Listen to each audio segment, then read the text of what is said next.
You will suffer greatly!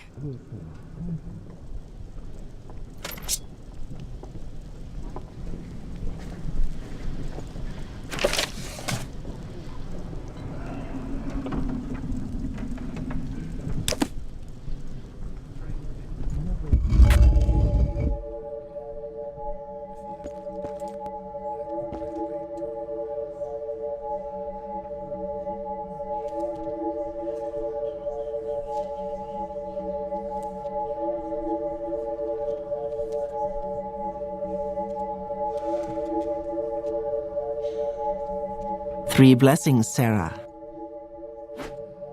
I am Felisa Ulison, the mouth for Mistress Thorana. Mistress Thorana has requested that someone deliver her new clothes to her. I will pay 1,000 drakes to anyone willing to deliver her new clothes.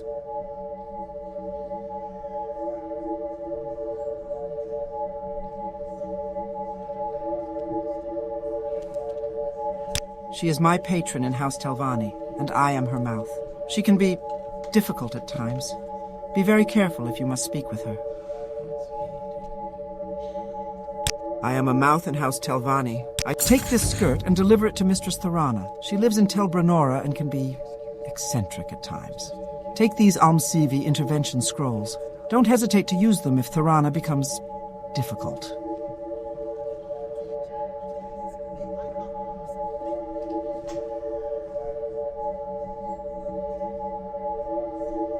Tel Brenora is Thorana's tower. It's near the southeast tip of Azura's coast on an island. I will mark it on your map. I believe you can take a boat there. That's probably the best way.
Hold up, I'm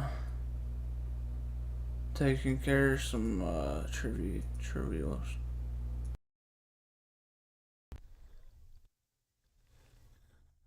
There we go. Yeah. Yeah.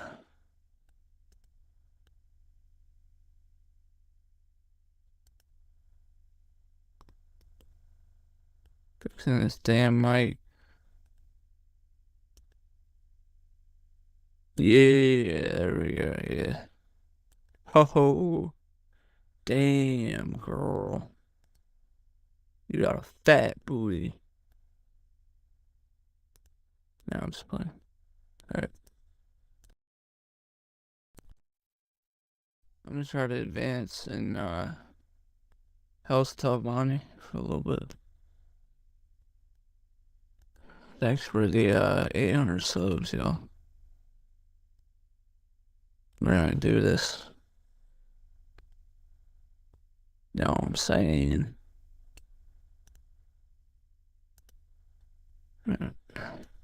Fucking start the game, maybe. That would be ideal. My mic is like tearing the fuck apart.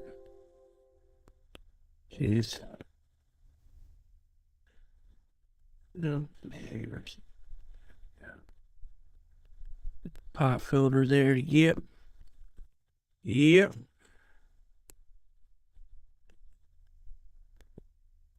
Oh yeah.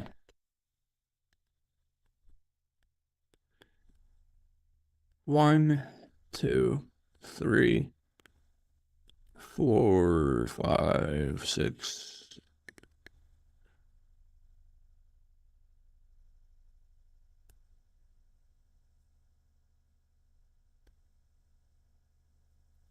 One, 2, 3, 4, 5, 6.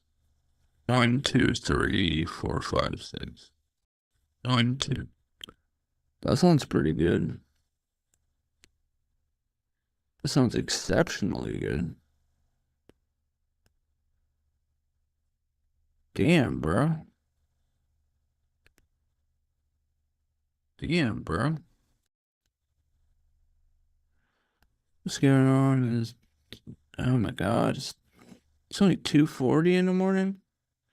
I thought it was like fucking 5.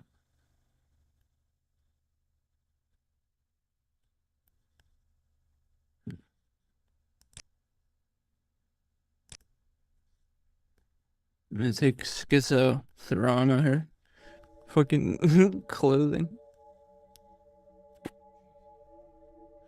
I have a quest I made for her. The Talvani heist where you break into her. Well, I'm not gonna spoil it. I'm not. But I'm gonna do that shit. Hello? Did you bring Mistress Tharana her new clothes? No. Did you bring Mistress Tharana her new... Yes, we find you worthy of retainer. You have the skill. I am Raven Omain, mouth of Mistress Dratha. She got a deep voice on her, dude. She's on TRT. She's on some kind of fortified schema.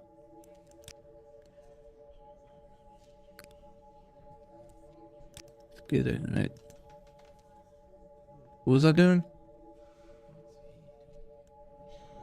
Somebody let me know if the sound is too low, or the mic's too high, or the game's too low. I can't fucking tell anymore. What brings you here? Do you want chores? Dainali Dren, Mistress Dratha's alchemist, needs 5 portions of muck. Muck. Yes, I am looking for 5 portions of muck. Muck. Many alchemists sell it, and you can gather Muck. it yourself from muck sponge. Muck, muck, Once you muck, have muck. 5 portions of muck, bring them to me. Muck sponge. Muck, muck, Once you muck, have muck. 5 portions of muck. Damn, that sounds good, dude. Dude, my mic is 11 years old. Do you have the 5 portions of muck? No, I don't. Then go get them. I don't know much. I am Malum Ryan, the Oh mouth my of our God, I Magister want that. Gothrin. I want that robe, bruh. I'm hearing whispers. I am a mouth in House Telvanni. I feel like a I speak the tweaker. words of my patron here in the Telvanni Council.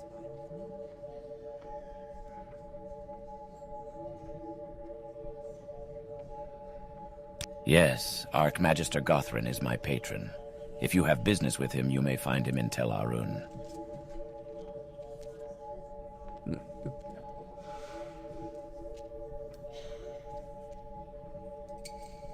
I hear coughing.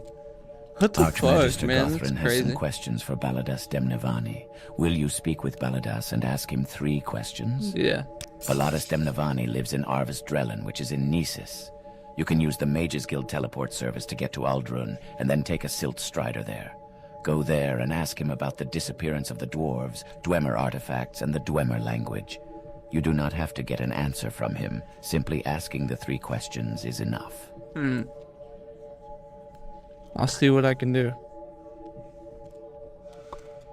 Yes, this is one of the 3 questions I want you to ask Baladas Demnavani. Yeah.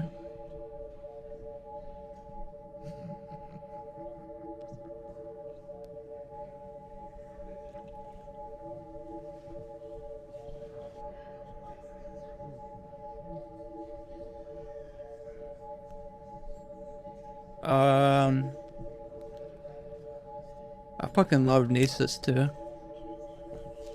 I am Arara Uvulus, the mouth of Master Neloth.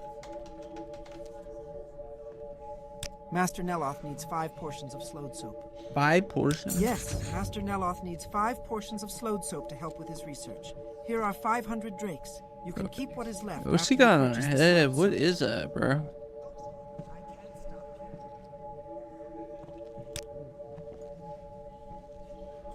Did you deliver the Cure Blight potion?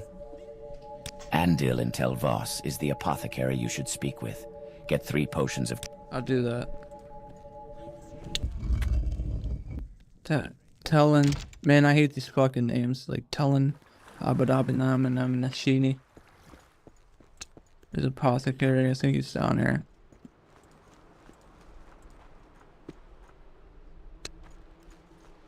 Oh, wait. Fuck. Wait, yeah. Wait, no.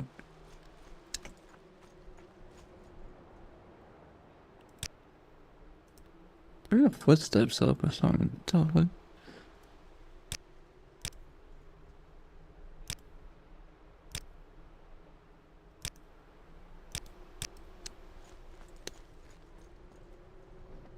What if I, it doesn't affect anything.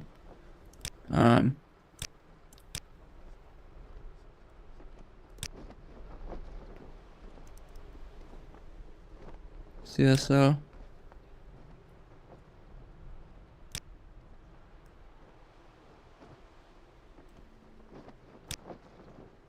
I got Noah. Guards had a dead silence on.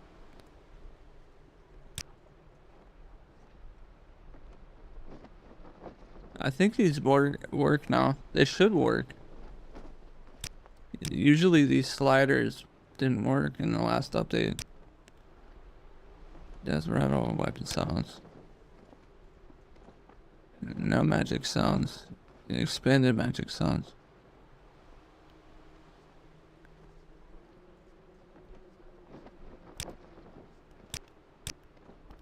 You will suffer greatly!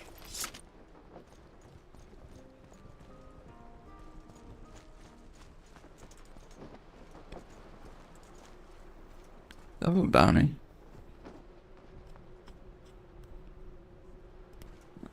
Welcome to Sadrith Mora. This is the district seat of House Telvanni. We see many outlanders here, but Apothecary. Up here?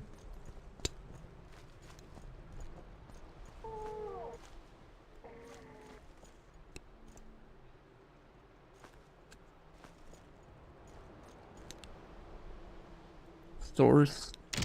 3 blessings, Sarah. Welcome to Sadrith Mora.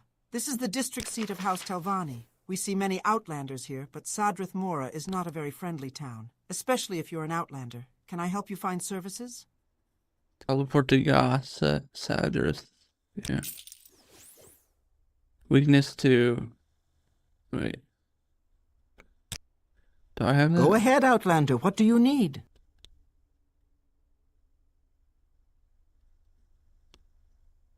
No. I'm fine. I hope you're well. What do you need this time? Are you looking for services here in Sadrith Mora? Bound battle axe. Bound tongue. Damn, come in here. Ooh.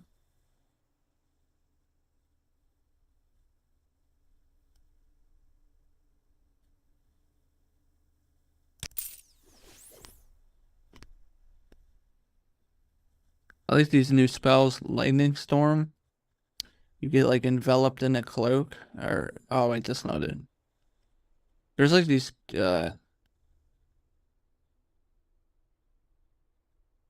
is this it? Like an AoE that follows you around. It's fucking sick. I think I got one. Yeah. Wait.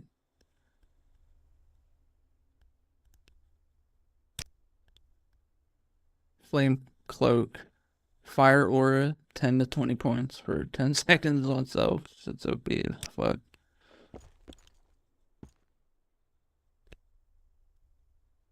Alright.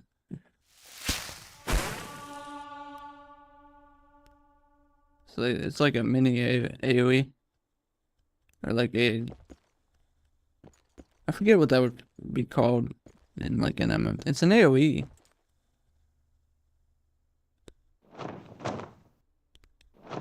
Got in that bag.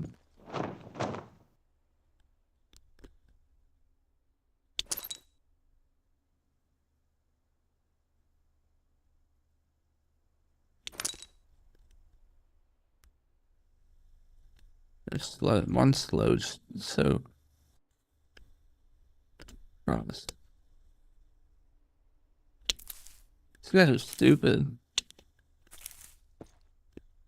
Yeah, just let me up here in your room. A few minutes. Don't worry about me.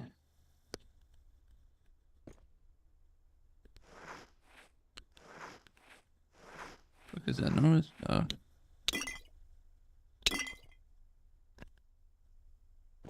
Sometimes there's hidden grand soul gems up here. I think they're usually in the Archmagister's tower. I'm fine. I hope you're well. I'm not. Any more soap dumplings?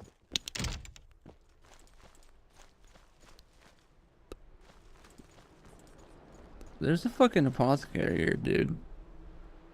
Monk. Here's Command Atom. I think I'm... Oh, please tell me.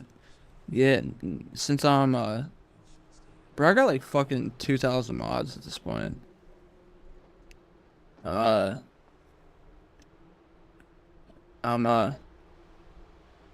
Dark Elf, so I can join the Kimono Tongue. Or, 3 blessings, wait, Sarah. the Rag Tongue. Which one is the evil one? It must... What brings you to the Morag Tongue? Ever since Tiare Varus mentioned the garden, whenever I wake up, I feel like someone's been tapping on my head in my sleep. The garden. Let me see it. Let me see something.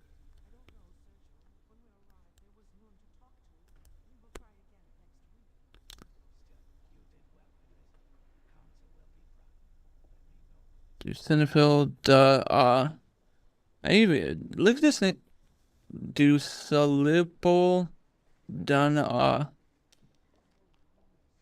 Dunsilipol Dun It's a faraway look in their eyes. The Duchess requests a visit from you. Are you the one who will answer? This is modded. This has to be modded. Yes. East of Malagmar, there's a ruin in this Nicurdams.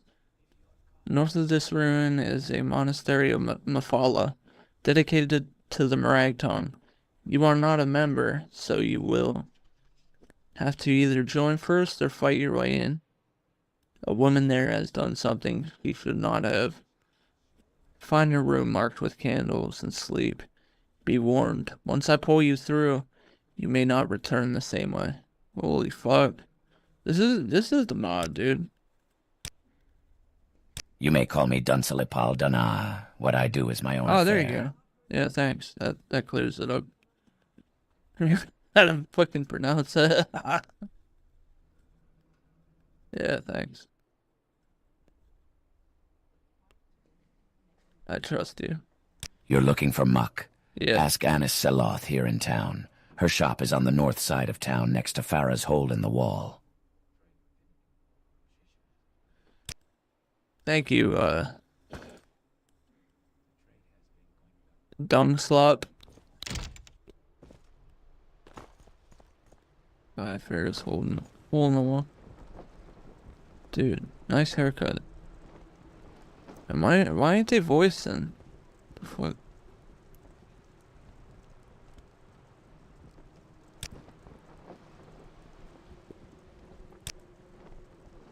The voices. This is who I am.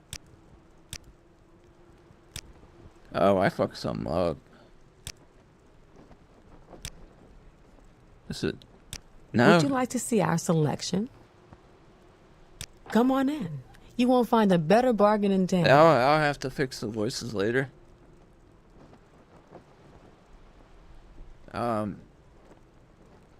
Is this?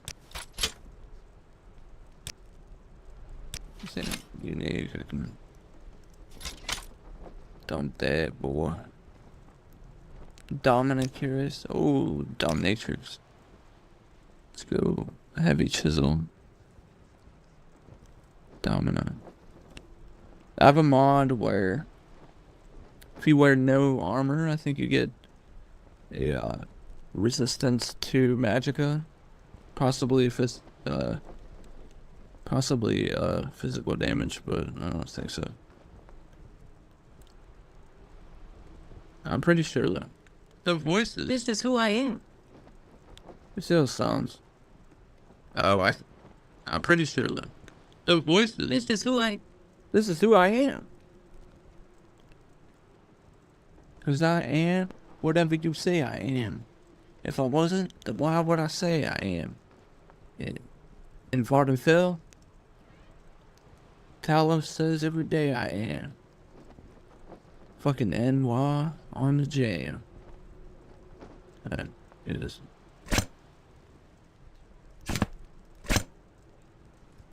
Fuck you, ain't paying that.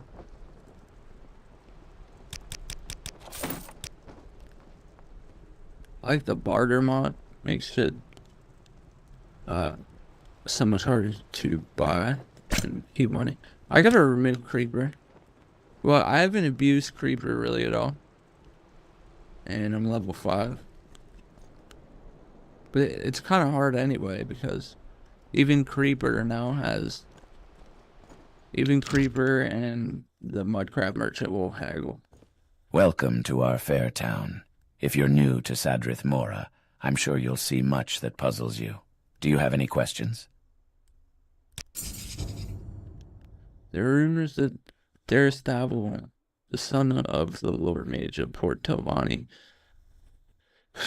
Port Telvannis, has gone missing, and Angarido from the private trader cell is investigating the matter. As far as we have. There's about to be 50 rumors. I've been told that the Empire has granted a new charter to do some mining on the island of Solstheim. Why anyone would want to go there is beyond me. Yeah, tell me about it. This bump. 3 blessings, Sarah. Bump Wealth on. beyond measure, Wait, Outlander. you can straight push people, bro. Yeah, I'm out there.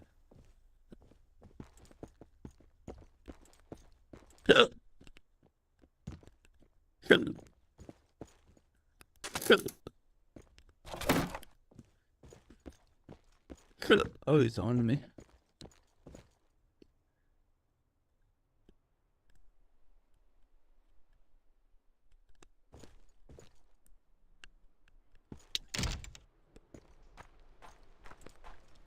I fixed the soft locking. That was turning me output wall, dude.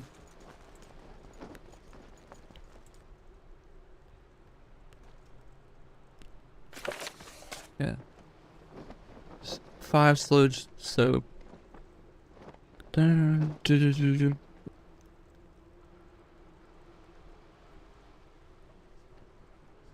Cure blight.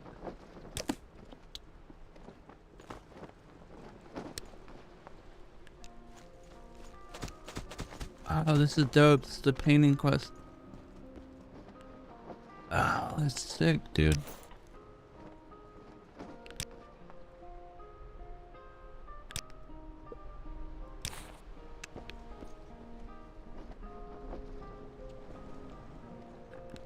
Music box? Oh. I don't think this is AI either. I think this is actually...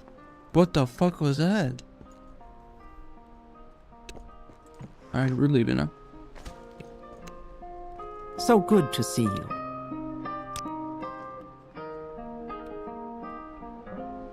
Melodies and Morrowind.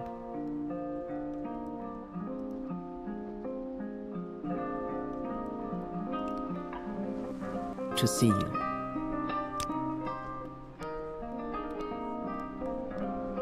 Melodies and Morrowind. Okay. So there's voice mod for it.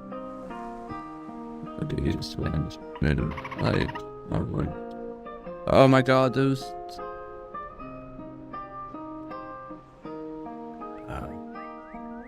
removed by author. Oh my god.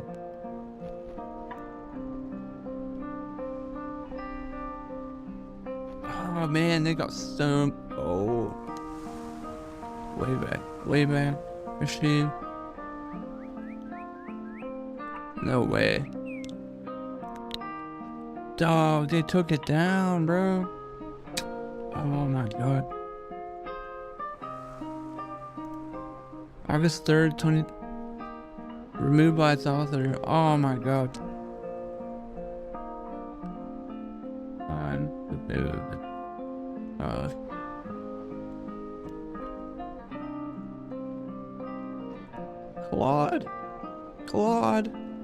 Claude.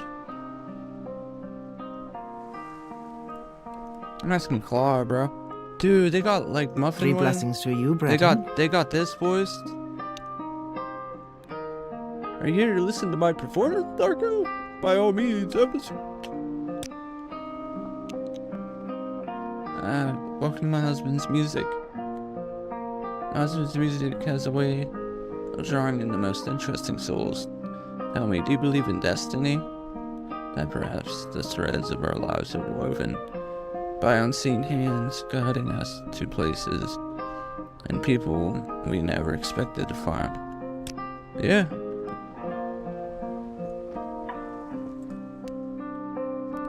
Good old man.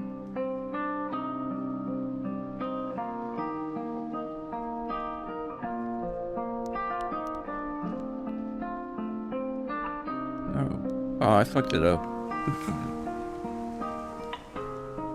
It's playing no hands though. I'm gonna get that fucking voice mod, dude.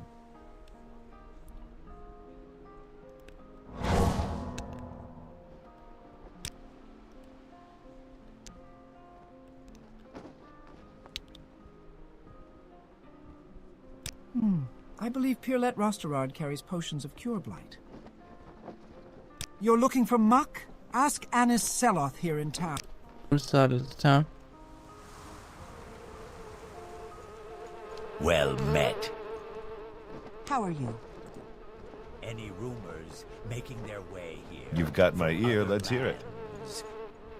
I've heard unsettling things coming out of Cyrodiil, especially from the heart of the Empire. Unsettling how?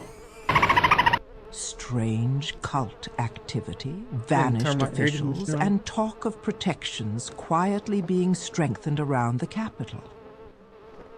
When the Empire grows secretive, it usually means something is already wrong. Indeed. Anyway, I ought to get moving. Take care. Until next time, So good to see you. Oh, them bugs suck, man. The sounds suck. Where are all the birds going?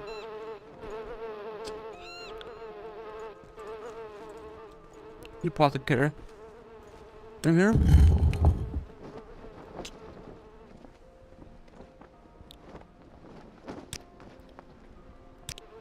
That's good one.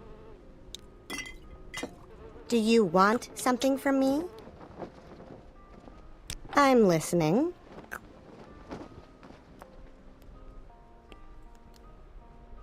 Was it cure blight?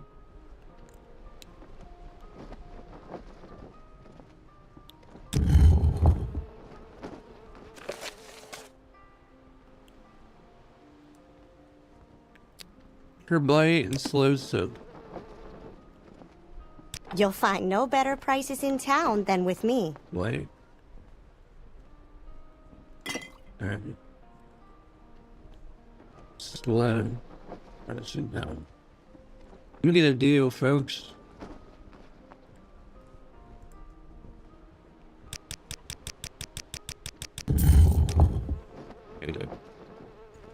Hey, I need sludge soap. How may I help you? Slow. Oh, fuck.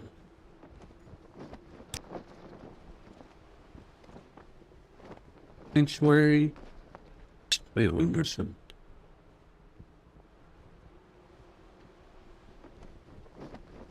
Shirt, maximum mag, heavy armor, conjuration, mercantile, security.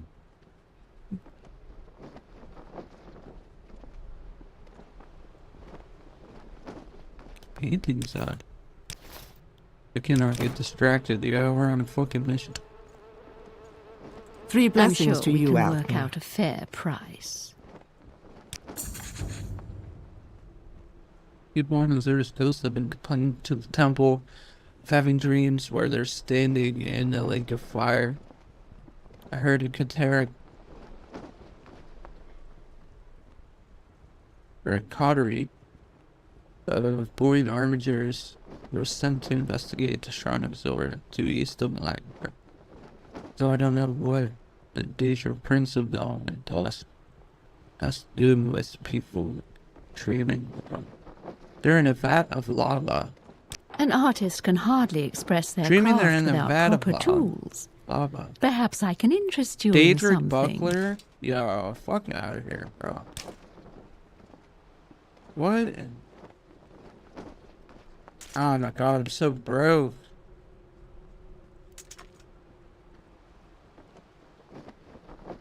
There's slow so. There we go.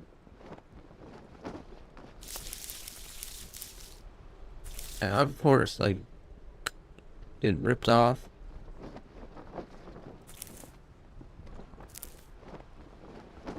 Is Rostos for Magica?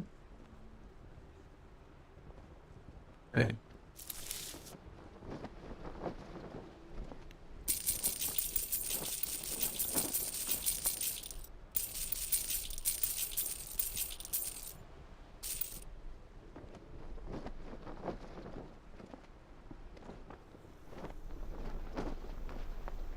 It's a really good thing. Good. Oh, don't know. Oh my god. Good day, Outlander. Are you interested in something? Damn, bro. Alright. Command creature 100 levels.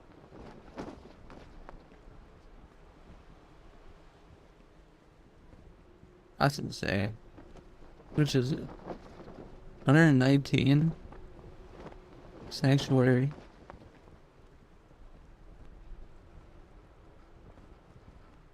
I don't want to know. 2K.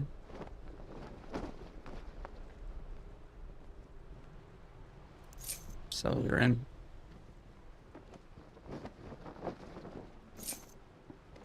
Spinning.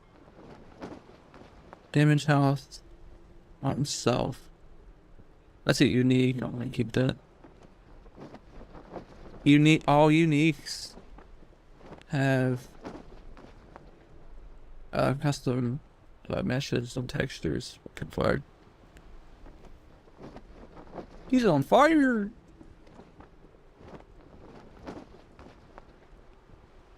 Alright, damn.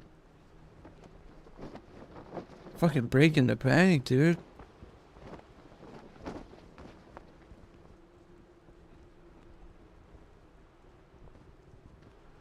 Really? Knock knock.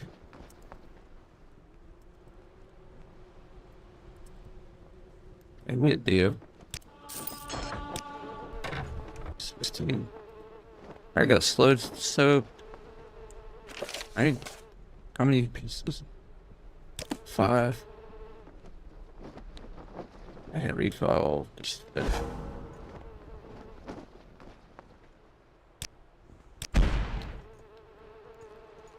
They just come after.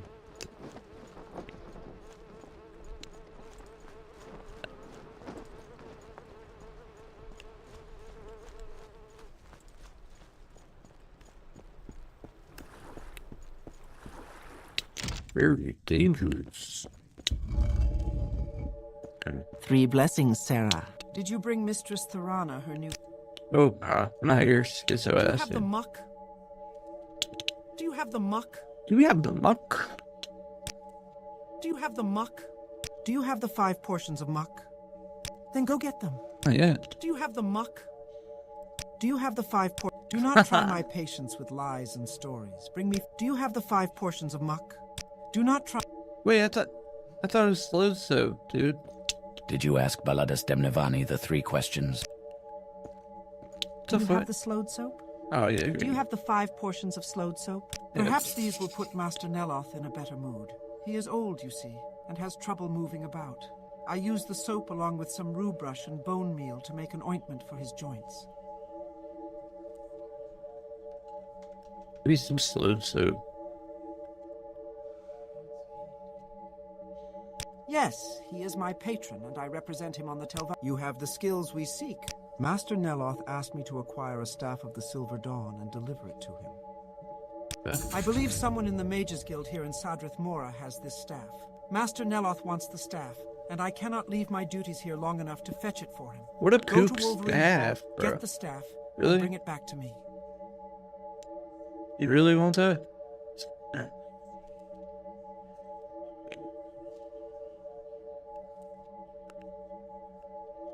Do you have the muck? Skinkentree's Shade seems like a decent sort for an Argonian, but he has an unhealthy interest in vampires. Did you deliver the Cure Blight potion? Andil in Tel Voss is the Okay, I got that.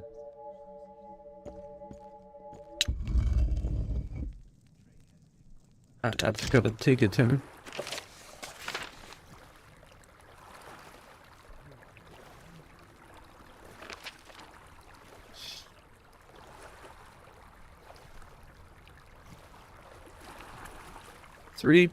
Three, man?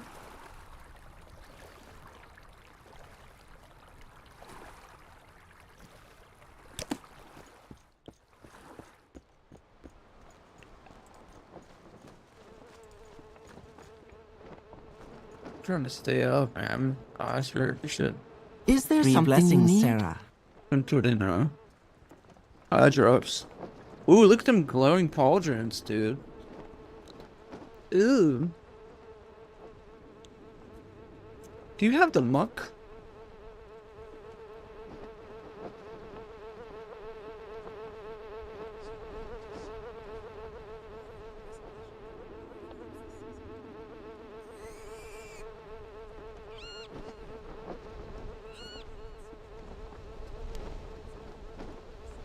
Put a single drop of them eye drops on my eye. You know, anything else?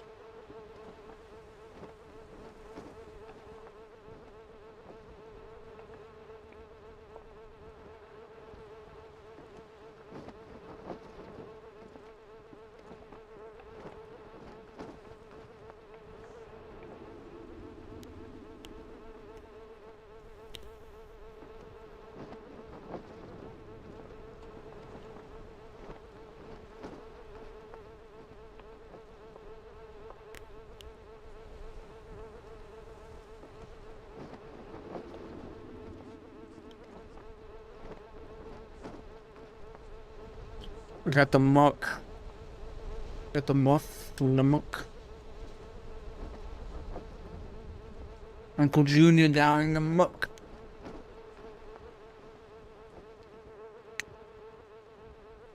Bushmen of the Great Plains. Bushmen of the Kalahari. Hello? South of the border, where the tuna fish play. What am I doing? It was perverse though, wait.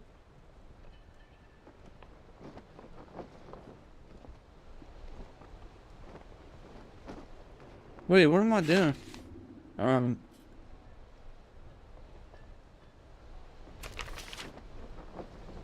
I did the slow, so fucking mark. It's a fucking mark, bro. God damn. I think I could get something in there. No. Fuck.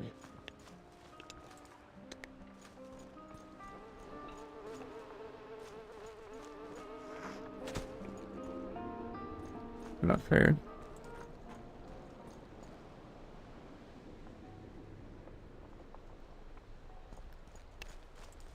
It's much mark.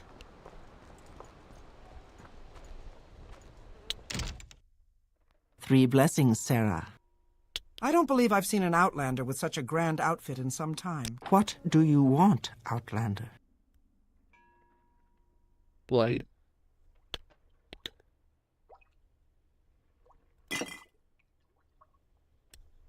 Fuck, that was broke. Fuck.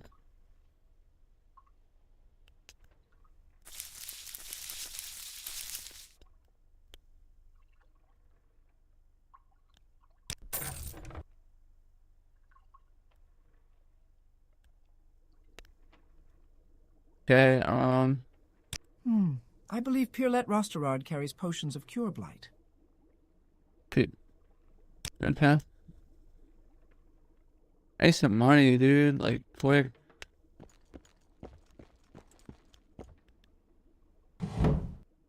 Just boot that pipe.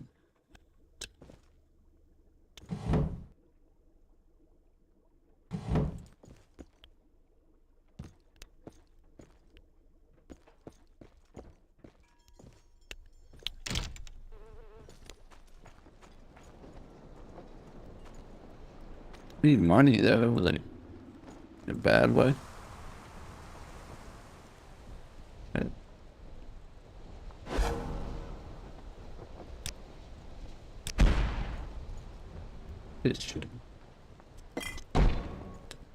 I'm surprised I didn't get attacked yet by a fucking assassin. I think they show up at level 10 or something.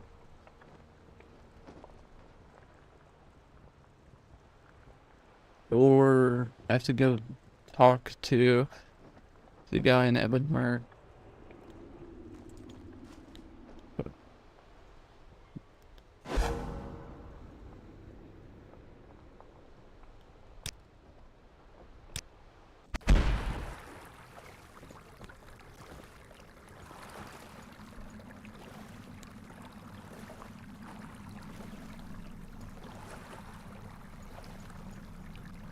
At least it's a oh, this looks fucking so good. I built this. This is a mod I'm still working on. Master, the vault is yours to command. This one is ready to serve. Yeah. Soon to see as your treasures remain untouched. Your true is analyzing. Transliminal forces in the crystals. Segment feels the vibrations. Which segment? Oh, okay. She the segment. I guess this one is a fake alien from elsewhere. Segment guards these walls when Corellian blast his treasures into the slipstream realms. Gertrude and I remain Forever watchful, we follow your command as the new owner. Can't fucking read, dude. I'm too tired. That fucking bad shit. I made this. I used like a Photoshop. But this is a picture of the patron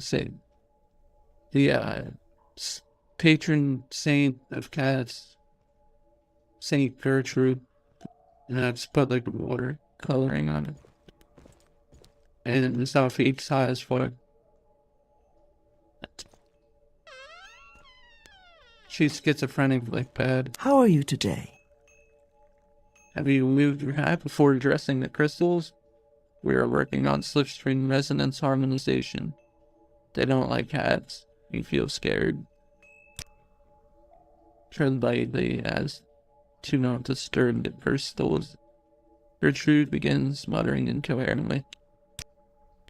Yo, what up, bro?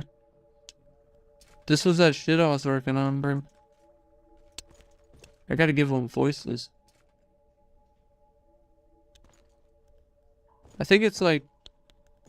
I didn't really try to lower it. Maybe like a saint that Alfiks worship. Even in the deepest vault, the weight of history cannot be locked away. What's up with Gertrude? Gertrude was Corellian's guard for many years. Can you tell me more? Gertrude often paces the halls, muttering to herself, or perhaps to the gems. They speak to me, she would say. You just don't listen hard enough. She claims the vault holds secrets even the master couldn't understand. Perhaps she is right. Perhaps she simply saw too much in the shimmer of gold. This shit's sick, bro. I forget the conditions, but I think at 100 strengths you're able to pull the loot. It should be a Luminar.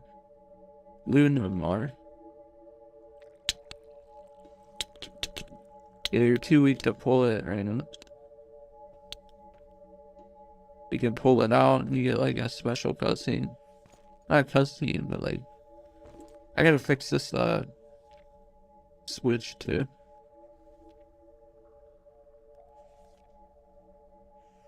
I gotta fix all this shit.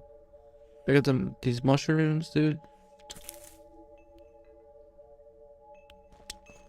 Well, mushrooms are rare. These are actually psilocybin. So I named it psilocybin.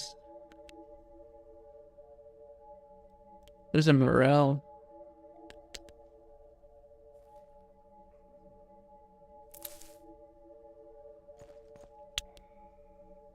There's a force field blocking the door. I should have asked Zario if it can be opened. I don't know if... Well, no, I need to pay... I think I need to pay the house owner to open the vault.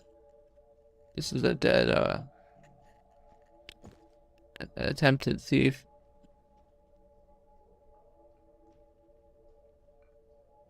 And for some reason, my crosshair is gone. Like, I don't fucking understand. I feel like a mod conflict or something.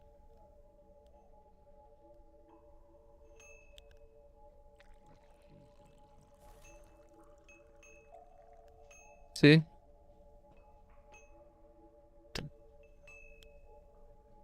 It's not even aligning, right? It's like aligning where...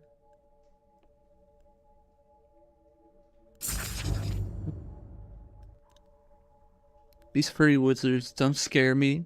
The tiny Khajiit guarding a vault of treasures? Ha! Child's play. I'll sneak in while it's distracted. Probably spends all its time napping. Or chasing away shadows. First, disable the traps. There will be traps. I'll stick to the left wall. Always to the left. That's how you avoid pressure plates. Then deal with the wards. Shouldn't be too hard. I've heard enough mages mumble their little incantations to pick up a trick or two. I saw a glimpse of what looked like Saint Thalassaril's staff through the keyhole. That's the staff. But it's corrupted in the beginning, but you go on a quest to cleanse it. It must be worth a fortune. And if I have time, grab a few gems. Maybe that big glowing emerald. How the fuck do you expect to take that out of here?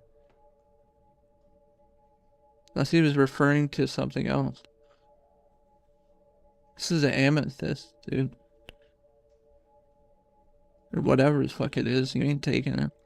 Simple, easy, nothing can go wrong. Calivus, master of stealth, in training. Who gets embedded in there? I'm trying to play Escape Tournament. I've heard about that. Pretty climatic so far. Damn. I've heard of it. I want to try Fallout 4 and finish KCD. KCD 2, that is. KCD 2 is fucking incredible. I just want to see how the new parts faring. Better CPU. But I mean, I run this shit pretty good. But let's see, maybe I could push the graphics. I think I have it all on Ultra on KCD.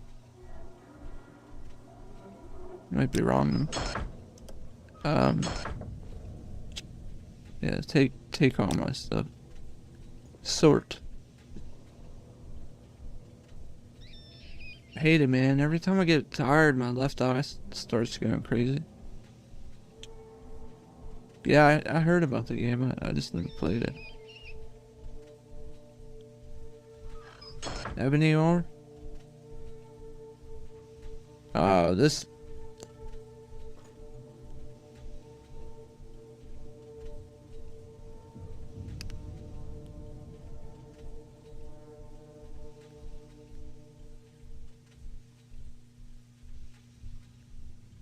I need to figure out why the crosshair ain't showing, dude. Yeah, we have fun, dude. I'm mostly playing fucking... Cause... No, it's like, it's doing that thing where it goes sideways. I haven't had twitching in my eyelids for a long time, actually. Just the fucking... Where my eye goes like to the left all the way, and then I go cross-eyed. It's not that bad though when I'm after I get the rest. It's still there, but it's not like bad. Once I get some rest, it'll be a lot better. Just trying to keep it straight. I need to exercise my eye muscles, dude. Do the pencil push-ups, where you just stare at a pencil, stretch your eyes a little bit. Where the fuck is this?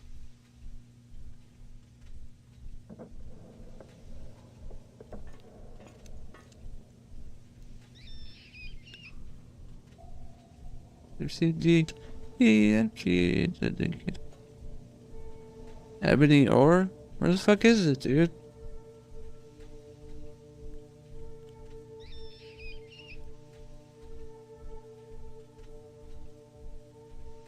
Oh, raw?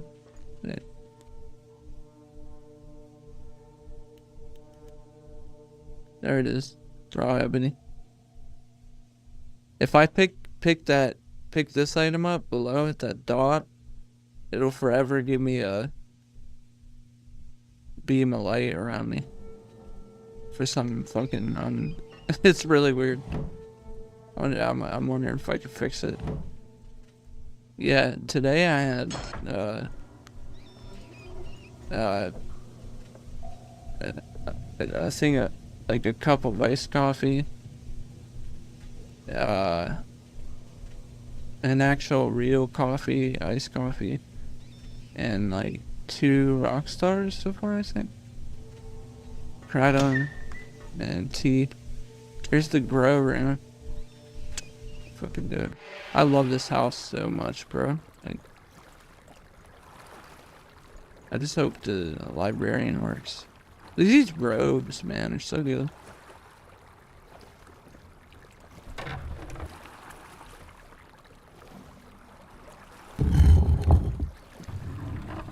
Books away.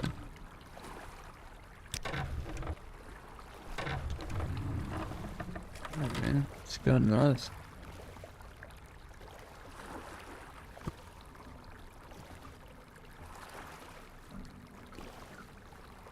I'm gonna open a window real quick.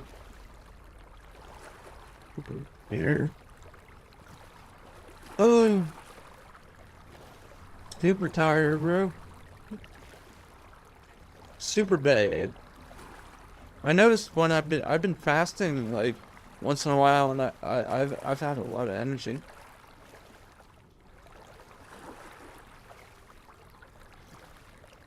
I did.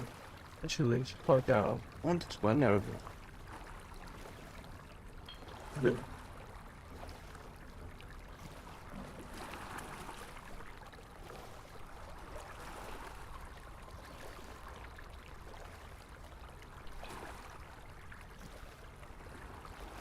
Where's... Trying to find the fucking screen, dude. Oh, there.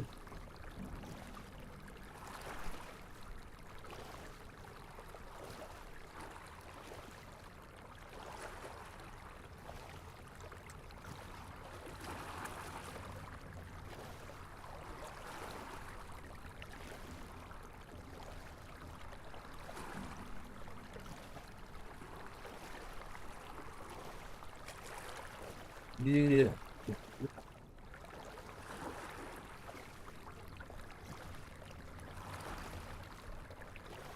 I love this cool summer air, just snow, or snowed. It just rained.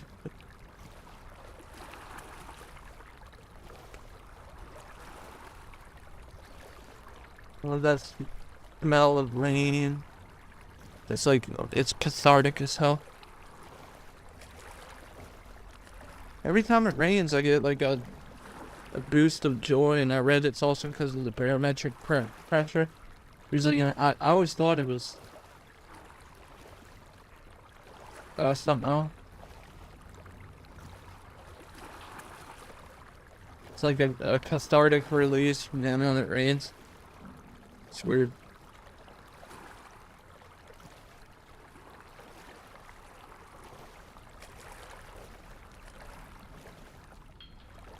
My gut is starting to return to new. Oh, that's good, dude.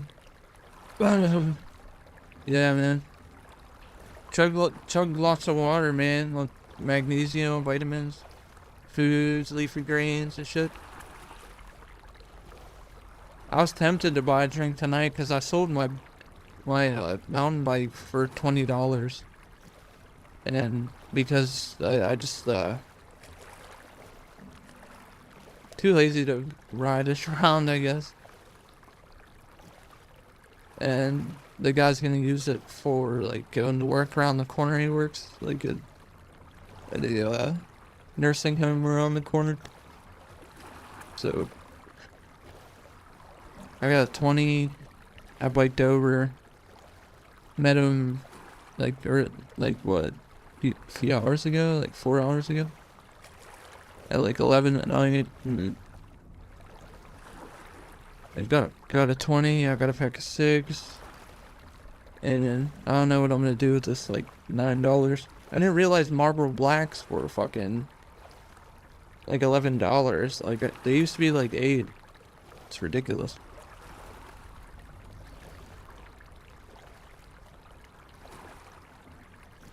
Yeah, he's pretty cool. He has computer parts to do the looking for. But right now I need to get a controller. Oh shit, what is this? Oh, this is dope, this wig. Look, check this out. I look like a proper noble, bro. And what is... You know what, Claude AI? Let's go. Copy the mod list. This. Claude AI is incredible, man. Like it finds so much shit. And can you parse my knowledge as what for the use that why most of it will not show up. The sneak icon appears, and that's one of the things on what you do to fix it. So it's not an education. The road. This dude, I love Claude. Yeah, it was pretty cool. They were nice. They were nice people. They were really funny. I posted his I shared his Twitch out on my channel. He streams too. What does what do? Sorry, man. What? Oh, this AI? It just like diagnose. I just use it to like diagnose mod issues and shit. And sometimes it'll find like it can make an ESP. It can make files for you. It can make it can edit an ESP. It can literally make a mod. It's like how people vibe code apps. It's pretty sick. You get like a certain amount of tokens. I always run extra strength, and it takes it like 10 minutes to answer. You get like a very detailed answer. It's fucking sick. Kinda fucked up though, because it's taking my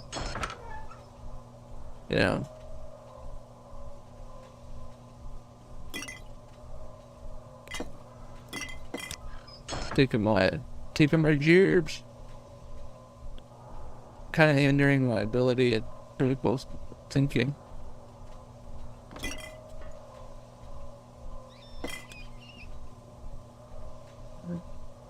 Professional strength, willpower. That's really good. That's right. Spoiled, cure fountain disease. Cure common poison. Scarf.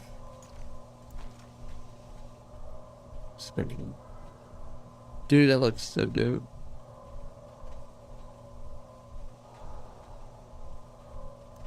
Yeah, it's really good. What am I in here for? I'm doing this. This is still a Simon. Dude, like to go. Someone cat. Haha.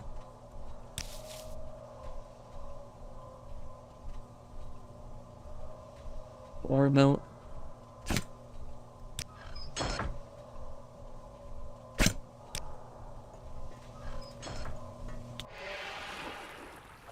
You sure I need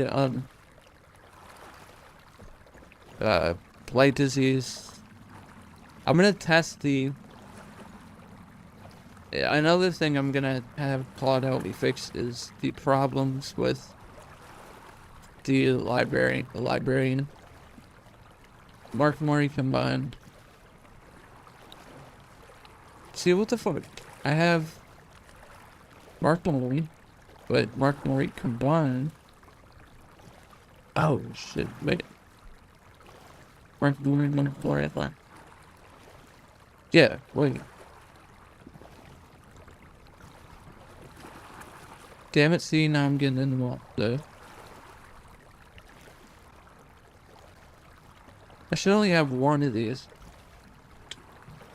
Or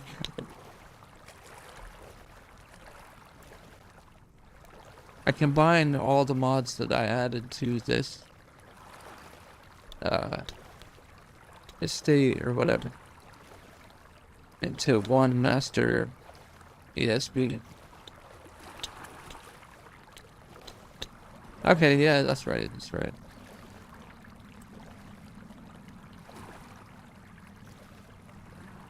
And now I can see Shad again.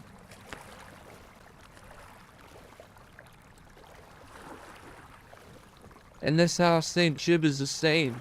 Eradicated the flying menace. Got torches out the ass.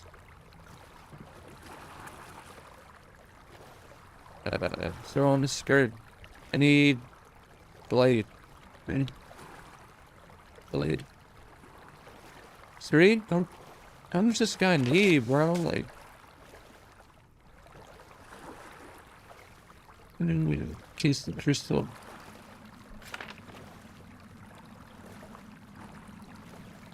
You get slow, so.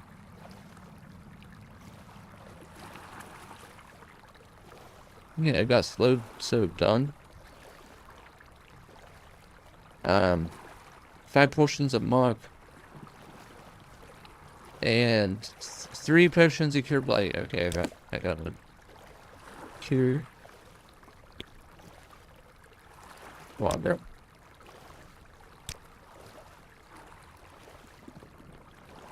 I don't have potion of cure blight. Okay, I got 3. I think I lost most of my zeal from modding just a few years ago. I could spend like 5 hours straight trying. Yeah. Yeah, now it's like really with the AI and stuff. I can't imagine if I had paid. I would literally just have it write me patches. And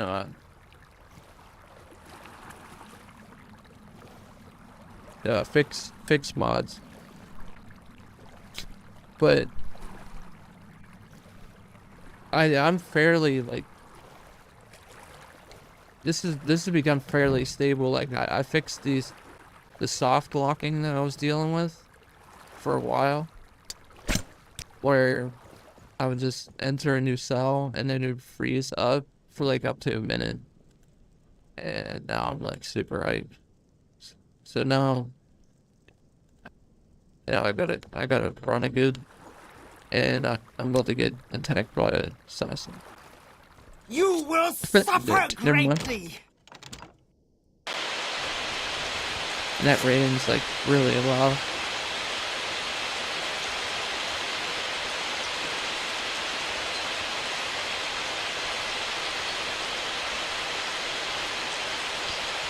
Look how loud that rain is. Rain's not loud. And I see it. Find me a very good rain stuff. I'm a very quality rain style of water. Preferably chocolate, white, side, wood, anything really good. And it's long, and it's super quality. Yeah. Dude, I must have put fucking 5 years of game time in the modding. Mod speedrun. Welcome to Babylon. Yeah, I can't even hear none for where the strain. house and loyal citizens of the Empire. What can recent happenings? The wildlife on Vardenfell seems to be changing lately. Yes, more aggressive creatures are appearing in places they weren't before. Some think it's due to the influence of Red Mountain. Whatever the cause, it's making travel more perilous. Well, I should be on my way. Until next time. I love how farewell. These so good to see you. Oblivion-like conversations are better than Oblivion. More like cohesive.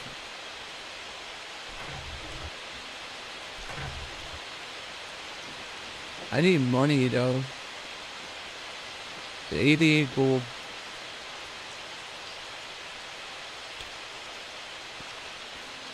Oh, I know that I wanted to fix the librarian. Got it. Yeah, I'm super tired. Oh, here we go. I can sell this.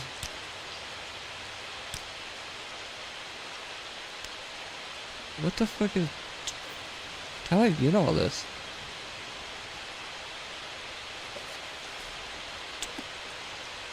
Can I just pick up?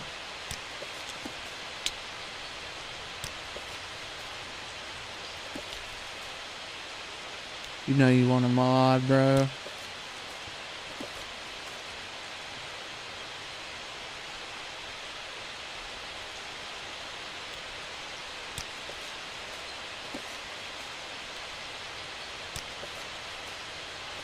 For my library, since the librarian takes copies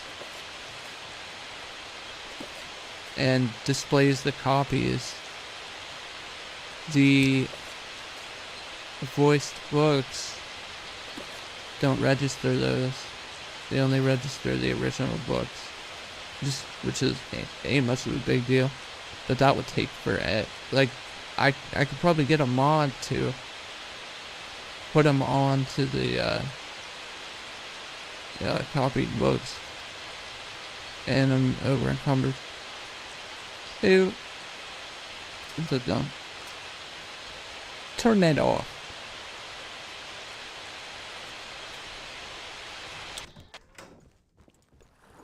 And try the book lady again.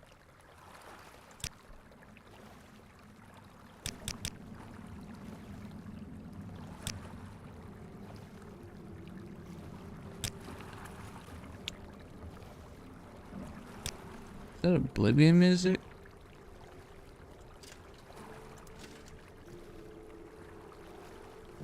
Dude, the ebony armor looks so good. Fucking helmet looks insane. Gotta find it.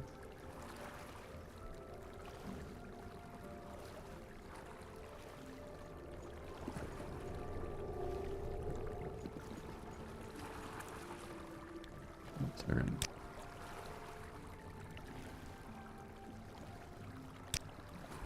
Give me. You know you want a mod for 7 days straight.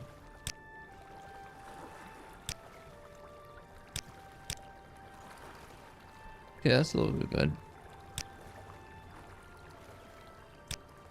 Saturation. Luminance. Oh yeah, that looks better.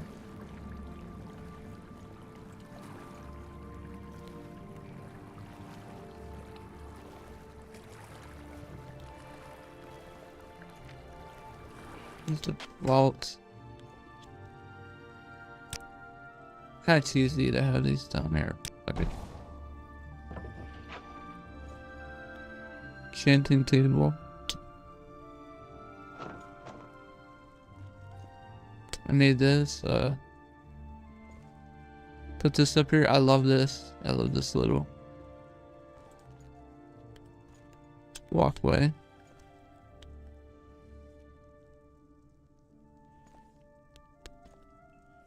These room dividers. Put like items on it. Did a master bedroom. Place to grow crops. And sleeper area.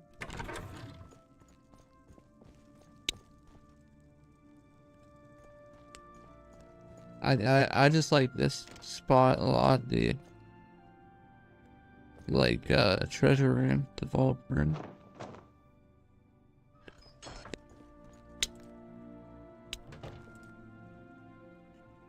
Figure out where to put my figurines. Oh shit, yeah, that's fire.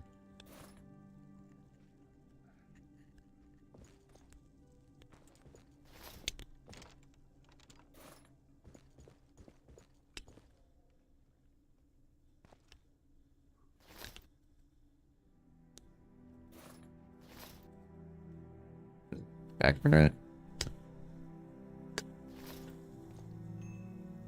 What are you doing, bro? I imagine this morning there.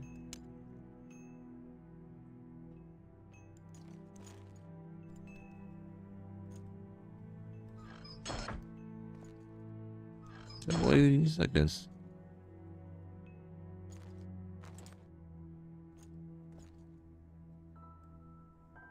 Come on, eyes. You can do this. Mend weapon. Repair weapon. Dude, get the fuck out of here. You will suffer greatly! Dude, these spells are incredible. Almost 10 a.m. Downloaded some Lego Harry Potter. True? Oh, some. I see. Never mind. That's kind of base.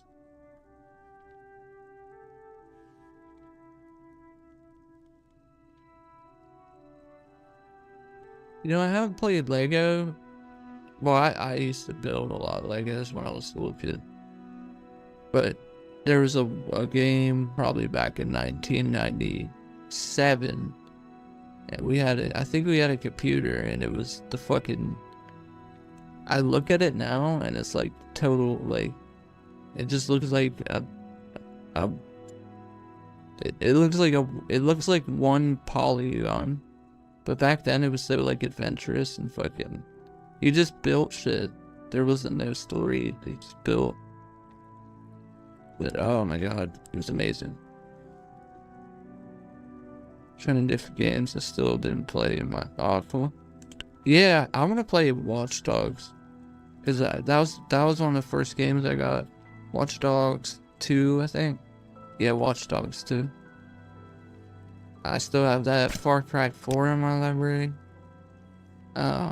Dragon Age Origins, which is one of my favorite fucking games. Mass Effect. I still haven't finished Mass Effect 3, dude. Like, you serious? God, yeah. I really want to finish Mass Effect 3.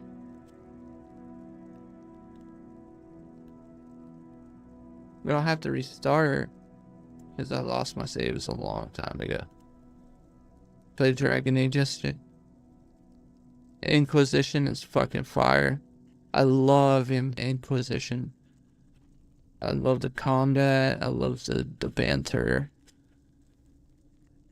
I think it's like the best of both worlds. Like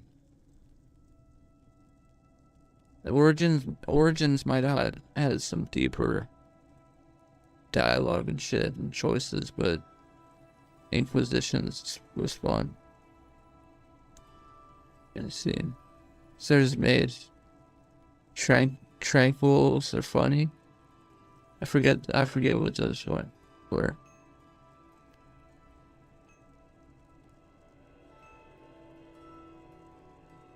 But I'm gonna finish Mass Effect 3 one of these days. Make it so Ashley doesn't fucking die. You gotta like visit her in the hospital every day. I was like, nope. No, I think I kept playing despite her dying. Which sucks, dude. Fucking Miranda can't die. Pretty sure it was Miranda lost in or some shit. The bottom line. Oh, okay.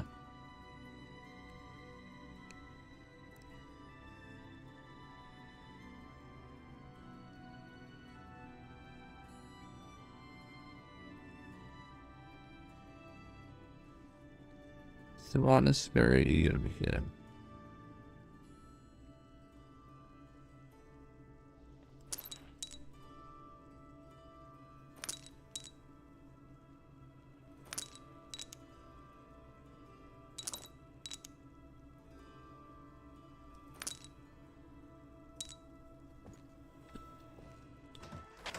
Miranda Lawson.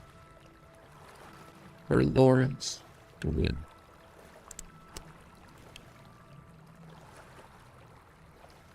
Yeah, when I first started playing Origins, I didn't know that, like, you actually have an origin, like, in the fucking... Oh, man, I'm so stupid. I played it back on 360. This is sick. Look at this custom texture. Oh! This would normally be like a regular ebony button.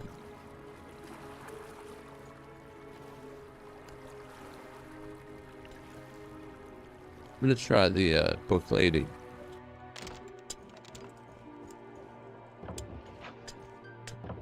Oh shit. Definitely going on. 3 blessings to you, Bosmer. What I have to do is put all the books up here, then open Morrowind Enchanted Editor and delete the cell and reload the cell, and for some reason it fucking works. I don't know. I'll leave that to greater minds.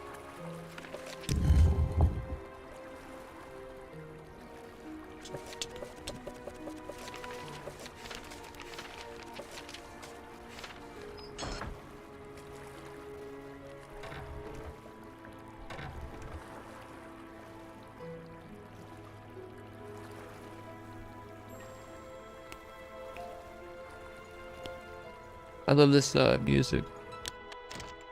Okay, save. Please work, girl.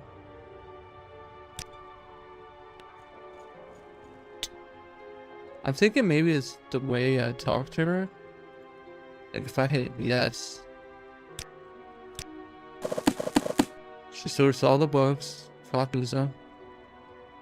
And what if I click here?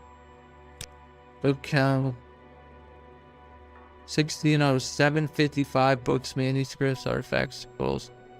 She also hangs up like Dwarven schematics and shit.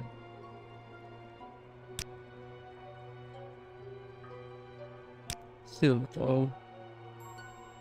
Oh, this is something. Oh yes, this section was sealed off due to an influx of danger presence within it. They seemed.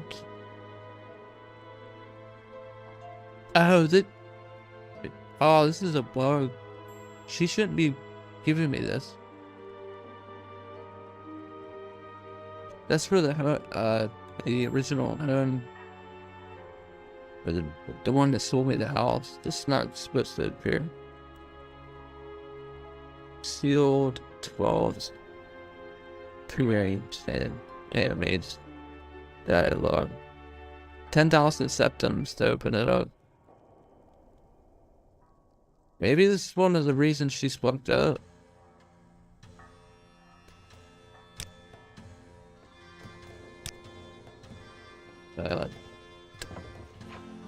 And 1, 2, 3. No books. So I'm gonna quit. Reload. Yeah, I gotta clear her. Oh, for some reason.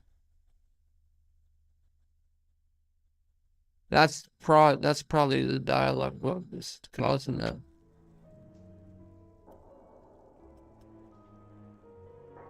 It's very strange, like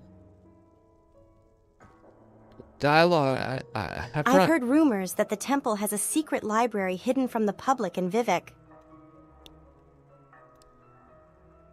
Yeah, no. All right, no. Let me try this.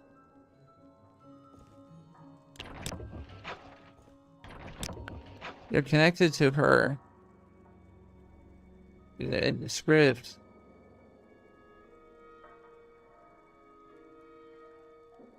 Should show the script reference. The script is librarian script. Let me just try to open it. Honestly, I think it's a conflict.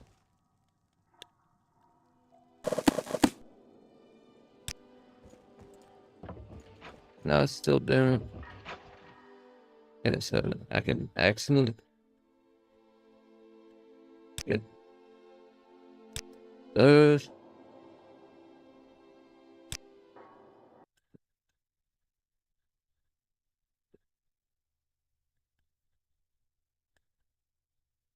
I'll just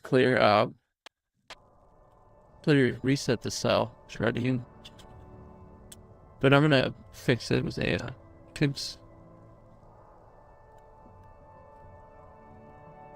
fix damn me ribs. I had a spreadsheet, I lost it. I'd make it her arm in the basement and lungs at full. Yo, I did that, bro. Dead serious. P. Diddy is having. I think I made the video.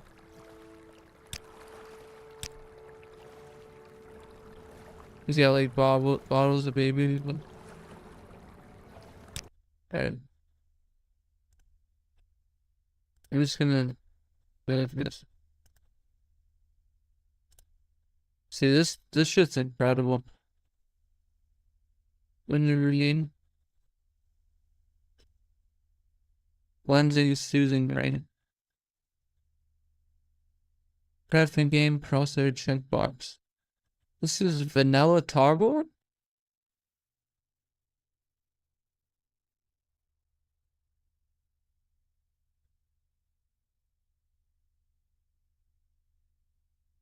Over the shirt, shoulders, third person, and texture replacer over on target.tds.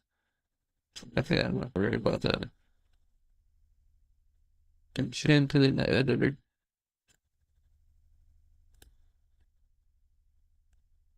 Yeah, bro, we had let me see. In Diddy. P. Diddy con Morrow. And I don't wanna go crazy, but every thug needs a lady. Girl, it feel like you and I've been more than together. Inseparable, you chose pain over pleasure. For that, you forever be a part of me. Mind, body, and soul, ain't no I in we. Baby, when you cry, who wipes your tears? When you scared, who's telling you this? What you want, playboy? We coolin' over here, baby. Shoulder to lean on. Never hesitate, knowing you can call on your soulmate. Fucking classic.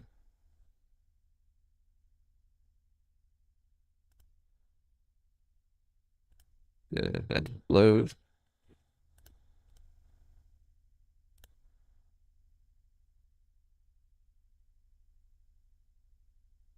Well, I'm in the library.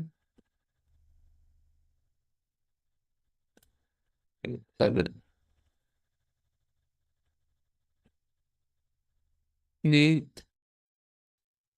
Wait, which one? Smoke effect?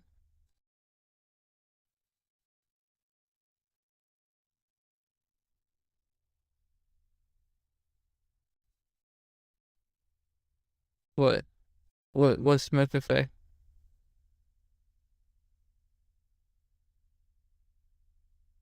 You know, cells. And I don't know what you mean. Oh, in the video? I think it was like steam coming off the water or something. I don't know, I could already see it. Probably like steam or something. Unless you're talking about like, you know, what the fuck am I doing? Unless you're talking about like drug smoke. And I don't wanna go crazy. Like this?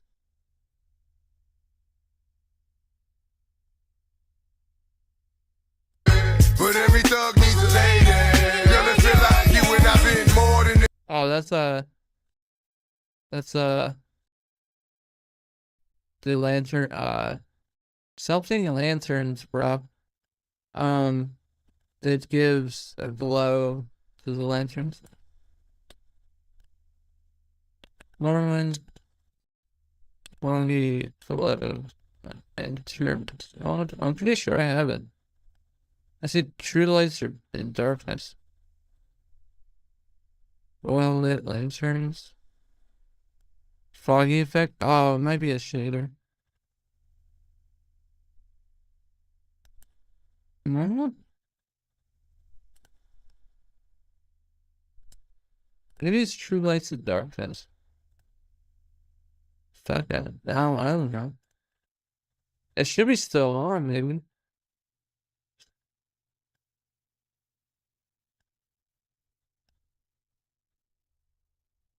Mhm.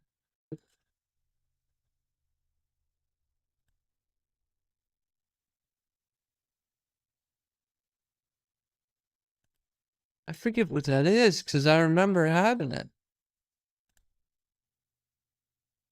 True Lights, bro. Shaders. No.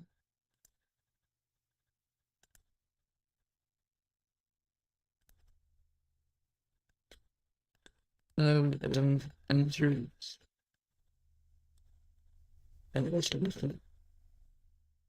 Animated.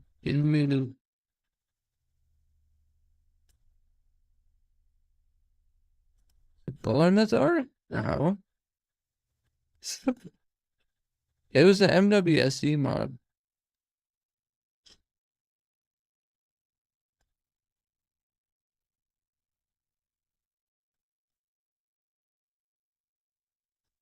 I'm pretty sure it was MWSE. I figured it out.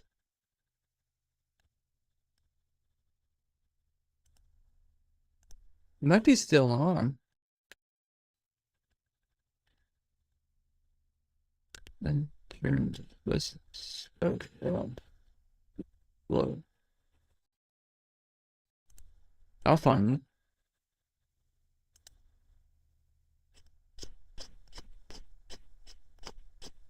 Maybe it's already in there. Maybe I didn't see it. It might have to be foggy or something. Yeah, I think I still have it. Worry private library. Delete. Wow. Just all along with her. I'm gonna heat up a snack. Take a piss real quick. There, okay.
So I'm making schizo soup. And it's almost finished. So I deleted that song. And I can play the game. Maybe.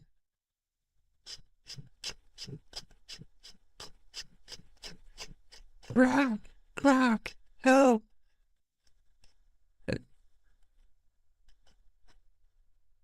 Maury. Okay, Maury. Maury Gallagher, on. Save. Rebuild the indices. Or indexes. What do I have? Like a joke you? Oh, funny. I'm not funny anymore. You went in.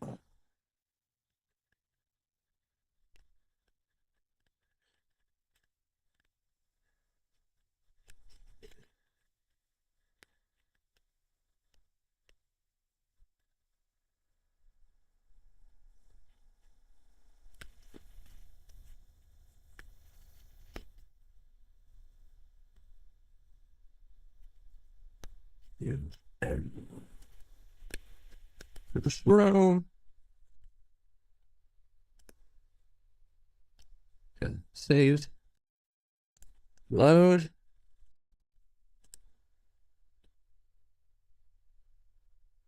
This always happens, man, with this fucking librarian. I'm gonna figure it out.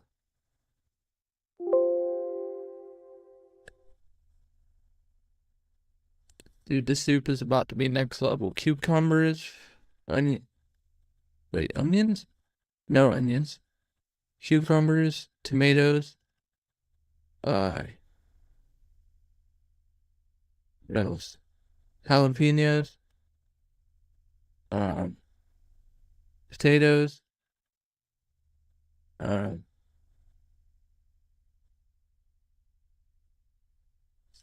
Some other shit. I'm gonna put ramen in at the end. Simmer. Spices.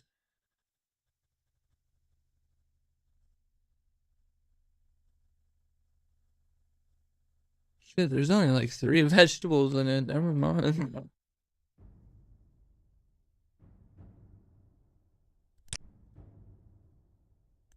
I'm gonna put a plum, cut up plum in there for like sweetness. Hot sauce. That one, a chili powder. I'm gonna put cheese on. All kinds of shit. Alright. Cleaned out. Did I pick this up first? Yeah, the Ring of Valen Wood. I made this little quest. Talk to me, girl. These books are so fascinating, Elios. Please bring me more of them. Please tell me my name is Elios. Yes, it is.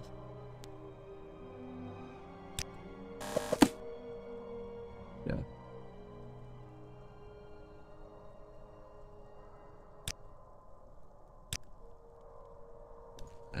Okay, here we go. Now, see, I don't know what the fuck. Why is it random? Like, where? I need those notes.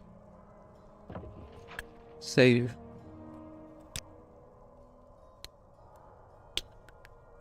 There. Now it's working. After this, it works perfectly though. So I got everything I need.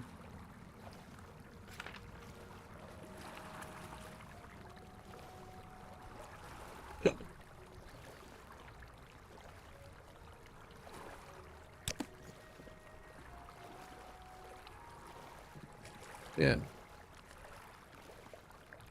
It broke.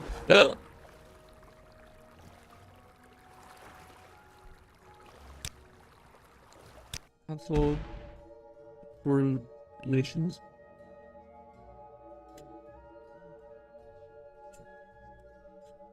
Oh, look at them crystals.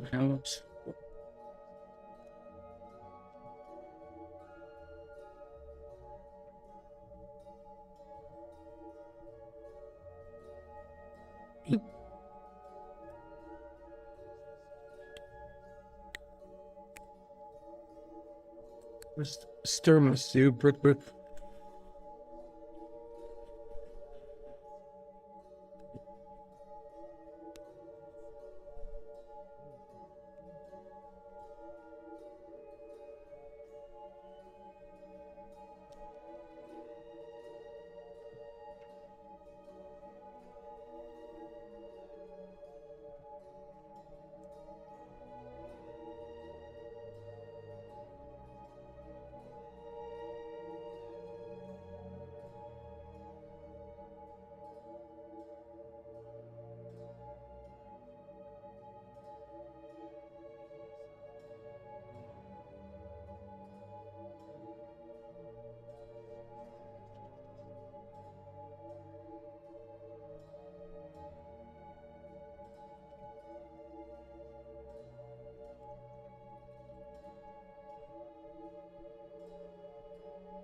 would make the darn meal cookbook. Yeah, I heard. I just made me a schizo soup. You know what I'm saying? Now, who proving today?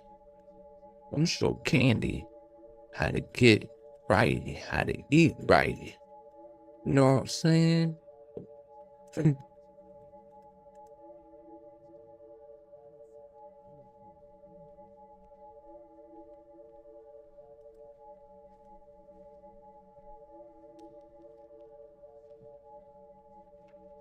But I can't stand these headphones.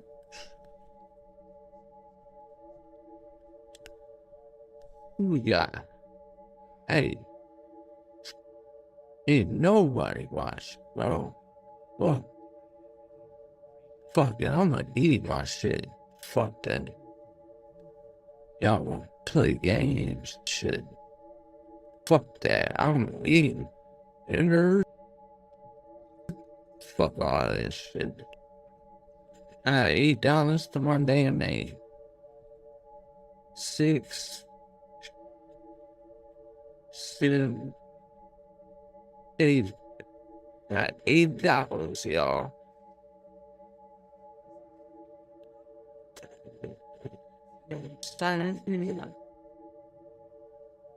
And another movie. What do you know about that shit? And another movie, you bitch.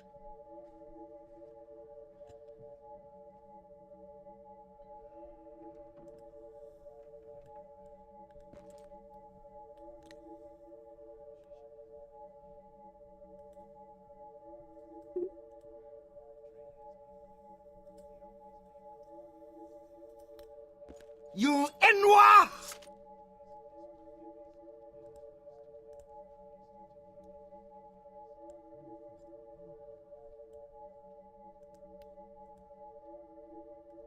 We gonna have to restart the game.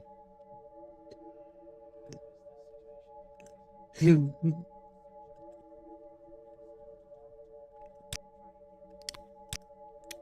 save right there.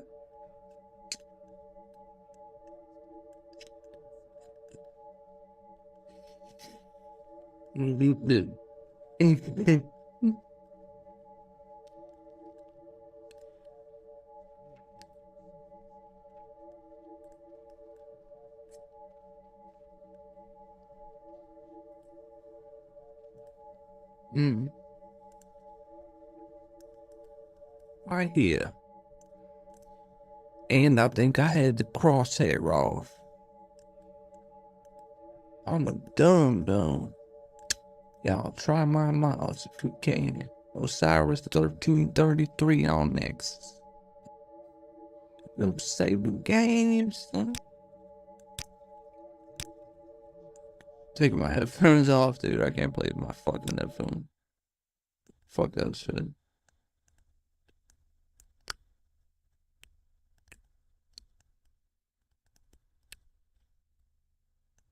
Yo, most feel back up in this, you know, we keeps it real. They perping hard, wearing teeth.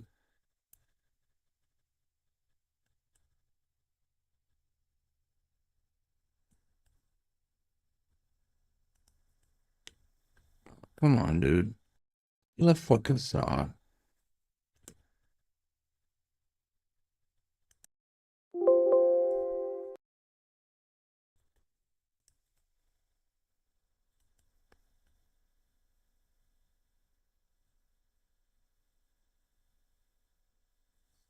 Let me get my soupy soup, y'all. You know what I'm saying? Well, it looks skinny soup. Cognac. Once I get control, man. Ooh-wee. That'll. You. Make sure you clean up your mess. I really know, like, we don't see the record. God damn, I'm hungry, bro. I'm not to smash this wanted to sue.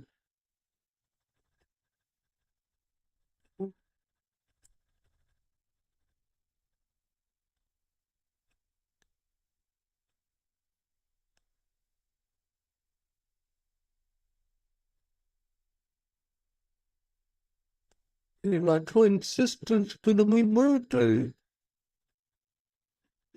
Me and my twin sister.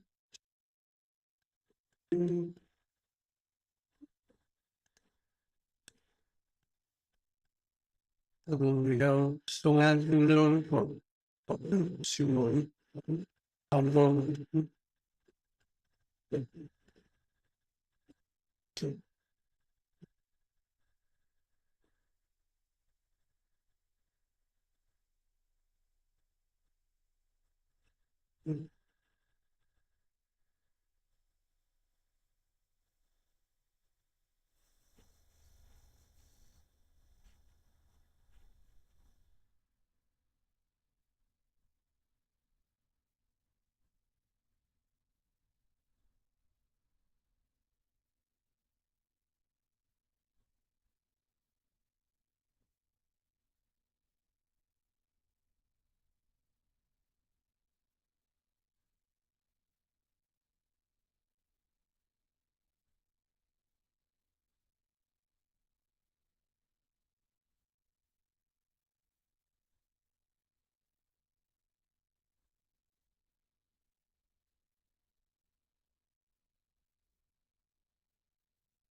You don't even know what I just spoke of, bro.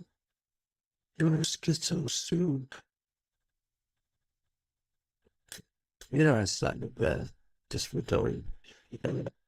Bro, who is with me tonight, man? Who could be against me? Oh my god, dipping. Oh, some buttered toasted bread. Dips in this shit. Hold on, I'm about to drop a recipe. Mmm. Mmm. Mmm. Wow.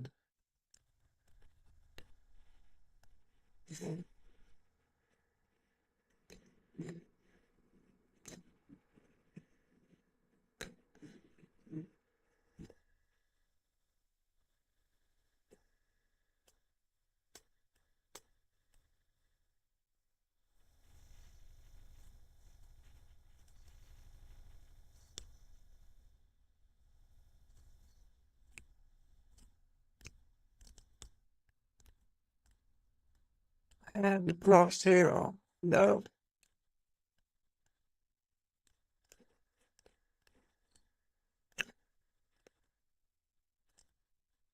Right.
No, this is fucking fire, bro.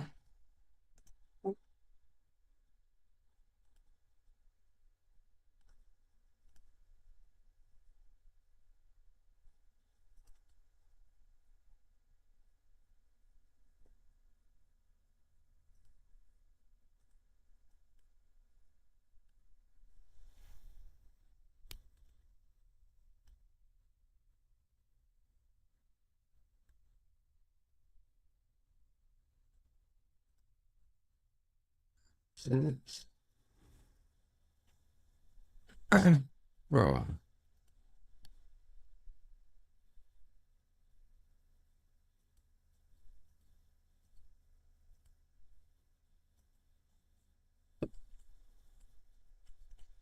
I gotta say something with the people that I'm dating. He was primarily without choosing. I'm gonna love this work. Things is a lot. There's a lot of these people in this planet predators. Now, many of you automatically jump to the conclusion that when somebody says predator, we're talking about the sexual predator. It's not the case here. I don't know what you think about that. Now, in many of these situations, it has been by the favor. But in this particular situation, this is two people who very we have bias against the homeless. This is a very heavy Republican area. You want a Republican populist? Oh, read your newsletter and give you good ratings. Well, you can probably write shit to make Republicans happy, right?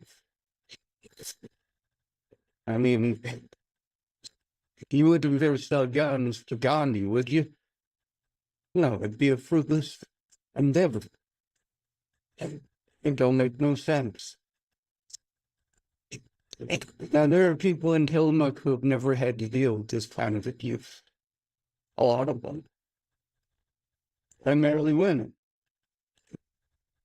Women tend to not have to go through this type of abuse. Cops don't tend to want to railroad a woman like they would a man. The reason for that is because every cop knows women, well, they give sympathy and they agree with that's reality. But you can't people how it is. You can't tell people what your real life experience is because people have assumptions. And when they try to superimpose their assumptions onto you, that's a delusion. Kind of like when you hear a rumor. So you go spreading that rumor as if it must be true. Well, when that results in an innocent person being harmed, you done broke the law. Now, for me,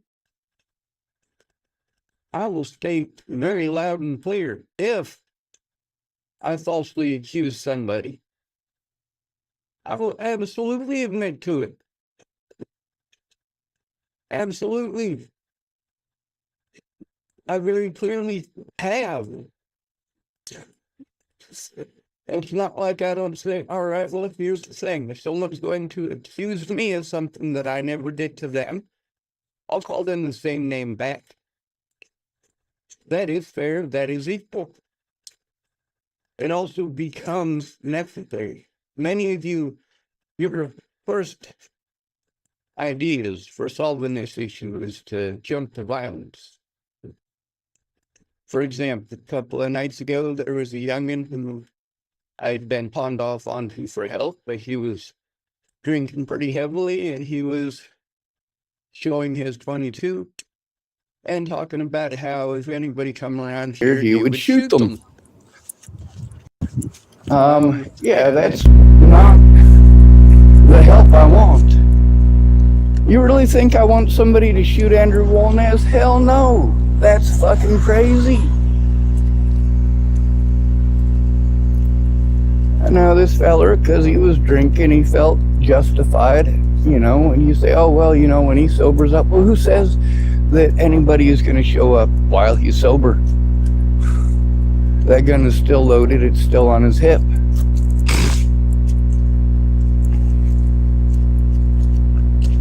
Now, I'm not against people having guns. I'm not against them owning guns. I'm pretty sure that alcohol and firearms are a bad idea. And I can name off more than one person that I've known in my lifetime as an example of that. Mike Hudson of Chapel, Nebraska. Yeah. He was out with the Beardsley Boys and Amy Spencer, later Amy Kalina Kingery. And Mike Hudson got blasted in the back of his noggin. One of the Beardsley Boys. They weren't trying to kill anybody, they were just fucking around, alcohol and guns. So when I go to people for help, I try to talk to people that are responsible. Well, I'm being patient apparently. It's Martinez. What's up, Sean? How you doing? Speaking about you guys trying to turn in abuse, Andrew Wolnez keeps breaking the protection order. I want to hear that, man. Here, okay?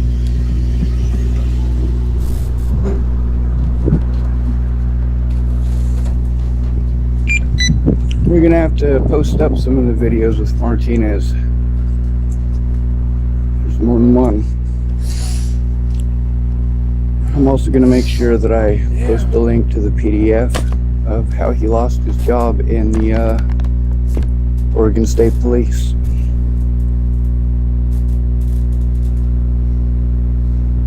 Martinez is one of the people who falsely arrested me. I had to try to turn in Martinez, Lothman, and several other of the deputies here because several other of the officers here because they refused to do anything even with a permanent protection order in place. There's multiple videos where I try to turn in the abuse. And of course, there are multiple videos with people who are trying to help it in. They didn't exactly know shit about what was going on, which is definitely not my fault. With each of these people, I'd spent enough time with them that they'd have been listening instead of talking. They'd have known a lot more about the story instead of me knowing so much about theirs.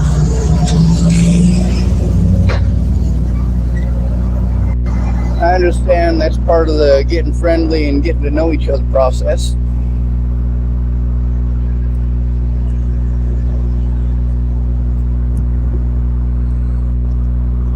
I'm gonna walk upright and all manly, pretend my back don't hurt, my neck don't hurt. I'm sure we could make a song about the other parts that still fucking hurt. Now, one of the things about these officers, they're looking at potentially a lot of prison time. Now, if they want to talk to me nice, that's great. They can go ahead and talk nice. That doesn't detract from the fact that the history of abuse, specifically by Lynn Lothman, David Martinez, and Timothy Sadler. Well, that's 3 arrests where I had to try to turn in those officers and they got to make up bullshit and arrest me. Oh, there's Andrew Wolnez.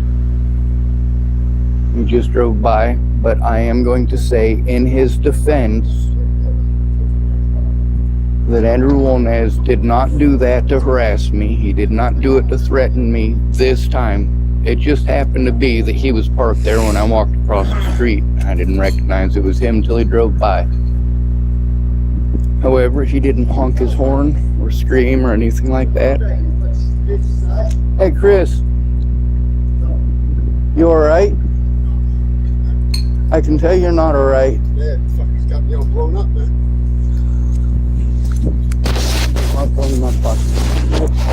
You know, I can't handle any more different kind of sorry, me. I know y'all. What's going on? Oh, nothing. They just got the fucking goddamn defibrillator and fucking everything else. Like, I don't know what the fuck's going on. You know what I mean? I knew where I was during the Cold War. Fucking manifesting for today. I was in grade school for the tail end of it. Well, these guys act like they're doing something fucking new. You know what I mean? It's the reason why we're bombing armies. The people that they overlapped that. Everybody who came, they made a profile for it, and now they're missing.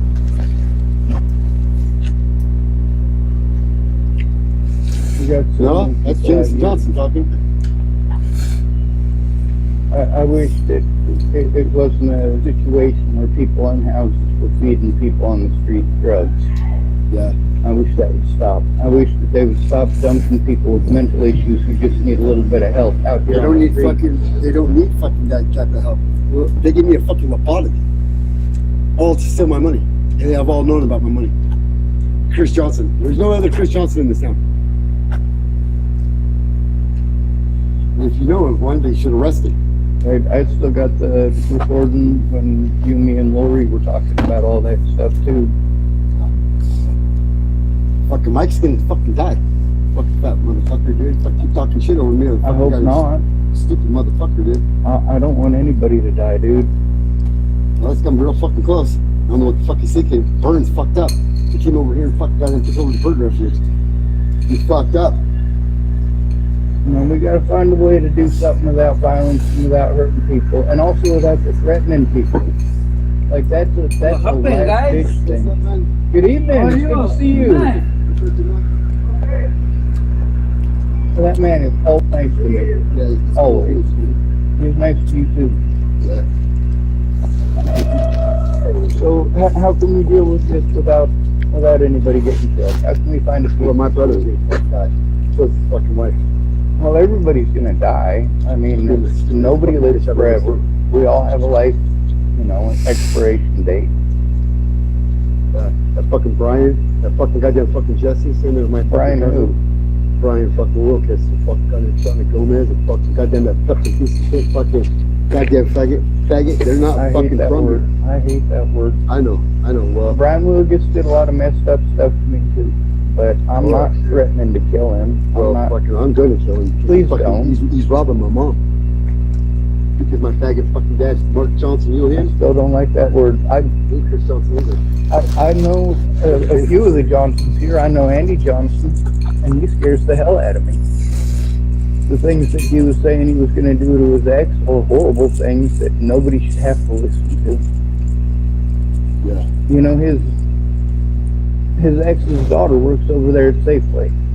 She's nice to everybody, and I do mean everybody. And she shouldn't have to deal with having to be afraid of that man and the things that he would do. Those are some very scary people. But you know what? You don't have to be those people. You don't have to be like those people. There is definitely some way of having a peaceful resolution in this that doesn't involve you getting locked up and sent to a mental institution for the rest of your life.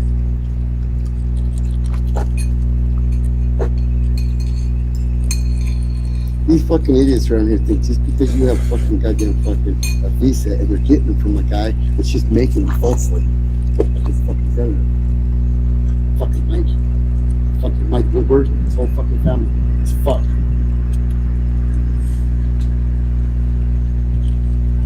Raymond's out here too tonight. Robinson, you're fucked.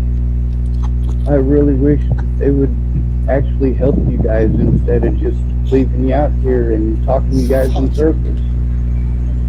I'm fucked.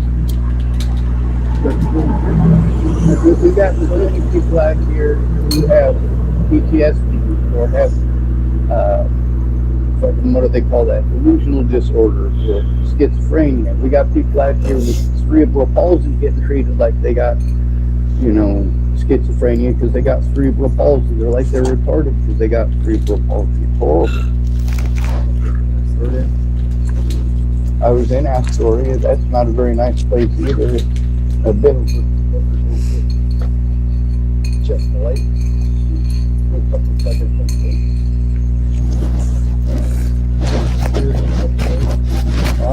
I'm just mostly interested in making sure nobody gets killed. I know you're not likely to do that. It scares me.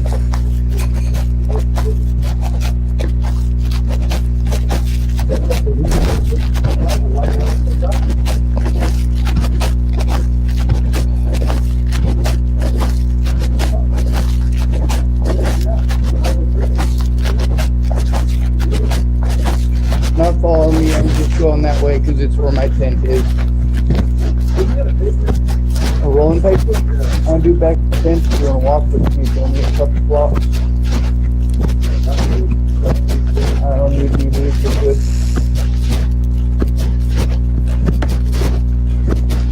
I pretty much just smoke cigarettes and drink caffeine. Once in a while I smoke some weed, but usually not. I was having my brain bearing.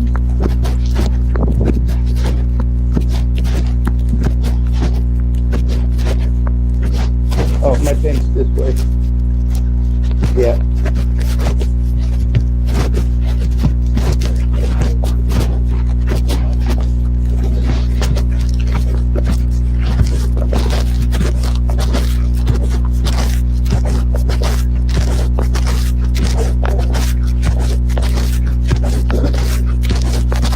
A lot of times when you yelling like that, when it scares people, they don't just get scared of you, they blame all homeless people for it. I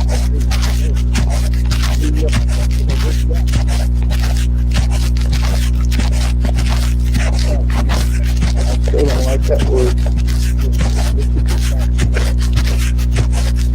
Don't get me wrong, I'm not into men, but I'm not into women either. I think everybody's saved.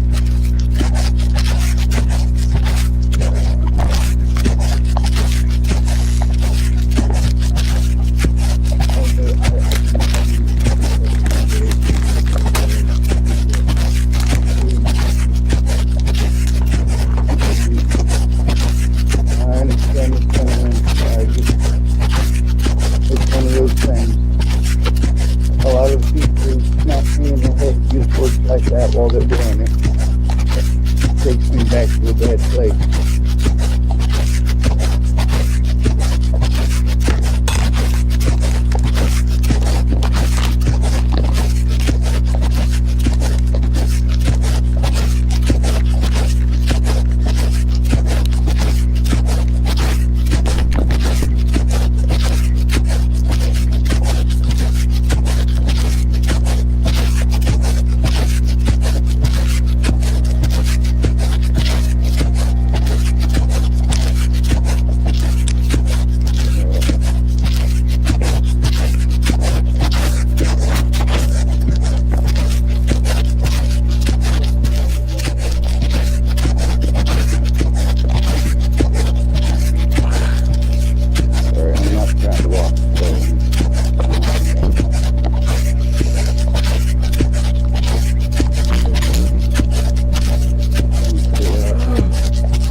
rat squeaking?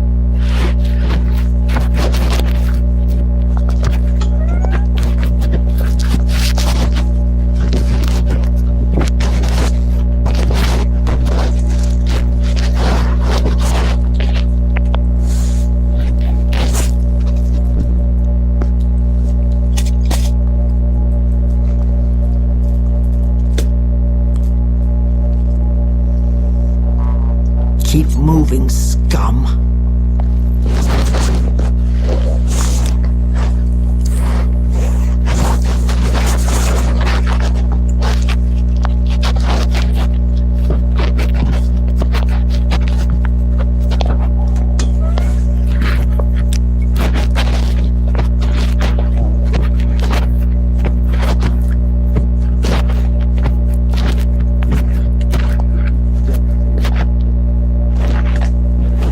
There you go, Chris. They're raw papers, so they're not ugly white. No, I'm good. Thank you, though.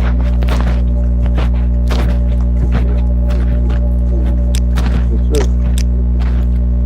Yep.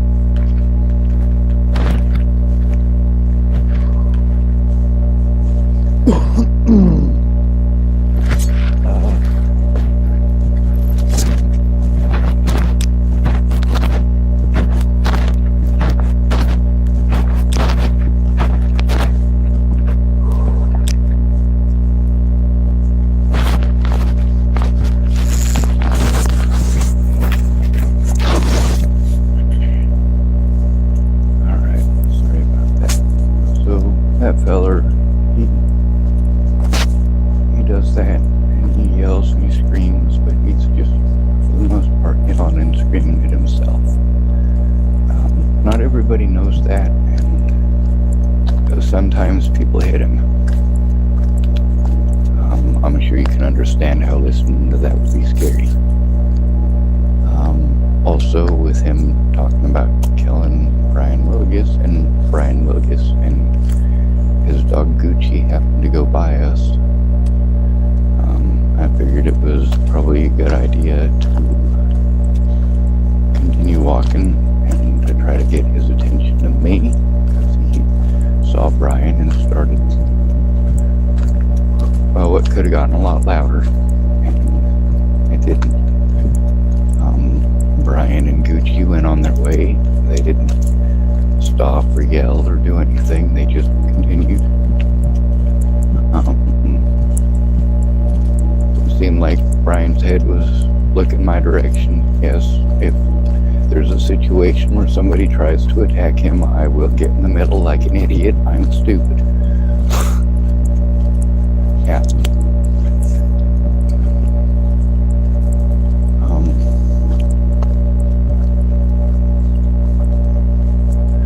People are used to hearing that out of Chris. They hear him doing it all the time. It becomes a daily thing and a daily routine for all the people in town, but it's a tourist town. Not everybody necessarily is going to know him or know his situation. And, you know, there ain't nothing saying that he won't start screaming that stuff while there's a tourist and his kids here to check out Tillamook National Forest. You know, you guys don't stop to think about the dangers for us out here. You don't stop to consider that when you dump disabled people on the streets and you dump child molesters out on the streets, and then you pretend everybody out here's got the mental disabilities only, and everybody out here is a drug addict, and everybody out here is out to touch your kids. Everybody who is out here chose it. You got a choice between staying at home where you're being raped and leaving home where you might have to endure that repeatedly. There's a lot of homeless women who have boyfriends that are alcoholics or drug addicts that do horrible things to them and treat them rather badly. But it's a trade-off. See, while there's very, very few people out here who are actually going to be predatory towards you in that way, there are people that will.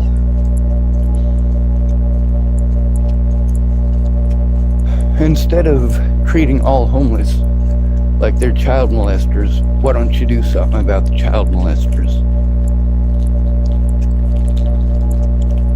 Instead of treating all homeless people like they're schizophrenic drug addicts, why don't you help the schizophrenics and the drug addicts?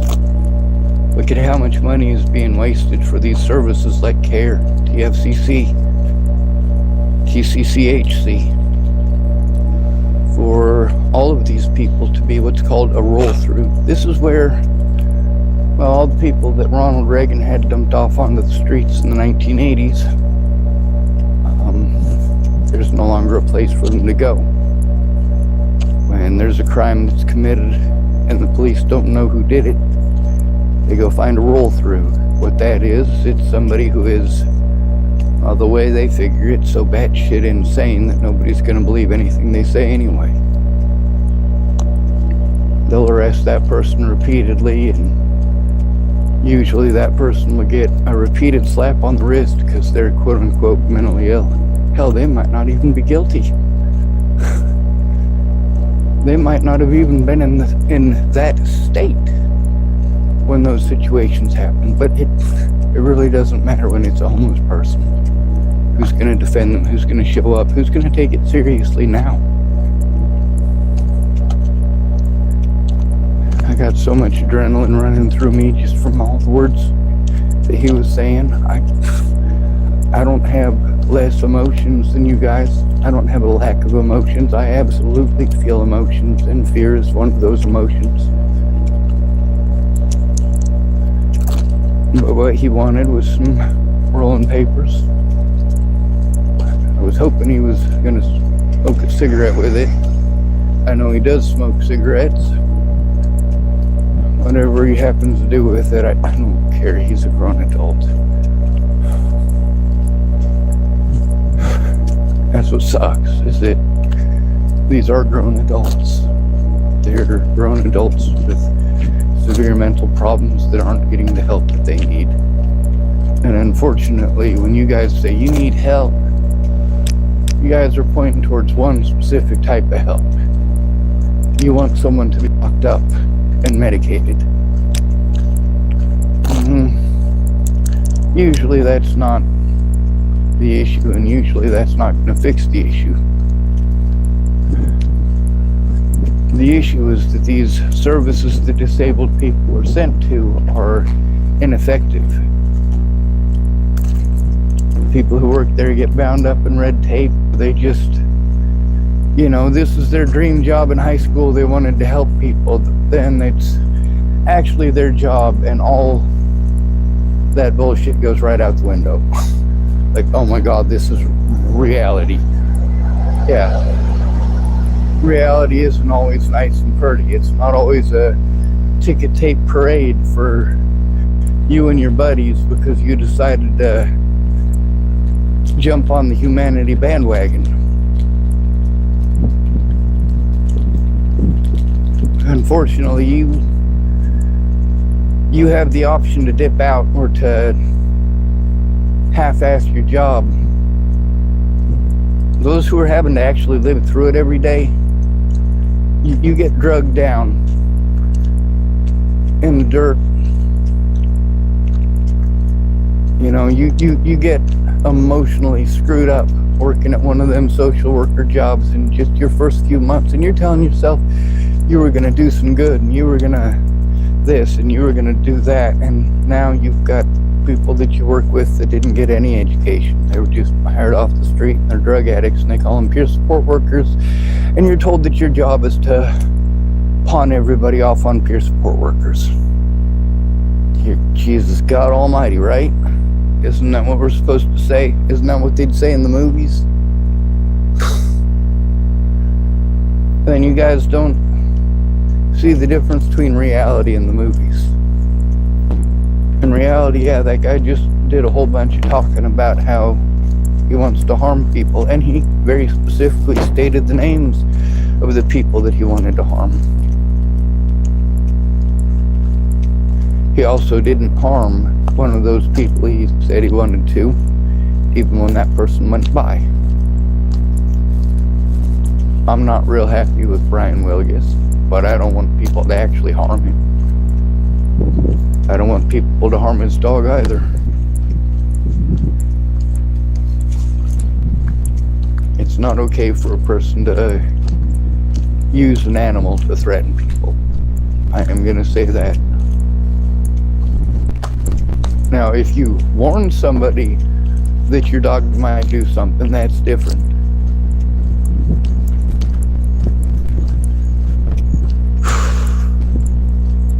But there's a difference between sicking your dog on somebody because you lost an argument or because you don't have any more drugs, and somebody come at you and trying to beat you to death and your dog comes to your defense. Very different scenarios.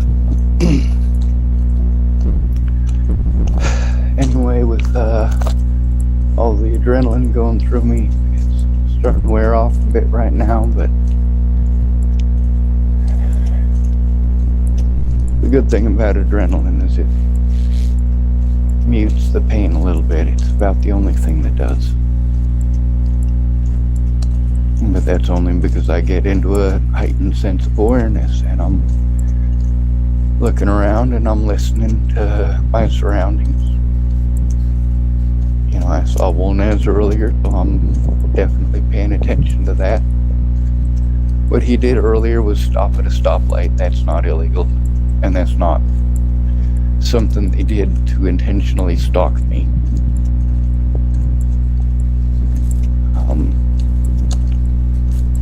Sometimes things like that do happen when you're stuck in a small place. That's one of the things about not being allowed your rights in court or as a victim in a small place. Chapel, Nebraska is much smaller than this. Chapel, Nebraska is a town of 500 people. It's less than a mile from one side to the other. And it's much less than a mile north and south. 500 people. So if you're not allowed your rights as a human being because your predators want to pretend that you're schizophrenic and delusional, you have nothing that you can do. You cannot go out in public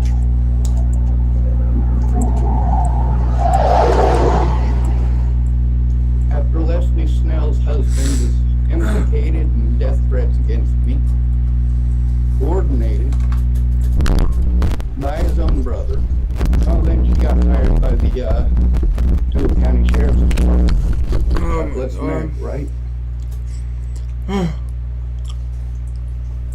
I had to try to turn in Scott DaCosta to himself, just like I have to try to turn in Nick Troxel to himself. I know from personally speaking with Nick Troxel, as well as personally speaking with Will Chappell, that's the guy who is the news reporter, I suppose, is what he's going to claim. He's not a reporter. A reporter is capable of being impartial. He outright lied about the situation over at Carol's house, about the demolition of that barn, or, sorry, that dilapidated old garage. Will Chappell doesn't care if it's something that's true or not. Nick Troxel doesn't care if it's something that's true or not. When it comes to the homeless, there's a reason that they ignore the worst of the worst and keep throwing them out here on the streets. That's to sway public opinion. Meanwhile, you know, Raymond walks around here stark naked.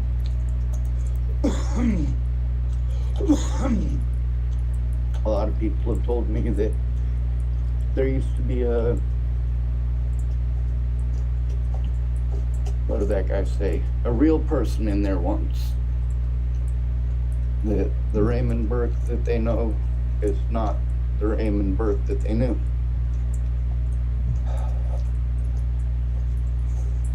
So when I first came to town, I tried to talk to Will Chappell about the Natalie situation and the abuse here in town. He said, well, nobody cares about something in Colorado. Boy, was he wrong about that. That's the problem with somebody who's decided that he's going to specifically write bullshit for Republicans. How do you skew the opinions of Republicans? How do you twist and manipulate and warp the opinions of Republicans? The same way you do it with anyone else. This isn't a Republican-only thing. It's through propaganda. All of you know how that works.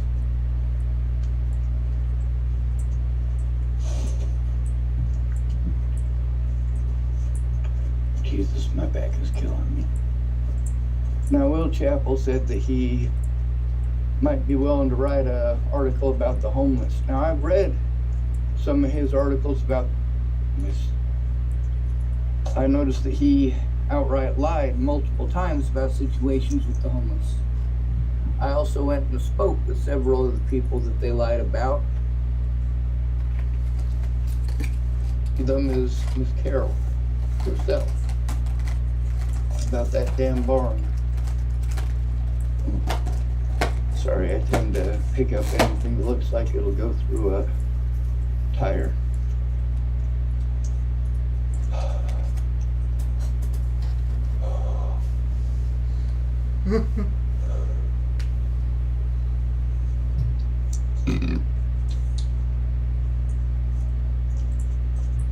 Now the problem is that these predators who have harmed me have already affected this crap in court repeatedly, destroyed evidence. I have to go in Monday,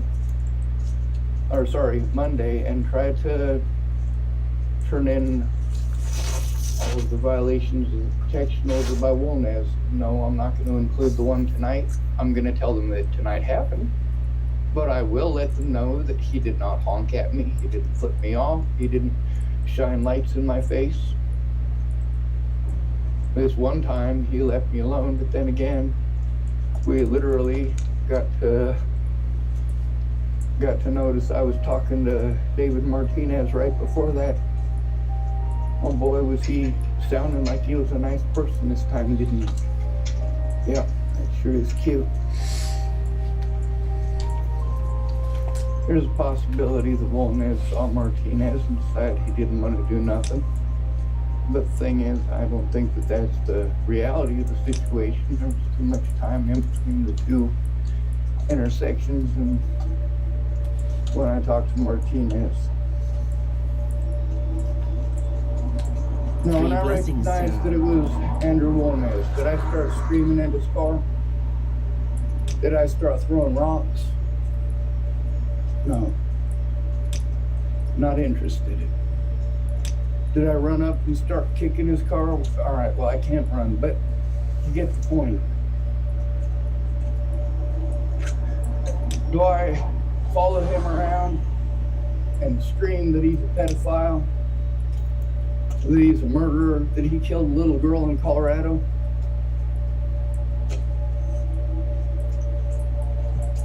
Now, when he wants to scream that stuff, you're damn right I scream it back.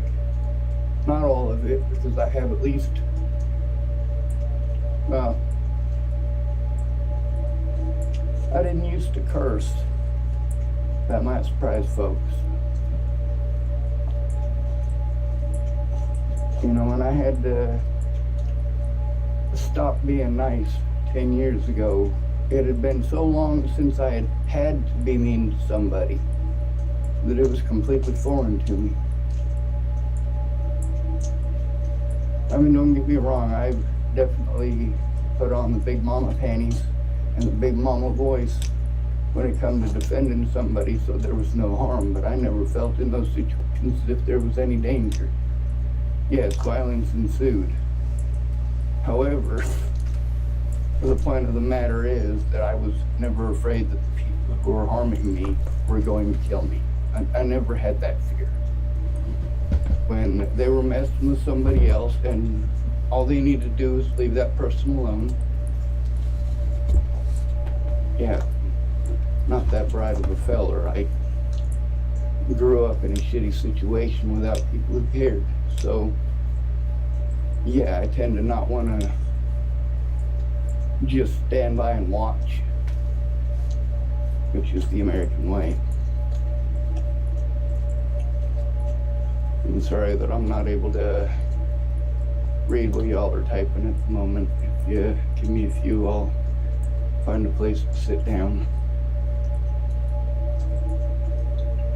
Now, some of you guys might be angry that I'm not calling the cops on that fella who was screaming all of that stuff. Here's the thing, is that the cops know who he is and that he does that every day. There's also the risk of, especially with David Martinez being on duty, if I call anything in, I might be arrested for improper use of 911.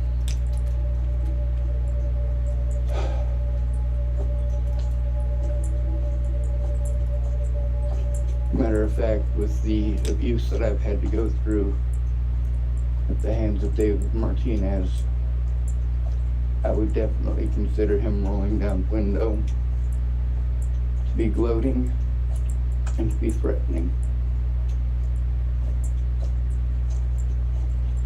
He's aware that I am trying to turn him in for the crimes that he's committed. He also knows that until I'm actually able to get that paperwork taken care of and into court, along with my evidence, he can literally do whatever the hell he wants. He's just gotta catch me without my camera on. Or when I'm not recording live, like Sadler did. Of course, it took another one of Wonez's friends who destroyed my phone, well, the usable part of it, all because she heard a rumor from Andrew Wonez. And then there's that feller, Scott Brown, and of course, Masim Bijan, and a whole lot of other people that did really, really, really not nice things to me. All because they heard a rumor. Now, these folks who have been harming me, they don't want to be called these names back. But the difference here is, I'm not just running around calling people names all willy-nilly. I'm not approaching these people, any of them. I don't go to the places where my predators live. I don't care where they live.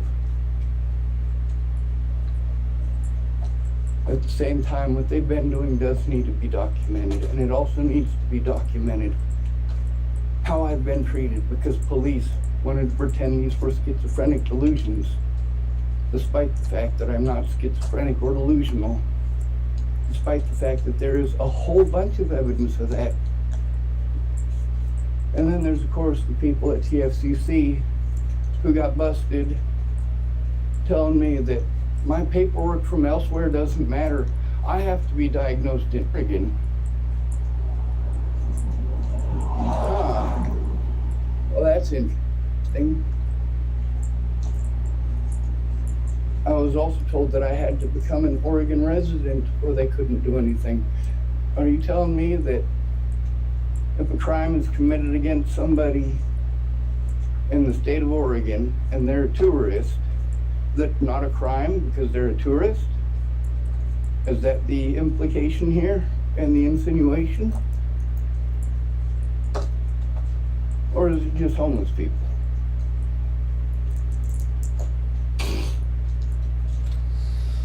Don't get me wrong, I've been saying many of the same things that these people have about these very specific homeless people. Many of these homeless people, yes, they're homeless people, but not all of them are homeless. And where are the drugs coming from? Are these drugs really coming from homeless people? No, they're not. Somebody's profiting from it, and somebody a little higher up on the ladder is profiting a little bit more. And somebody a little higher up the ladder is profiting just a little bit more. Most of these heroin addicts did not start off as heroin addicts. That's one of the things about folks who are on painkillers. It's also one of the reasons I don't take painkillers. Yesterday I had a pretty bad headache, and I took 2 ibuprofen, 200 milligrams.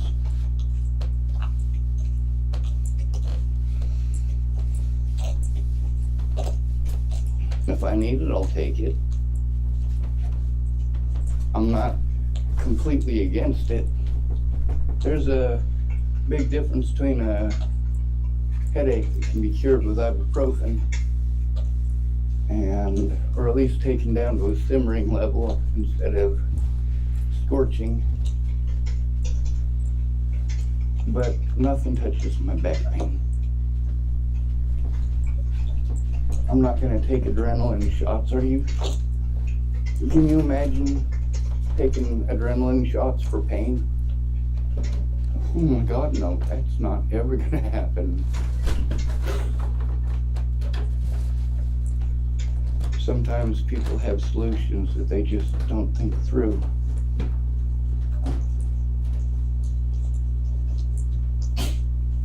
Anyway, I'm almost to a place where I can sit down.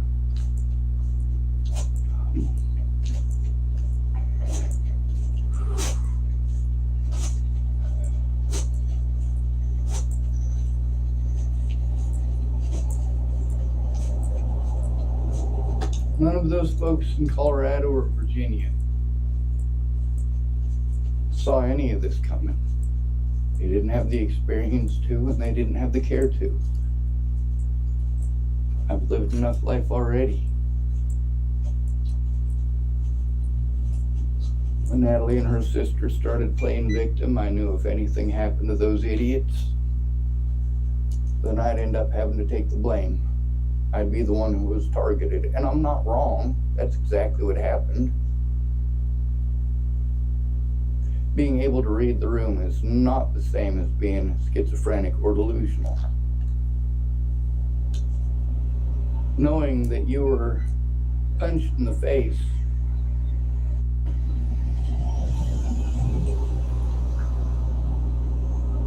but that they're going to get away with it because of the term mentally ill. That's pretty disgusting.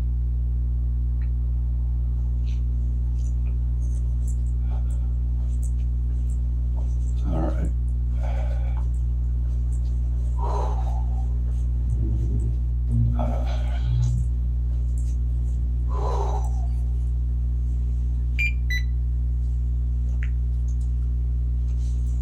As a disabled person, when I am harmed, harassed, threatened, assaulted, I have to go to a friend or family member and hope that they give a shit. Now we've gotten to see that there's the situations where I've gone to the police alone. How does that work out? Me getting talked over, me getting disrespected, me being treated like I'm less than a human being. Sometimes they talk nice.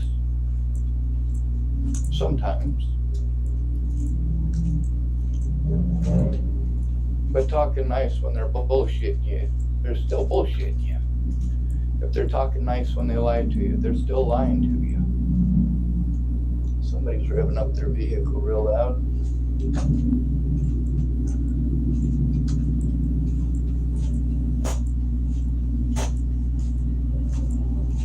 Repeatedly, people who I've tried to turn in have played victim. When I state very loud and clear that I am turning in crimes that those people committed, Each and every one of those people ends up playing victim, don't they? Oh, I'm scared. Sean might hurt me because he's turning me into the police. Or because he's trying to turn me into the police. Oh, I'm scared for my life. Really? Because I'm having to deal with people who are actually threatening to kill me and my friends and family. These police officers pretend they don't understand the English language. But you guys got to see on this very channel, people have been threatening to kill me and my friends and family. You've also gotten to hear Andrew Wolnetz on more than one occasion. Not that it matters, this is an entertainment channel for you guys. For me, this is hell. You know, when Chris is screaming like that, that's not just a scary situation for everybody else, it's a scary situation for me too. But I don't want him to hurt anybody. I also want him to know that I'm not okay with it. And he let me know that I'd said that several times.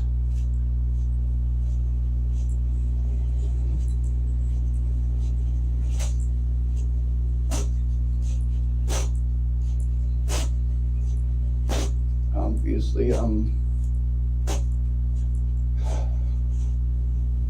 fuck it, I'm almost to my tent. I'll go there. That'll probably look better anyway.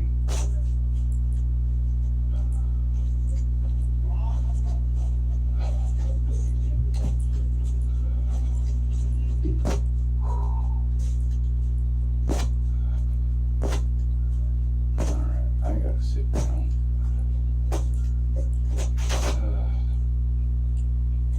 Oh my god, that sucks. Back.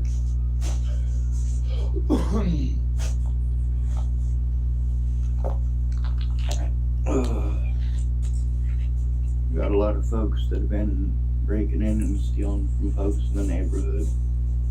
A lot of people are fairly certain they know who it is or what group of people it is, but narrowing it down to who in specific did it is another issue entirely. You can't exactly blame everybody.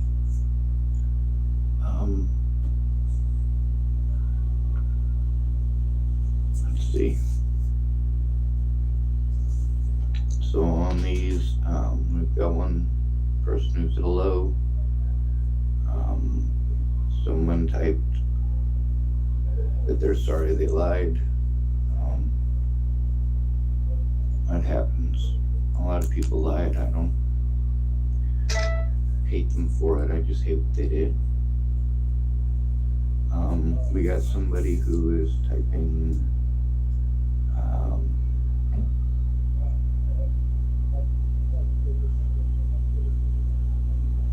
I don't know, it says somebody donated $100. I don't know how. I don't have anything that they could pay me with.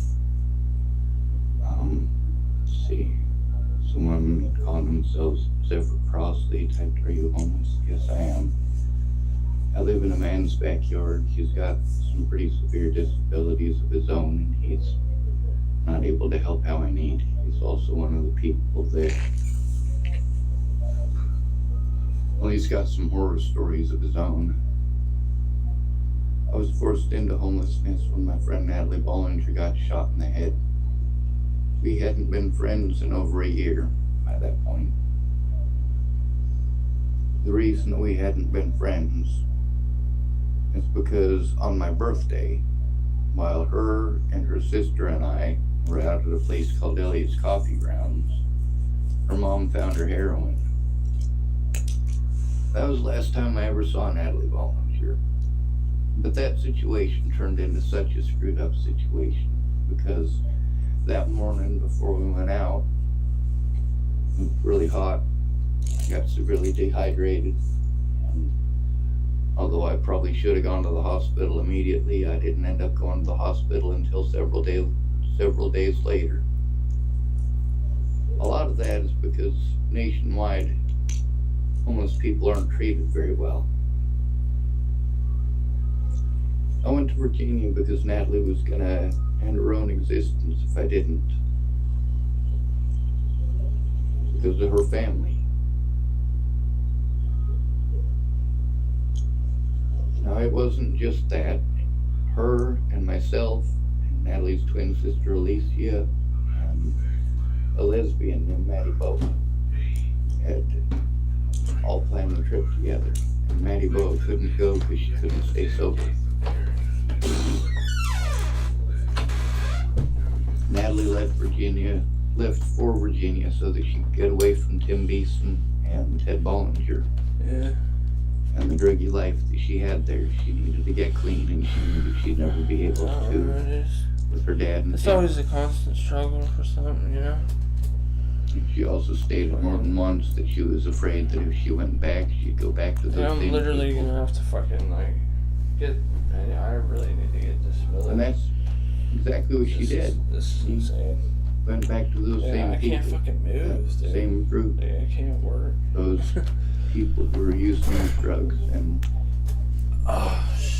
doing pretty horrible things to each other because of it. Weird videos. We've also got to hear in video after video how many of these people who are harming each other in my videos are on drugs or alcohol. How many of them are drug addicts. You've also got to hear so many of them say that they're different. They're not like that. They're not violent. They're not. Trying to get restless legs. They wouldn't from, take like, advantage of someone. antipsychotics and shit, like the ones that put you to sleep, like When I forget what it's a lot of called, these but drug it knocks addicts you out, realized that I wasn't gonna something like that. hire somebody to help me who wasn't sober. They said if they were sober, and then I got to see them doing drugs and had other people volunteering updates on drugs that they were doing and what they did with the money that I gave them. Telling me that they may have intended to help, but they definitely weren't sober.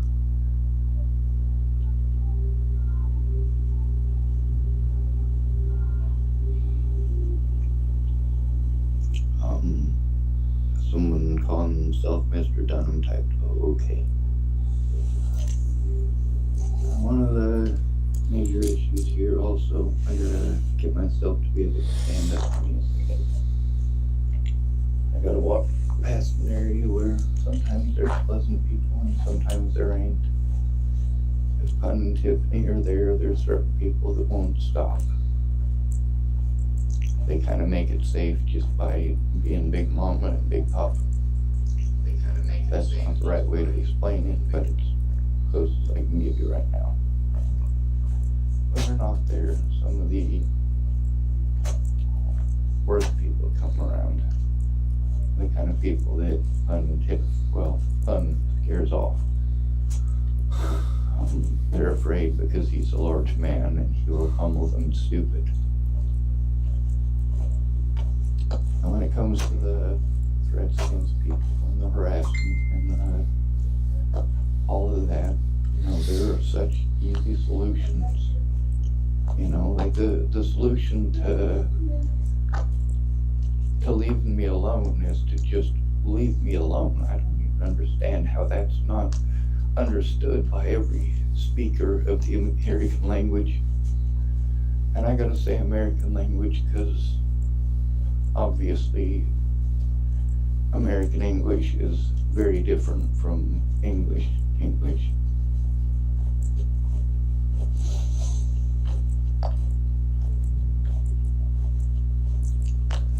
I walked by a whole bunch of people. The one person who I was worried about getting an issue wasn't there. And none of those other people gave me an issue or gave me a problem. There is quite a few people out there for this time of night or this time of morning rather.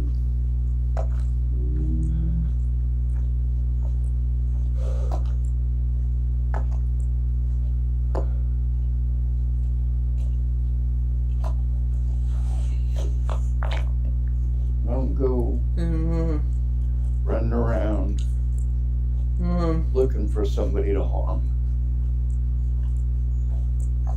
When people have a bad day, they want to take out the fact their life's not going perfect. They want somebody to take it out on. they're more likely to take it out on somebody who can't defend themselves. Somebody that people won't believe. You got a bike. Like, for example, a lot of rapists will very specifically target people who are autistic and can't speak, or people who have Down syndrome, or people who have schizophrenia or delusions, or people who have a history of having PTSD, of being afraid. Well, unfortunately, for those of you who aren't aware, PTSD can manifest itself in a lot of ways, including what's called Mighty Mouse Syndrome. Now, this is just a term coined by the people who have to endure it. When you've tried to be so incredibly submissive, you've tried to stuff yourself into a hole, you've tried to be quiet, you've tried to follow every instruction to make somebody happy, and they're still not happy, and now they're coming at you with a weapon. Well, yeah, just get a fucking Well, lo and behold, you may be tiny, you may be meek, you may be afraid, but at that moment you are mighty.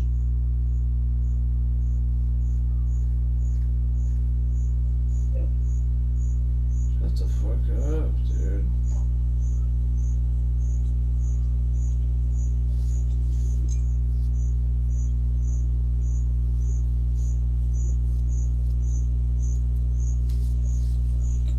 Yes, I cricket. Things are a lot different when somebody's trying to hurt your friends and family. The Bollingers didn't want to get in trouble, so they pretended. Well, that's not okay. Because they pretended like I might harm them. People actually harmed me. Well, you want to pretend that someone saying hello means that they're rapey and they want to kill you. The fact is that people have actually told me that they are going to kill me. They've actually told me they're going to kill my sister and my friends and my family members, and I've actually absolutely spoken up about it. The guy who asked which Carol it was, you should the fat one. Look up the Tillamook Headlight Herald. Will Chappell's the guy who writes for it. You can read the article yourself.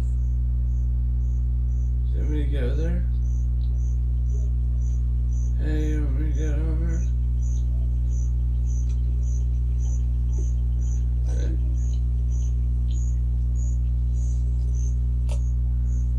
God, if I told you how many drug addicts are still within visual range right now, you wouldn't believe me. But if you guys are watching from tall enough, just go to Veltri Insurance, a block west of Safeway.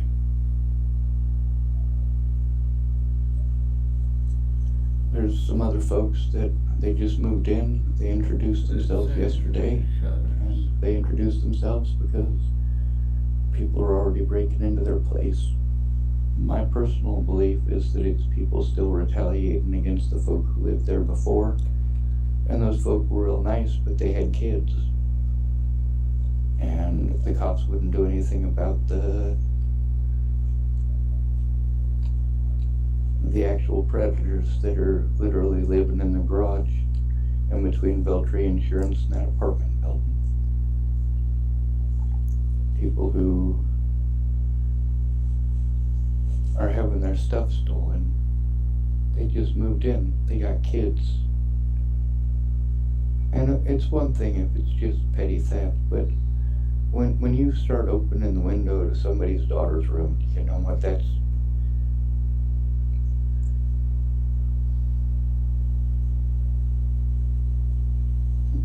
I think that should be an immediate lockup. You start opening a little girl's window, you should be locked up immediately. Don't get me wrong, I think you should have an honest day in court. There might be some reason, possibly, that it was absolutely necessary. You should have the opportunity to present your evidence and show it, but at the same time, you should not have the opportunity to get away. I am more likely to believe that you are going to harm somebody if you're opening a little girl's window. I believe that you should be allowed to tell your side. It might be the truth. I believe that your honest situation, especially if it's corroborated with evidence, definitely trumps my opinions. I've made a lot of bad assumptions in my life, but at least I admit to them. And it's a lot easier to make the right decisions when you have the right information.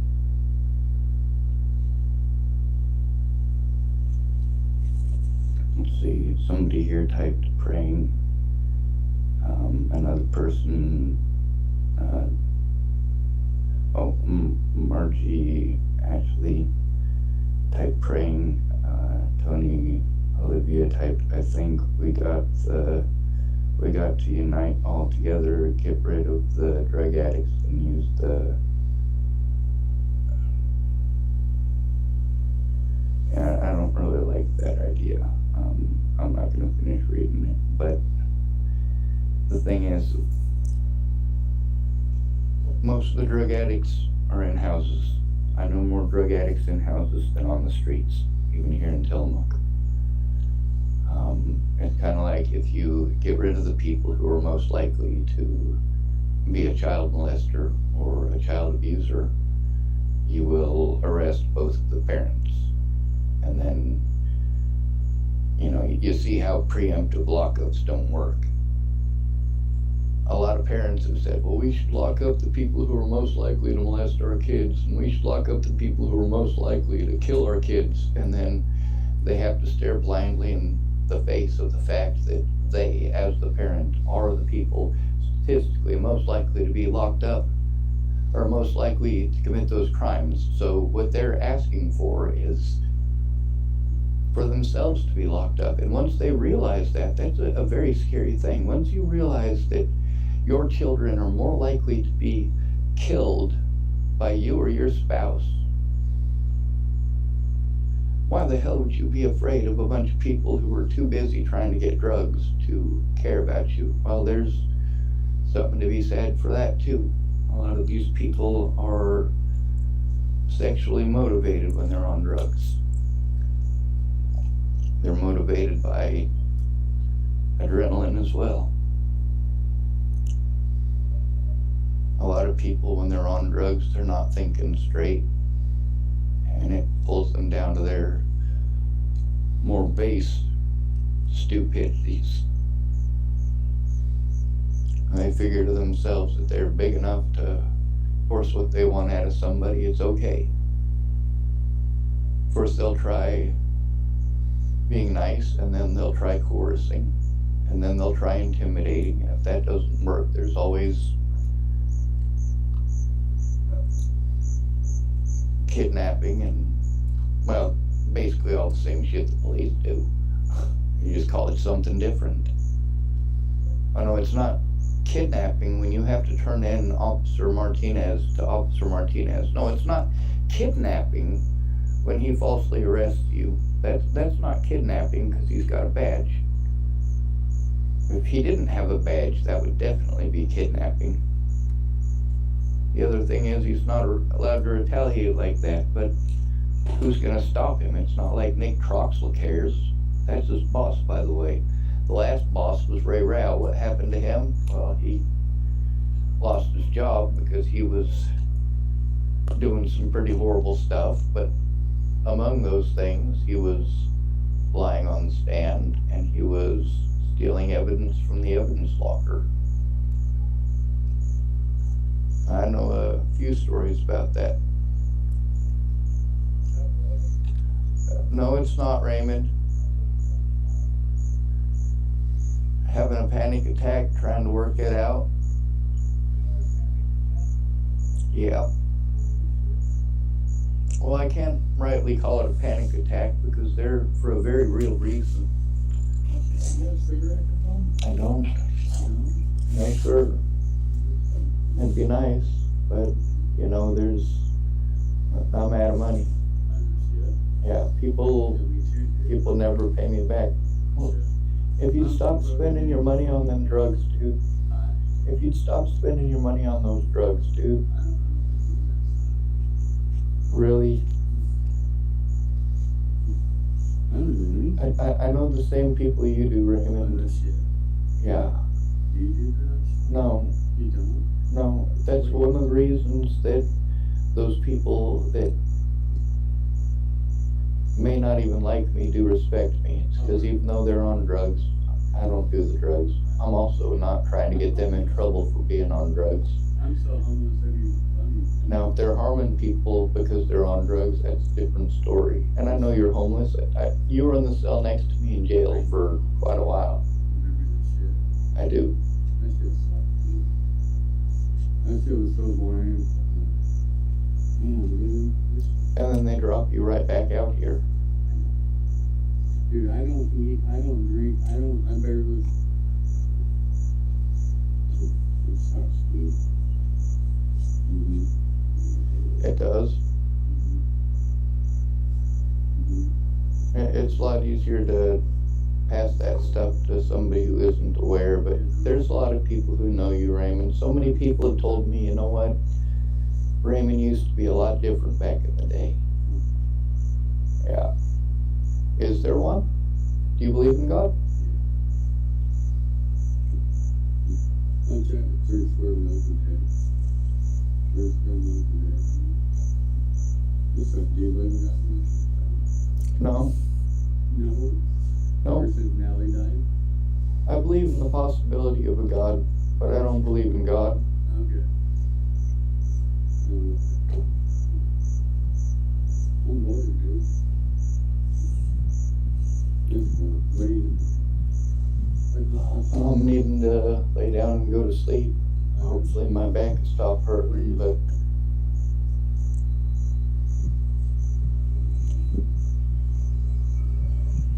I don't have a place to sleep, dude. I know. I don't have a blanket, dude.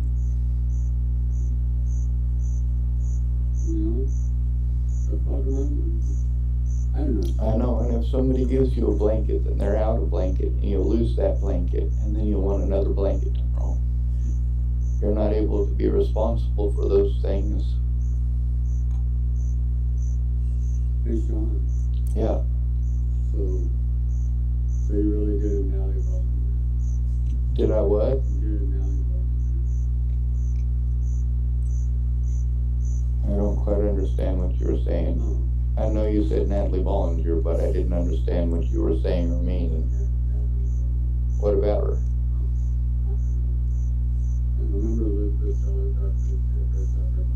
I remember those people that you told me about that were at the Oregon State Hospital that died. You asked me to write their names down, and I did. Yes, sir. Are you an artist? I used to be. What do you do? Nothing anymore. Or nothing? No, I try to write down the situation that we're having to deal with and the different characters that we have out here, their reasons, their excuses. Kinda sucks, man. I also write down about when they're abusive to each other. Okay. Because it's gross. I don't understand why people out here want to harm each other. The drug addiction makes sense. I get that the drug addicts want to stick together, and they don't want to screw over the other drug addicts, because then they get a reputation for screwing over the other drug addicts. They don't have access to their drugs. So the people they screw over the most are the people who aren't on drugs. That sucks, Sean. I'm so tired of being homeless, dude. That sucks, man. I was looking on $40 a fucking day. They cut me down to 20, dude. What am I supposed to do? $40 a day is a lot of money, and I'm assuming TFCC are the ones who are in charge of your money. Why don't they have you in some sort of housing? I don't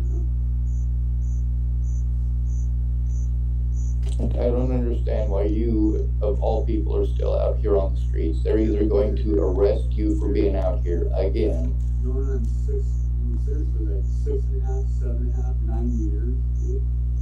Probably something like that, man. This just sucks, dude. I don't know how to fucking do this. I don't know. This sucks, dude. I've been so homeless for so long, I survived. I live now. How much do you get a month, Sean? Not enough to live on. Not enough to run around to all the appointments that I'm expected to go to. I have to live on less than $1,000 a month, and that's with help. Yeah, $1,000 is a lot of money, but not when you have a bleeding hole in your fucking bank account. Yeah.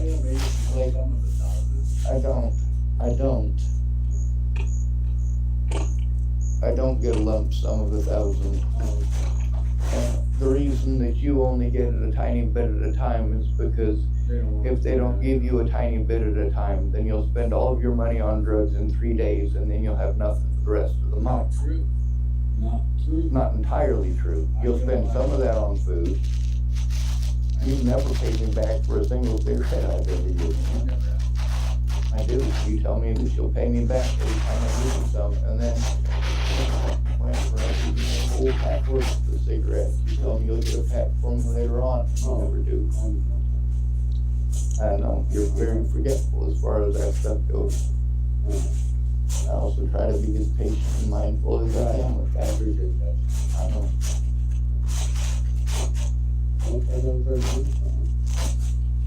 Well,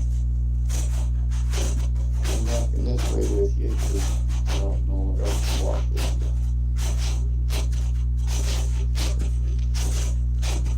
I know, homelessness does suck. I also know that with you not having any sort of advocacy, you're pretty well stuck out here.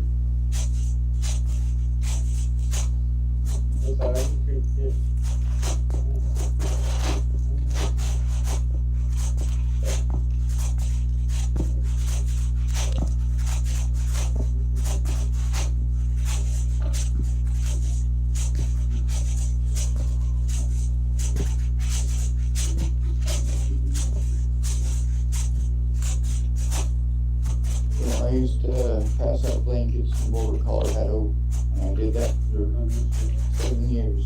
And yeah, sometimes I'd pass out blankets, jackets, and socks.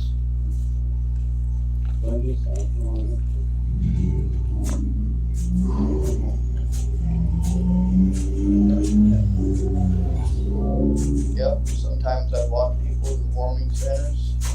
Sometimes I'd walk them to the homeless shelter. Sometimes I'd just go show them a place where they could pass out in the bush without getting arrested by the cops. Where were you from? Yeah, there's a lot of nastiness on the road.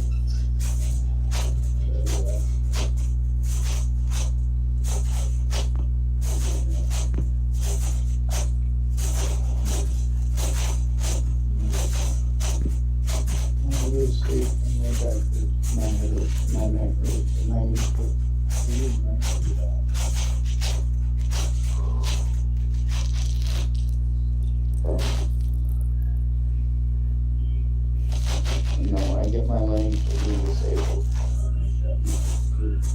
I know, you get disability money, you actually get more than I do. I don't.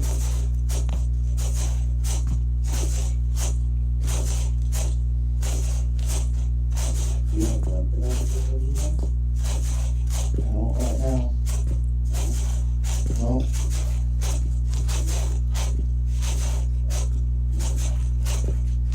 I can give you one tomorrow. Oh shit. I'll find you one. But I can't be giving you a blanket every day. No.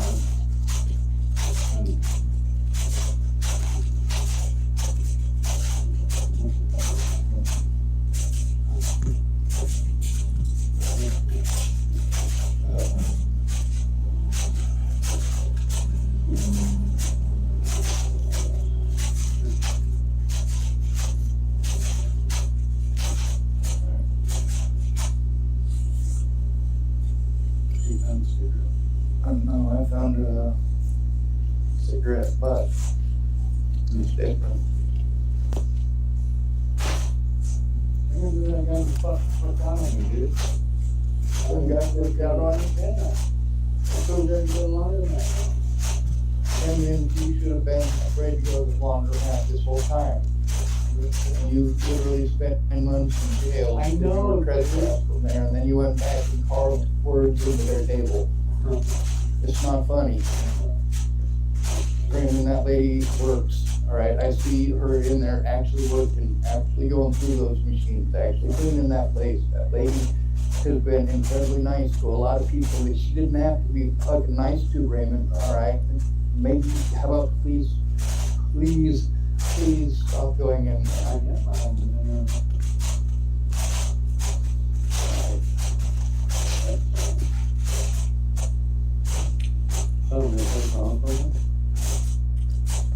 Yeah, I can do that. Okay, good. Thanks. Give me a second. I'm gonna have to sit down. My back is killing me. What do you want me to listen to? It's all Born and Raised. Okay.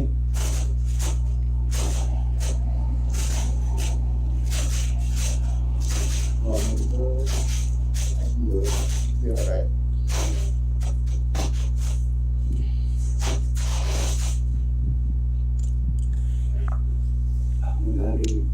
I set out for a 5-minute walk because everything hurt.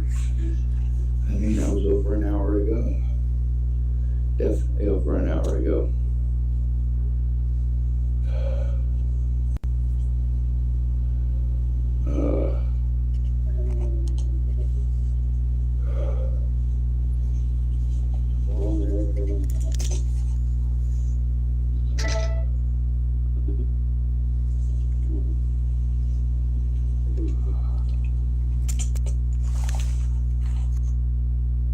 I think the reason why the Midwest is so fried is the Midwest comes from like Swedish stock.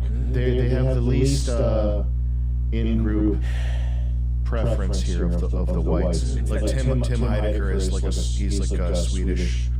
They have a bad attitude, don't they? Like generally Swedes, they have a rough attitude. I don't know. They don't like. They're like the. They're like. Do they think they're Lord of the Rings elves or something? Yeah, they're pretty comfortable with telling you off and telling you the pecking order. I remember like that just sort of really stood out to me. The pecking order is, female, cat, dog, man.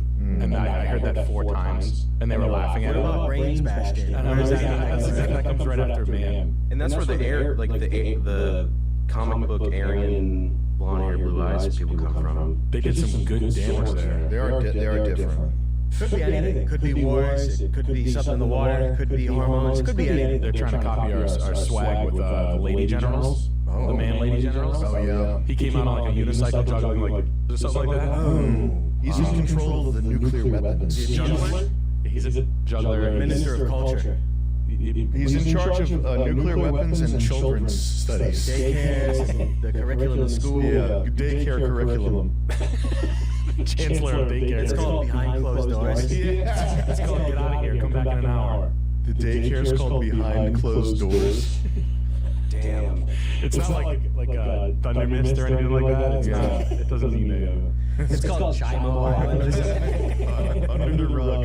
Under their underwear. Under the bridge. Under their wares. Man, it's hard to see a way out that doesn't involve. It's really impossible. I wouldn't even call for him. I would never call for him. Call to gaming. I would call it gaming, but it's just crazy what's going on right now. I hope people are taking this seriously. Code word gaming. It's a fine line as to not demoralize people that take you seriously. It's a very heavy responsibility when you get into this knowing. So it's like, what are you supposed to do? I don't want to blackpill or demoralize, but it just is. It is a crazy, intractable problem. You guys better be ready for all that. You think what's gonna happen? this kerfuffle in New York is better be ready for it. Is he rice man eating? If this guy is able to enact his policies, well, I mean, it remains to be seen. I think he's he is like a theater kid. He is like a which could mean that he's going to be totally ineffective and just New York's going to be business as usual. But he's also he also probably is a commie, so he could make it much worse potentially. But I think the writing is on the wall. Has been on the wall for New York. You have to get out of there. New Yorkers are lucky they're still allowed to leave. New Yorkers are lucky they're still breathing. That's the place sucks, man. Sucks. You have to get out of New York. You have to get out of there immediately. There's nobody. There's nothing cool left. You have to go. You gotta get out. Yep. Dead end. We were walking around NYU. It is fucking beautiful. Yeah. The NYU campus, it's like Europe or something, like cobblestone, like tiny cobblestone streets, intricate, even more so, intricate, like brickwork. It looks like little shops and workshops. Like a street like Italy and certain parts. The NYU campus is fucking killer. It's so beautiful. Can't wait till it's bulldozed. Yeah, they gotta make way for this. I wouldn't want to graduate. Housing development. They're gonna make way for a huge cemetery. Vertical cemetery. Yeah. Twin Tower Cemetery. Oh yeah. It's loose fit. It's just Rubbermaid bins stacked on top. It's just the FEMA coffins. 4,000 feet high. By the way, guys, don't be black-pilled. You have to. Everybody throughout history has had to fight. You have to fight. That's just how it is. Try to make some money and expand your circle of trust and build a bubble of safety for the people you love. Don't be black-pilled. But that being said, factually, it is extremely black-pilled. But the only listen, throughout all of history, the only option for sometimes is to the flight to safety and figure out how to amass wealth and not get taxed. Anyway, All In Podcast. There's that one guy, Jason Kankas, the one that's the most sickening. He's at Jason on Twitter.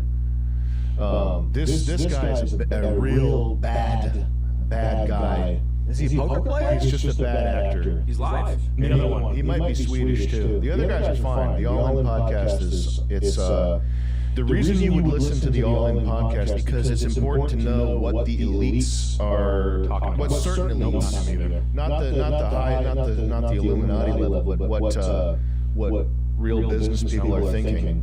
That's why I would listen to the All In Podcast. But that one guy, Jason, whatever the fuck his name is, he's a evil. It's definitely a good place to think about what they're considering. What do they do? They're pretty transparent. It's just like the things that they're considering. I mean, they can see, they like conveying economic data in a way that's digestible for your average smarty pants or normal. They're like what Mark Cuban should be and wishes he was, which is like an authoritative guy that can speak to the everyman in a way that's like logical.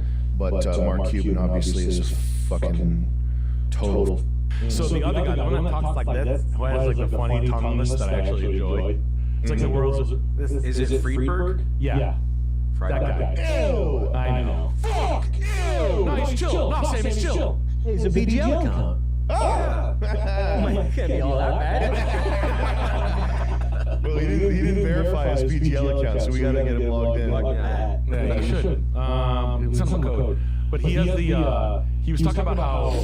There was the promise of student debt, and how basically the student debt was like 300 billion to not like 4 or 5 trillion or something like that. It's 10x. Really? It's gone up like 10x, and it's major cities that have promised these kids like promise of debt. Promise of student debt was to get you out of like you're gonna have a job when you get out of college. We're gonna meet this generational problem, blah blah blah blah. And now it's essentially failing them, where they're so saddled with debt. And the whole time he's talking about paying back the institutions, and I'm just like, no, they're just gonna get stiffed. Is that essentially terrorism school? People, the disenfranchised generation that has no mobility whatsoever and huge debt, are they just like, there's some other trades I'm looking at. Yeah. These trades don't discriminate. Anti-discrimination trades. I mean, he's basically talking about like the saddling of the student debt has been like the real ratchet on the back of. Must have been an unintentional consequence, right? Yeah, we have no idea. If there was any justice, it would stiff the institutions. That would be amazing. It wasn't even worth more than like nations. They're worth more than countries. Oh yeah. Well, these institutions, the savvy ones like Yale, they all they invest. Like the biggest part of their business is the investing in foreign stuff. That's why if you are on campus and you're trying to organize an anti-Israel like Israeli divestment thing, that's worse than like you get in more trouble for that than making like a sign that says like or something like that's the ultimate no-no is steering negative attention towards their investments. And the highest paid guy on campus is the guy that runs the investment fund. Yes. And like Yale's investment fund, this is what colleges do with their money. So they have money. What do they do with it? Do they make the college better? Do they provide better education? No, they invest it in other shit. Global governance. They invest in like private prisons and like fucking, what's that? Halliburton. What's the other one? Not H.B. Gary. It's whatever. Boston Dynamics. The troops over in the Middle East, like the showers and the logistics and the water and the housing for troops, it's always the most. It's not even substandard. It's like poisonous. Like you go over, if you're a soldier in the Middle East, like everything, wet naps, the water, your bed, everything is like trying to kill you, and it's because it's I think it's is it KPI? Is the name of the company? It doesn't matter. That would indicate that the military is afraid of veterans when they return. They want to reduce their lifespan and reduce their health. Yeah, when you come back from war, the ideal situation is you're medicated and about to die. Yeah. That's how you're the lowest level problem for the U.S. Army and the taxpayers. On the same time, they're telling you they need you more than anything. But the companies that provide this infrastructure for the troops, that's one of the companies that Yale was invested in. The endowment, that's what these things are called. Well, the most cockstrong guy on any. My dad was friends with the guy. My dad was the director of buildings and grounds, head janitor at my high school. And the guy that runs the endowment. The guy who runs the endowment was the coolest guy personally. He was like Ric Flair. And I literally Coming off of a helicopter. Blonde hair, cool motherfucker. Loved him. Yeah. Me and his son were good friends in high school. I'll leave his name out, but he was like a cool, like, not the guy you want running an endowment fund, but like he's the guy who handles the money. Yeah. And like you see this job, this guy made bread. You know what I mean? Like you can. It's the highest paid role. Right. Who voted for these universities to have this global power? No one. Yeah. No, I just think it's one of those like permission forgiveness things, because Brown gets checked constantly for buying real estate. Johnson & Wales got checked constantly for buying so much fucking vacant land where they're so in tight with the state. And they were like, yo, you guys got to pump the brakes on buying fucking everything and then just letting it sit. Like they were buying marinas.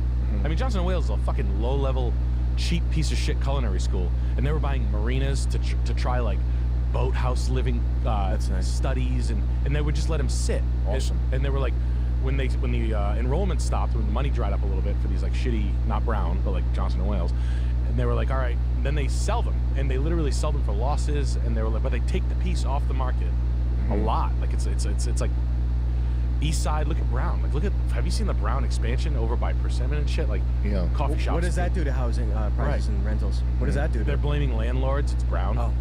They're blaming landlords. That's your competition when you're looking for land? Gigantic university. endowments? Yeah. A $1 trillion university. Something that's been around for 200 years. 2,000 years. Oxford University. Aren't they older than anything? They're older than the Mayans.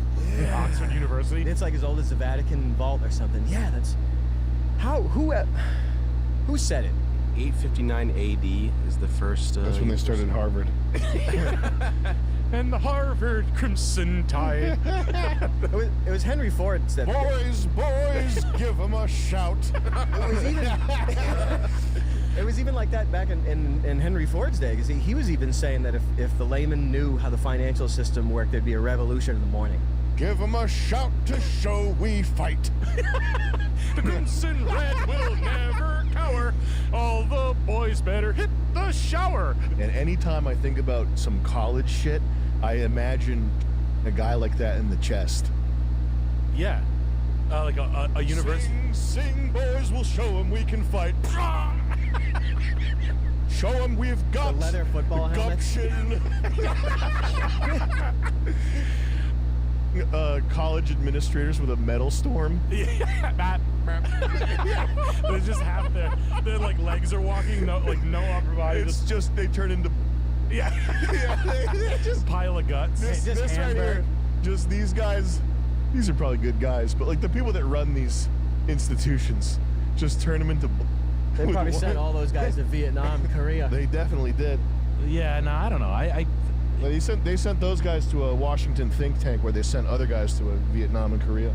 Yeah, I don't have much empathy for college lovers. And that did eat a lot of good middle class types. Or like, my university is all I got. It's like it replaced a lot of identity for people, and I hate it. It is one of the top 10 sort of scams of our age that that going to this place for 4 years. And first, I mean, the costs are so it's not just like what it costs to pay for it. It's the opportunity cost of the time lost. Like if you took, if a college education when I was going was $250,000, what's it now? Is it $100,000 a year for these places? It's probably like 380, 400. So maybe it's a half a million. It's a half a million with the books and the living and all that. So if you give somebody $500,000 and 4 years, that's enough time to start the number of failed businesses that it takes to figure out how to make a business that works. And that's more than enough funding to run through your first 10 failed businesses. Yeah. And it's enough to get you set up with like mechanics tools. It's enough to get you set up with a Sprinter van or whatever it is that you need to do if you're going to go into a trade. And it's the 4 years of working in a trade or whatever, because the way you think about this, it's the same way as like getting a really good head start in a video game where momentum becomes important at the end, because the years where you make money is your late 30s to your early 50s. That's when you're actually making money. So the 4-year head start is like the 4 years of training in some trade, or the 4 years of trying out a bunch of stuff that fails so you can figure it out so that you're making more money. So it's not even like, it's not like you're missing out on $500,000. It's like you're missing out on, if you play your cards right, like many millions of dollars. 2.5. Whatever the wherever your life takes you, multiply that by like 3. And if you don't believe that, play a video game like Dota or something where rushing through the shitty early game part results in massive payoffs at the end. That's how life works. That's how spinning up to your productive years works, is you trudge through shit and it feels like you're going nowhere and nothing is happening, but what's actually happening is you're learning what to avoid doing, so that when you hit your peak skills and your peak money-making years, you're fucking cooking. It's like when someone comes to you now at 40 after failing nonstop in my early 20s after dropping out of college, and you're like, you do okay in businesses and things like that, but you've tried it, you looked up franchises. I've been through the road of looking up franchises. I've been through the road of looking like small business stuff, restaurants, knowing the caveats. Someone will come to you with this like pie in the sky story, like, I can take my father's restaurant over. Like 5 questions right away. Why is he giving it away? He's giving away a cash cow. Doesn't make sense. Kindness of his heart. Think about the guy. Would he? No. Real estate come with it? No. Blah blah. Like these things. Yeah. Margins getting harder on food, yada yada yada. Like these 5 things, like, and it's not to piss in people's cornflakes or anything like that, but it's like pragmatic thinking that people haven't arrived to at like 40. Your 20s is when you're supposed to be throwing shit at the fan and figuring that stuff out, figuring out what doesn't work, so that when you are like, when you have marketable skills and you're more valuable and have higher agency in your 30s and 40s, you actually know what you're doing, as opposed to like trying to figure something out from square one. And college takes you in the exact opposite direction, which is training you to fit this mold that barely does anything. I don't understand how people don't pick it up on the financing immediately. Like just your average person. If I was gonna sell you a Rolls, if I was outside after this and I was like, you want a Rolls Royce? Here's the deal, $20 a day. And you're like, what? $20 a day. Like, I don't know if I should be driving a Rolls Royce. I'm kind of not in that income. I shouldn't be. $20 a day. I'm sorry, $20 a month. I'll make it really easy for you. And just people don't ask any questions. They're like, well, you can put your student loans on hold. We'll give you aid. It's just like, we're going to see people auto buy. Why are they making it so easy? Why is it $300,000 and easy and this and that? And everybody's looking at you, yeah. Oh, yeah. And no one's questioning it at all. Does that mean it's a trap? Oh, yeah, right. Yes. It's like... It means it's a money extraction device. Yes. Life extraction. It's like a supermodel walks up to you and asks you if she wants to give you condomless head. No. And she's like, Charles, I just love the way you look. I just love the way look you so are. cool. I'm 21, but I like the way you look. I like the way your 40-year-old balls probably smell. And it's hot out today, so I really want to just give you head. And you would like, and the whole world is like, sounds good enough to me. Oh, let's do it. That was good. What do I owe you? $1 million. Like, Yeah. I don't know. And it's you can't escape it either. You can't declare bankruptcy and escape student loan debt. I remember I had professors back in the day telling everyone this is the last chance to declare a bankruptcy and wipe off all the student debt before they made it bulletproof. I'll never forget it. Oh my God. I'll never forget it. Yeah, that's and they are gonna get stiffed, whether they like it or not. Just because, like, and then this guy overshooting the fact that they're not. They're like this. Well, what's gonna happen is it's gonna give the power to this because it basically the government's so intertwined with student debt that forgiveness thing is sort of like a voting. It's sort of like to entice voters now. Everybody's using it as like a voter bait. Yeah. I don't know what politically they call that. Like when they're like, I'll give student debt. That's democracy. White's gonna get taxed more in New York. Well, doesn't Trump fuck with it a little too? Democracy is tyranny of the masses. It's giving handouts to whatever the biggest group of complainers is. It's placating them. That's what democracy is. Democracy is a curse, and this country was never a democracy ever. Democracy is the mob. You import them from the barracks in World of Warcraft or Warcraft 2, and they vote. They vote. I mean, it means that your vote is meaningless as a native to this country. If all the invaders or whatever you want to call them, all the gentlemen come here, they negate your votes. The doctors and the lawyers that come here. Yeah, then they say, oh, democracy is the lifeblood of this republic. It's just bullshit. But they're just gonna put on stop. an episode of Star Trek. They're The gonna college scam. They're gonna stop paying. Like and like a lot of people are gonna stop paying. Taxpayers are gonna foot the bill for that. No, they're not. They are. They're gonna go. I'm not paying you, and I'll never buy a house. Yes, they will. You know how they're gonna do it? They're gonna run private lending. Who are you talking about? People are gonna say you can't stiff your college loans. Your credit will be shit, and you'll never be able to get a loan from a bank. That's the argument, right? Is that fair to say? No. They're gonna the students will be the students. If there is a bailout, the students would be bailed out. It would be taken from productive people. Yeah, the money.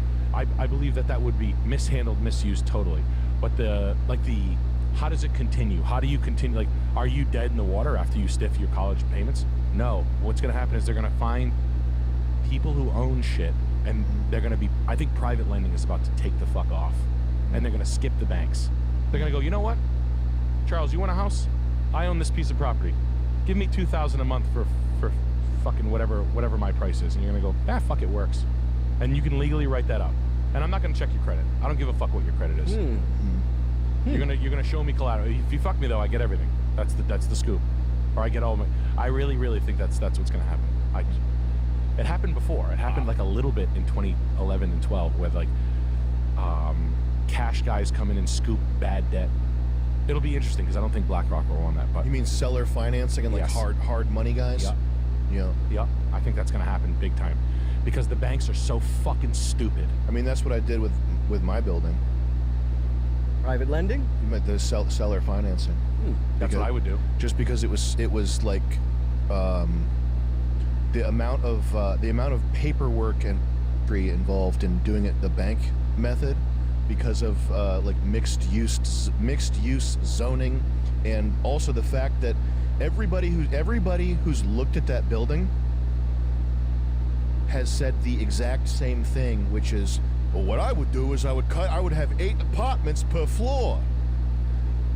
Everybody, from the city, all the plumbers, the concrete guys, every single person has had a little mini I'm gonna be a landlord fantasy about how they would take that studio and put 8 apartments on there should be 2 on each floor. There should tops. I can't. Oh my God, man. But yeah, that's why it was so hard to get impossible to get a loan, is because they were like, well, what's your cash flow? How many occupants? They were just, everything is set up for this like little, I'm a real estate tycoon business model that every dumbass is like following. Well, I want to have tenants. It's not going to get better. Yeah. That in like the affordable house, like seeing today there's a protest in front of the Mayor of Providence house. Lower the rent. Cool. That'd be like saying, too hot, air conditioning now. Like, it doesn't make, like, who the fuck are you? Lower the rent. Hey, at least they're doing local politics, though. At least they're finally starting to learn. It's like, okay, it's like if you have enough time to protest right now, like those nice signs and that $10 marker you drew on your sign with, fine, here, let me show you the Section 8 housing. It's right over here next to the fucking, it's right next to Doo-Wop and Lil Drain. You want to, here you go. It's $8.70 a month. All right, get your stuff, move in. They'll turn the music down. Turn the dogs down. Park your mom's Volvo with the whaling sticker on the back of it next to Lil Mop's Caprice with the fucking Sprite wheel off. And just park it right over here. And the super high rent prices everywhere. Is that because foreigners can own land and rent? Is that it, or is it? I mean, it's probably not one answer, but I would just assume it's that. It's always absentee landlords. It's landlords that are from another state, 90% of the time, whether they want to admit it or not. It's Boston people getting priced out because colleges, room and board at Harvard, MIT, etc. downtown is so fucking expensive at the campuses that rich parents that have enough money to send their kids to Harvard, MIT, etc. have enough money to buy their kids a condo at any rate, because at least when they leave college they have a condo and something, an asset. I would do it if I could. It's like the new style in the past decade. I'd rather buy you a condo, little Jessica, than pay $38,000 a semester for you to live with a slut who's getting her fucking asshole reamed out by a fucking crew player. By a machine. Yeah, right. And then, so now they get, and they don't want to talk about that, that's what it is. So then what happens is the Bostonian landlords cash in on the fucking Harvard moms. They come down to Providence. They're like, look at how cheap it is here. I paid $1.3 million for a 2-bedroom condo on Back Bay Joggers Street. I come down here, my kid goes to Brown, blah, blah, blah, blah. It's Chinese absentee. It's always that. It's never not. Or it's rich people converting 3s to 1s. It's like having crustaceans own land in this country. Mm-hmm. Yep. It's like crustaceans. It's just like that. You have lobsters driving cars. Beep, beep, move. Unbelievable. Yeah. I'm human. I'm so human. Now you get out of school, your competition isn't even human. He's putting the convertible top up like the antlers are ripping through it. His fucking claws are cutting the steering wheel. Yeah. The only thing I can think of now is the beach landing meme with the thought bubbles and why they landed on the beaches in Normandy. It's Good like, God, that's the eulogy for the country. Do not fight for this country. Please stop. Did you see? People message me, they're like, oh, the military, it's actually a really good deal. You're like, this, go. Don't do it, man. A good deal? Yeah, I get that a lot. No, good deal is trades. People will send me messages saying, yeah, the military jokes are mad funny. I hate on it too, but they actually got me a good deal. Please don't do that. Sorry. It's true though. I'm sorry, guys. Did you see the Coney Island this week? Oh, yeah. Oh, I love that. Yeah. I love that. Were there riots or something? Coney Island Beach. Just look up Coney Island Beach footage from like last week's heat wave. Is it diverse? Oh yeah, no, it's fuck your life. Fuck my life. You can tell they're not, because they're not even worrying about what they're stepping on. They're like stepping on the trash. Like I watch their feet and where they step. Is there a thing that happened? Probably the top one in like news. Now, what's Coney Island? The third one. New York is right there. They got the hot dogs. But Coney Island is known for its orphanages and incubators and stuff like that. Coney Island is known for like, it's like Lyme disease. Yeah, looks good. I always watch where their feet step, where they don't even like consider it. Watch, they'll turn around, they see a guy. New York City do better. Yeah, it's the city's fault. Yeah. It's because they don't have enough money for the infrastructure the programs. City's like, fuck this! Have this trash! It's the city. yeah. This city is a skyscraper with arms. The city's blasting loud music. You look at the city. Yeah. It's a city official Johnny Cab driving it with like Dominican speakers everywhere. Driving a fucking Honda Odyssey with 10-foot speakers out of the back.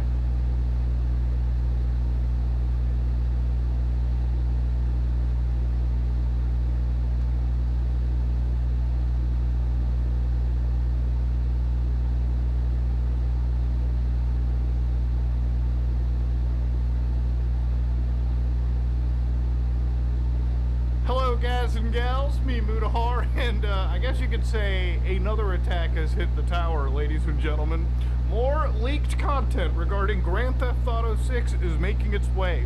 You know, it's actually really bad because right now, one of the worst fears, I think, has actually been leaked. So a lot's happened. Let me start off by saying that there have been 2 more videos uploaded about GTA 6 since I last spoke. Plain Video and Hypercar. Now, to give you an idea, Plain Video was flying above above Vice City, above Leonida. So the game looked pretty complete visually from above, right? Like, it actually looked great. The draw distance was insane. The NPC, like, the distance things spawned at was wild, okay? The game looks gorgeous, okay? But here's the key issue. Towards the end of that video, the hacker cut towards a scene where the best way I can visually represent it is in GTA 5, where they whipped out a gun, aimed it at a wall, and typed their nickname in. Now, up until this point, people were kind of coping and wondering, oh man, it has to be like some test footage from like 3 years ago. I would imagine if the hacker is writing their names into the wall, they might actually have a build of the game. Now again, none of this is entirely confirmed, so I don't want to give you misinformation, but if I was a betting man, which in certain cases I can be, I would imagine this guy probably has a fucking build of this game. So it got compounded more by the fact that there was a hypercar leak that came out too. And this is also gorgeous. The game's traffic systems look insane. The visuals are crazy good. The ray tracing is awesome in this. I'm actually going to be surprised if this even hits a stable 30 frames per second on the consoles when it drops.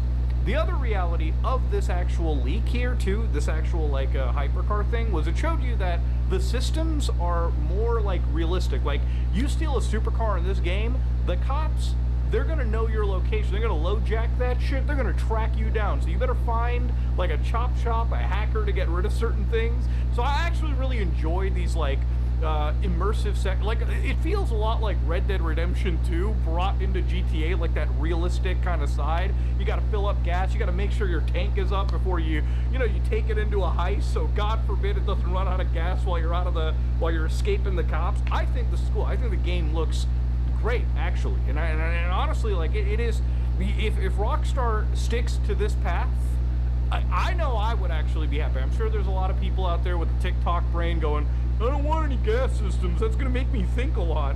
Oh man, the cops are tracking my car. That's annoying. You tell me I can't just steal anything and drive away without the cops?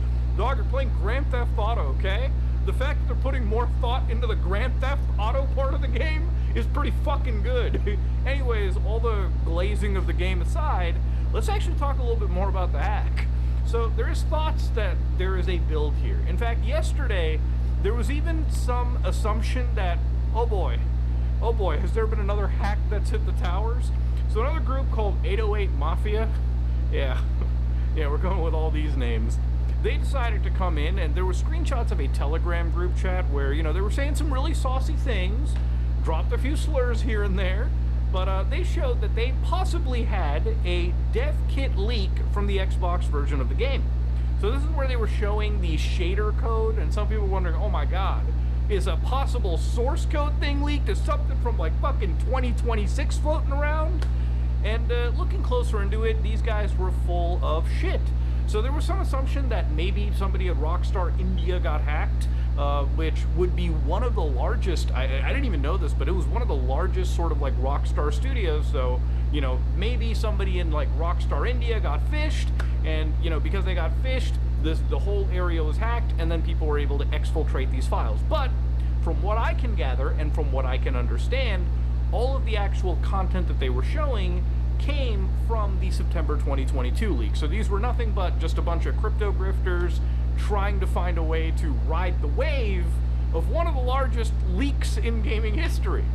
So I guess officially today Rockstar has kind of responded to this. So we're going to read some court documents. These are subpoenas to Microsoft and Discord.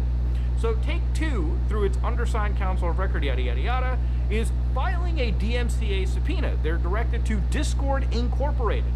So let's read this carefully. Okay, so again, the service provider of a service access for the following link infringing content was posted on the Discord server, which is believed to be associated to the following Discord accounts and community servers. So you can see CyberLeak, which they got the Discord user ID here, Cinematic Rockstar, Discord user ID. Again, these leaks are fucking cool to look at, but if you're sharing this around or whatever, it does put you on the map a little bit.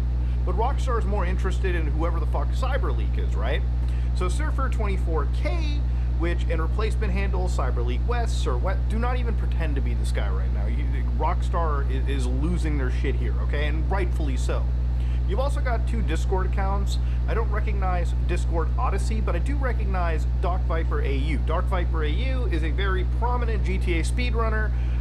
You know, I remember years ago I had my own like fucking tussle with him, but then we actually ended up playing like GTA, GeoGuessr together. So all the best to the guy. He's a great speedrunner.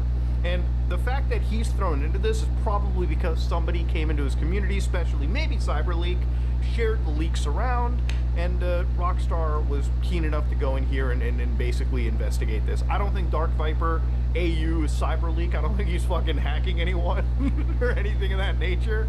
But ultimately, at the end of the day, yeah, it's pretty fucking stressful being a GTA content creator, somebody who's this passionate, and now you're in a fucking official court document. Your community is basically, in a way, alleged of participating in leaky bullshit, even if it's just CyberLeak participating. So all the best to Dark Viper. To be honest with you, I can't imagine this is anything but a stressful time.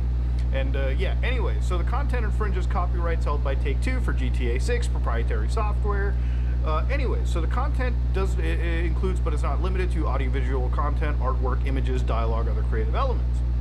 So Take-Two has submitted a copy of the notification, blah, blah, blah, blah, blah. So yeah, basically, this is the Discord hit right now. Obviously, there are other hits in this case too, and this is where they went to Microsoft as well. So you can see right over here with the Microsoft docket, you can see the DMCA is directed to Microsoft Corporation, the service provider of GitHub. So GitHub is a provider with the URL CyberLeak Research, to which the infringing content was posted. Now, this is actually interesting. This is a GitHub all posted around, and again, I'll show you really quickly what it is. This GitHub in particular is actually this, where they break down the entire timeline. So it's a pretty good repository of all the misinformation and reality, and again, the coverage of the leak as well too. Now, obviously, these people have been sharing all sorts of things, and again, because you're sharing and talking about it, I'm sure Microsoft, you know, they're given a subpoena, and they'll have to provide all the information they can back over to Discord if the subpoena is granted. Now, here's the other reality of this situation too, right? There is possibly a build of this game floating around, and I'm sure with the subpoenas being pushed out like this is somebody that is kind of new to this overall circuit. I don't think CyberLeak is connected to other individuals, and even if because again, Rockstar's firing off these subpoenas, they've already like dispatched the fucking Pinkertons, okay? They're already dispatched what they can legally. Now the thing is, as I've said in the past, if this guy's living in like Russia or like Pakistan or basically, you know, someplace that isn't really so friendly with, I guess, extraditing people over this kind of shit or even talking about it, they don't, especially in Russia, right? Like, if I guarantee you, if this guy's like Russian, the Russian government is not going to extradite him over a fucking video game. In fact, if anything, they'll probably give him like Putin's medal for fucking with a Western company or some shit like that.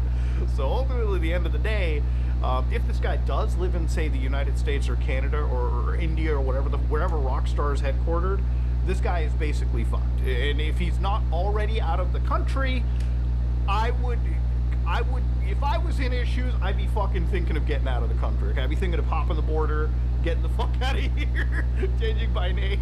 You know what I mean? Because right now, this man's about to have a 6-star wanted rating, and that ain't no fucking joke.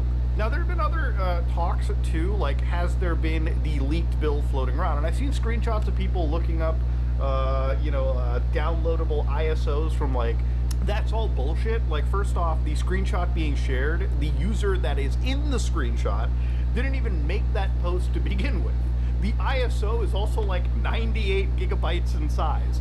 Guys, this is GTA 6, okay?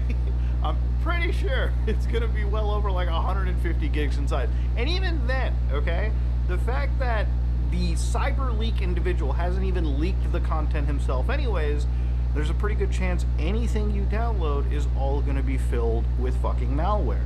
Now again, if you're dumb enough to download GTA 6 and get a virus out of it, I have no real sympathy for you, okay? You know, at the end of the day, I don't think any of this build is going to come out unless CyberLeak kind of wants it. And you know, for yesterday, he uploaded that plane footage and he went pretty radio silent. People were like, is this guy arrested? Well, no, clearly not, because this morning he uploaded supercar, the supercar footage, the hypercar footage. So clearly the guy's alive, he's active, playing the fucking video game. The only saving grace for people that are worried about leaks is the build that he has doesn't contain the rest of the single-player content, the missions, if you will. But I don't know how true that is, because what I'm seeing, the city is entirely in the fucking game, various vehicles, the mechanics. I mean, I would imagine probably the storyline as well.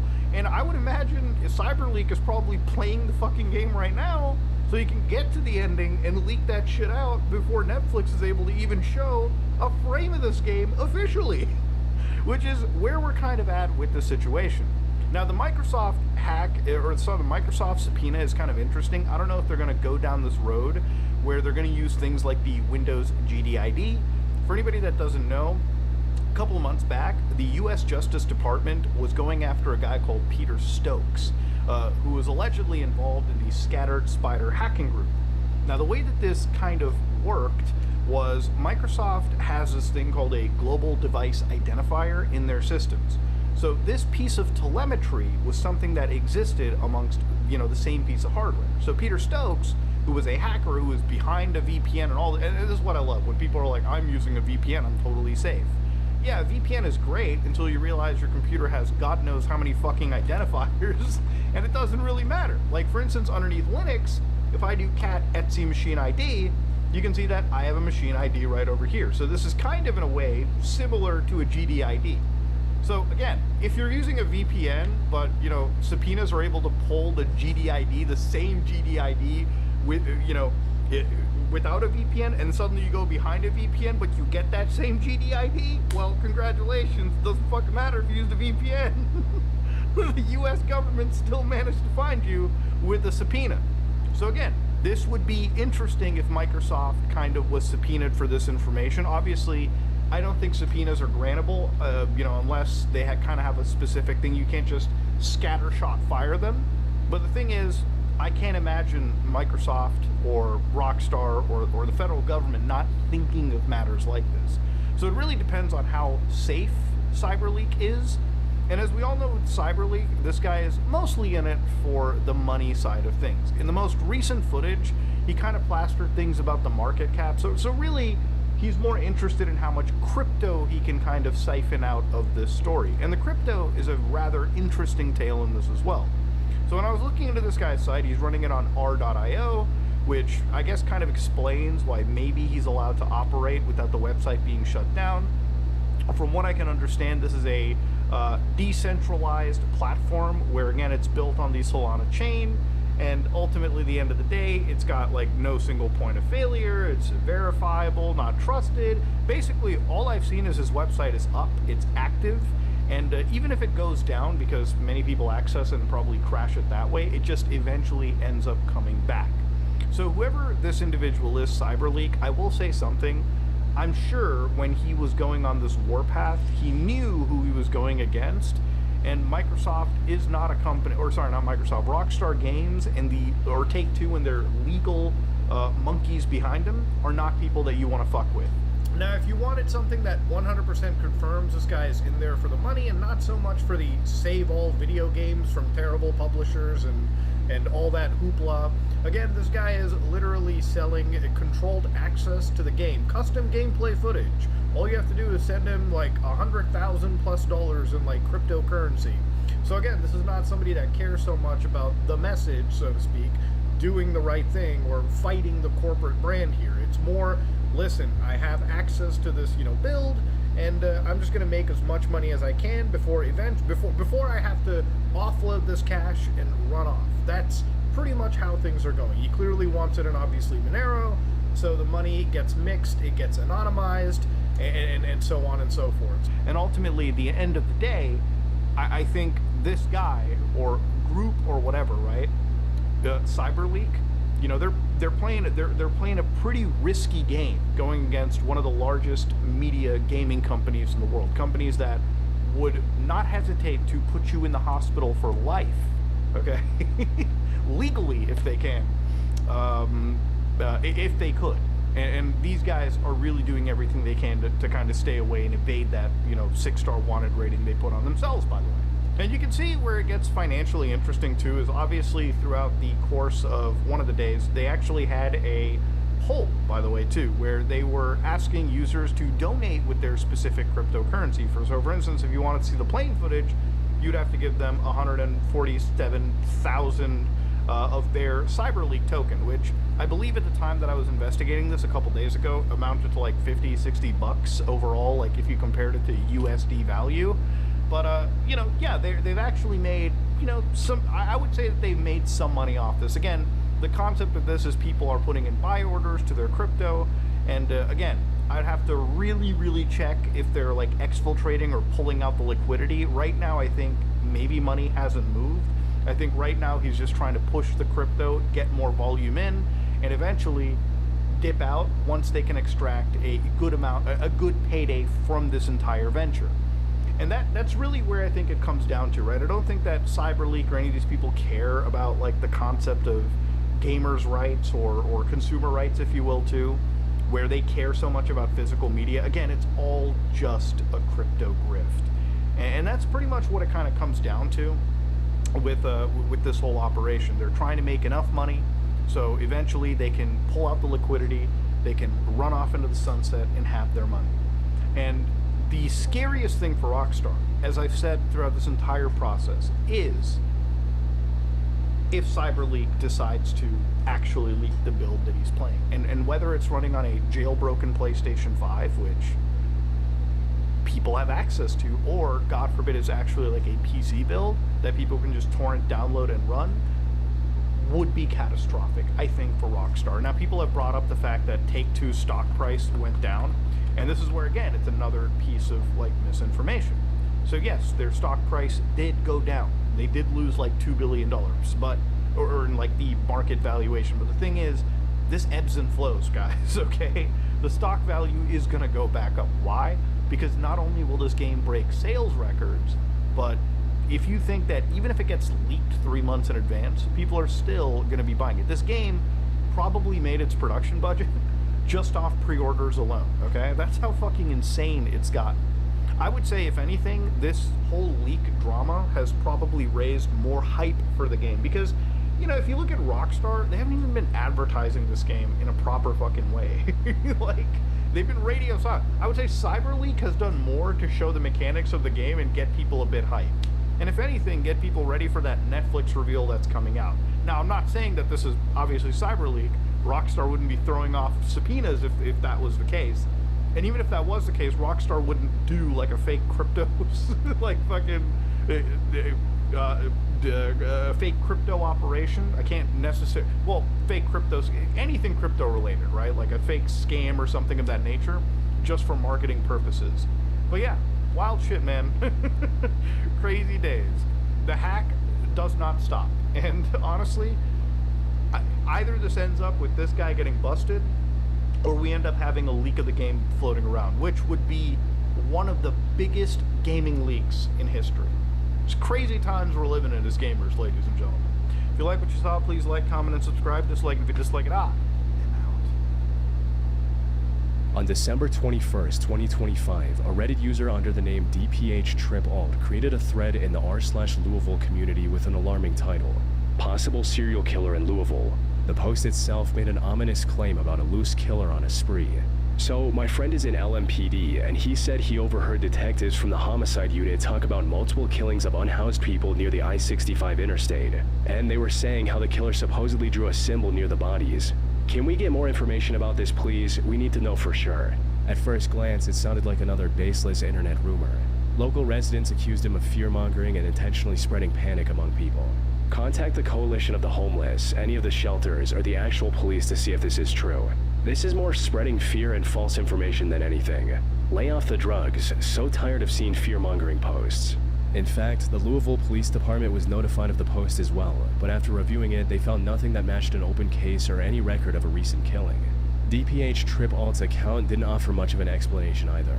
There was almost no posting history beyond a string of entries about trips on Benadryl, the drug his username was referencing.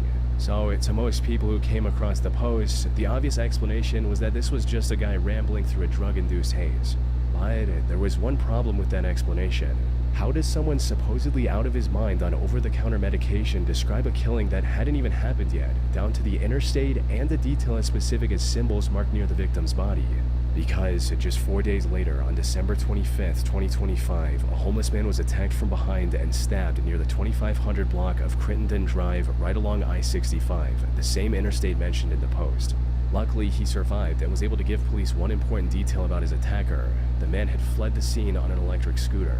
On its own, the attack wasn't enough to connect back to the strange Reddit post from days earlier, but that would change in less than 24 hours. In the early hours of December 26, 2025, Louisville Metro Police were called to a wooded area near the same stretch of Crittenden Drive. There, they found the body of a homeless man named Michael Howard. Michael's body showed signs of severe violence, with several parts of his body deliberately removed. Yet, even more unsettling were the symbols officers found marked into his skin, the exact detail described in the Reddit post just 4 days earlier. The police were beginning to notice a pattern. They began investigating Louisville's unhoused community. Several people described recent encounters with a young white man who regularly wandered the area wearing black tactical-style clothing. According to those who had crossed paths with him, he would harass unhoused people and was often seen riding an electric scooter. At first, those reports didn't point to any one individual, until one officer came forward with an interesting detail. Months earlier, while responding to an unrelated traffic collision, he had encountered a man who matched that unusual description almost exactly. Detectives revisited the body cam footage of this interaction, which led them to 21-year-old Michael Ristov. And as investigators dug into Michael Ristov's background, what they found only made him more suspicious. Both local and federal authorities had encountered him before. Investigators also uncovered reports that Michael was fascinated with serial killers, had previously harmed animals, and had even spoken about wanting to hunt homeless people. While the discoveries were unsettling, none of them proved Michael had actually committed either attack. Over the next few weeks, police began reviewing surveillance footage from nearby businesses, analyzed cell phone location data, and reconstructed his whereabouts during the days surrounding both attacks. What they found was enough to narrow the gap between suspicion and proof. According to police, Michael's phone had traveled through the area where victim Michael Howard was killed and where the surviving stabbing victim had been attacked. With the prime suspect, the detectives turned to the post that had started all of this. They subpoenaed Reddit for information connected to the anonymous account. The response brought them to an IP address linked to Michael Ristov's home in West Whitney Avenue, a few miles from where Howard's body was found. On March 7, 2026, investigators executed a search warrant at his residence.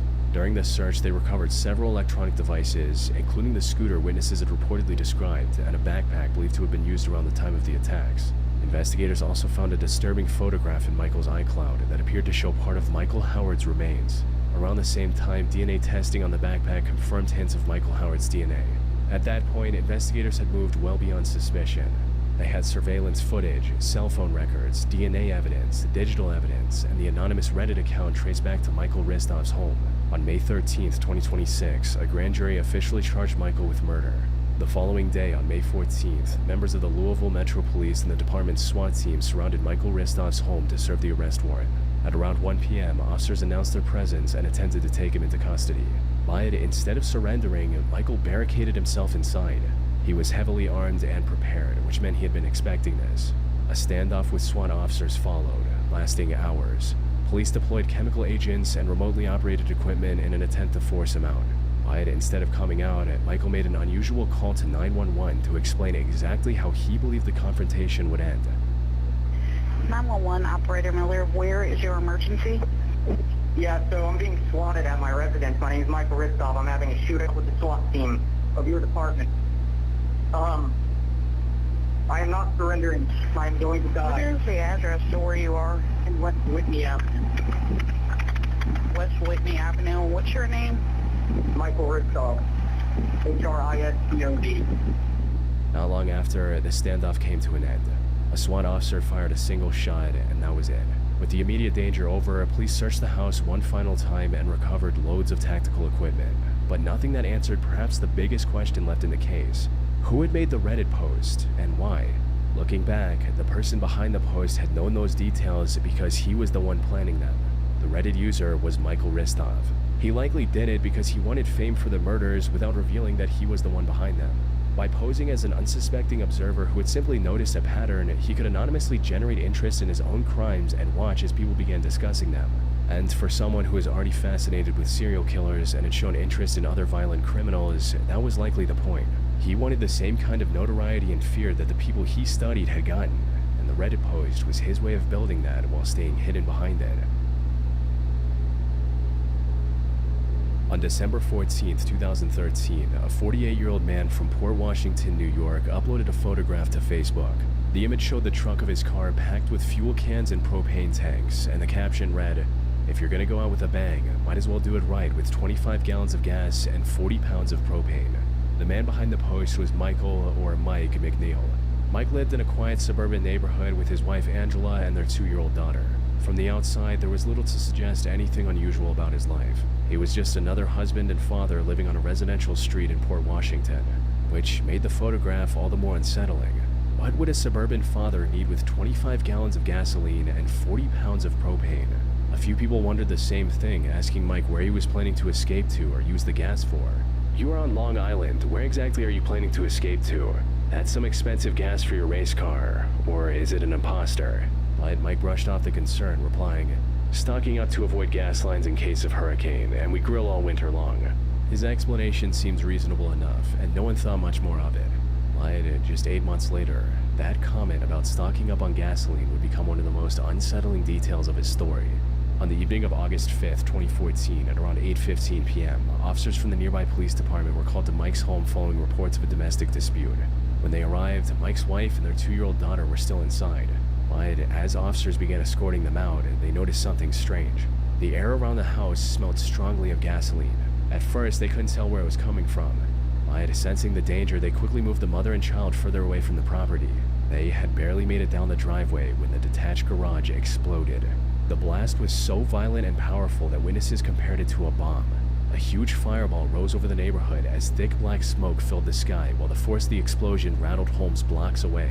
Flames quickly spread across the property, damaging neighboring homes and melting the siding on nearby houses.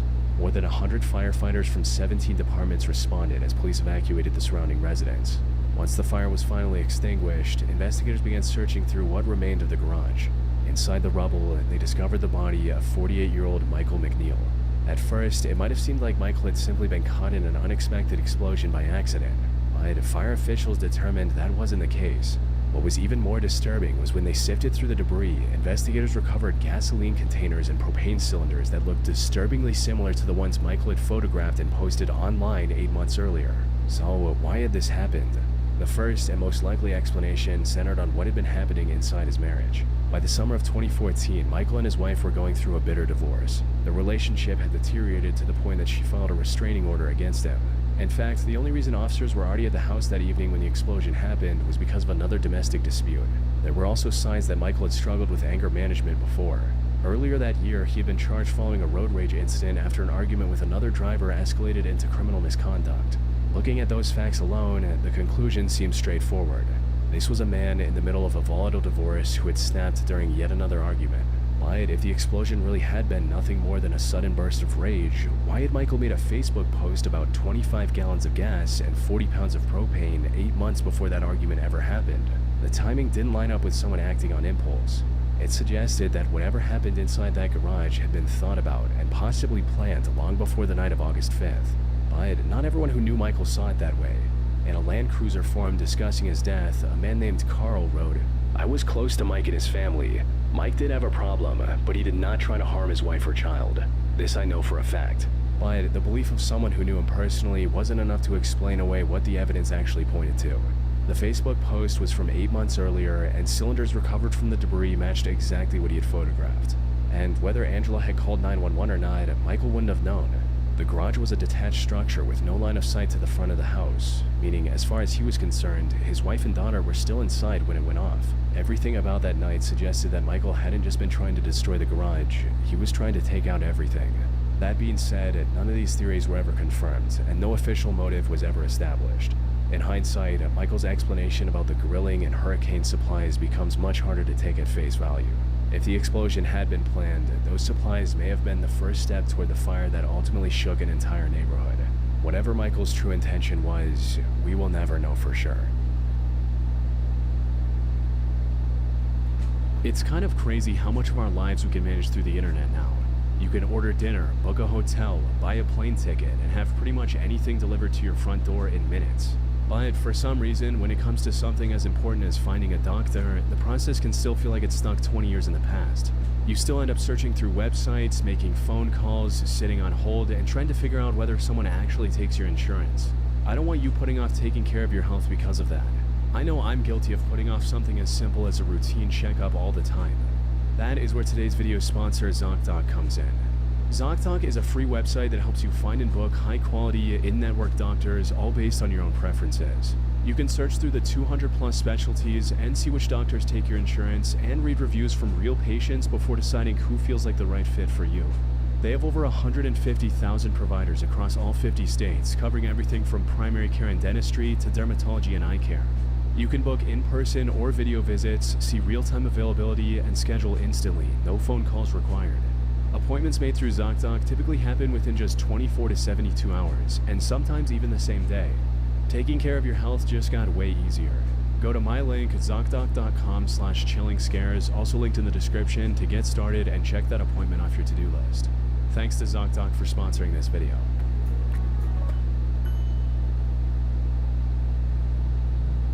On the night of November 22nd, 2022, 22-year-old college student Jasmine Pace left her mother's home in Chattanooga, Tennessee shortly before 11:30 p.m. The following day was Thanksgiving, and Jasmine was expected to spend it with her family. Instead, her mother, Katrina Pace, received a text message from Jasmine's phone explaining that she had decided to stay with a friend for the rest of the week. Considering Jasmine had recently lost her grandmother to cancer, her family didn't immediately find the decision alarming. They thought she might simply want some time away to grieve.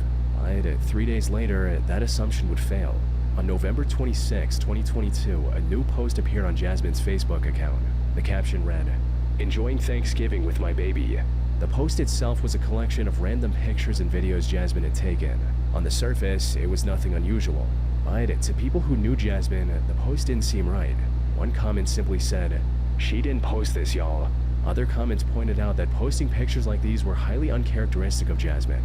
"I know Jasmine, and she would never post a picture of herself like this. It's too revealing, and she doesn't talk like that or tag her friends in a picture." Now, none of that proved anything on its own. It's not unusual for a 22-year-old to post something outside their normal habits or share photos they wouldn't usually upload. But one comment pointed out a much more disturbing detail. The recent tattoos Jasmine had gotten on her upper arm were completely missing, which meant these photographs weren't taken that Thanksgiving. What was even more concerning was that several other people noticed the word "Chad" still visible along the bottom of one of the photos, suggesting it may have been screenshotted from a private conversation on Snapchat. Taken together, those details pointed to one unsettling possibility.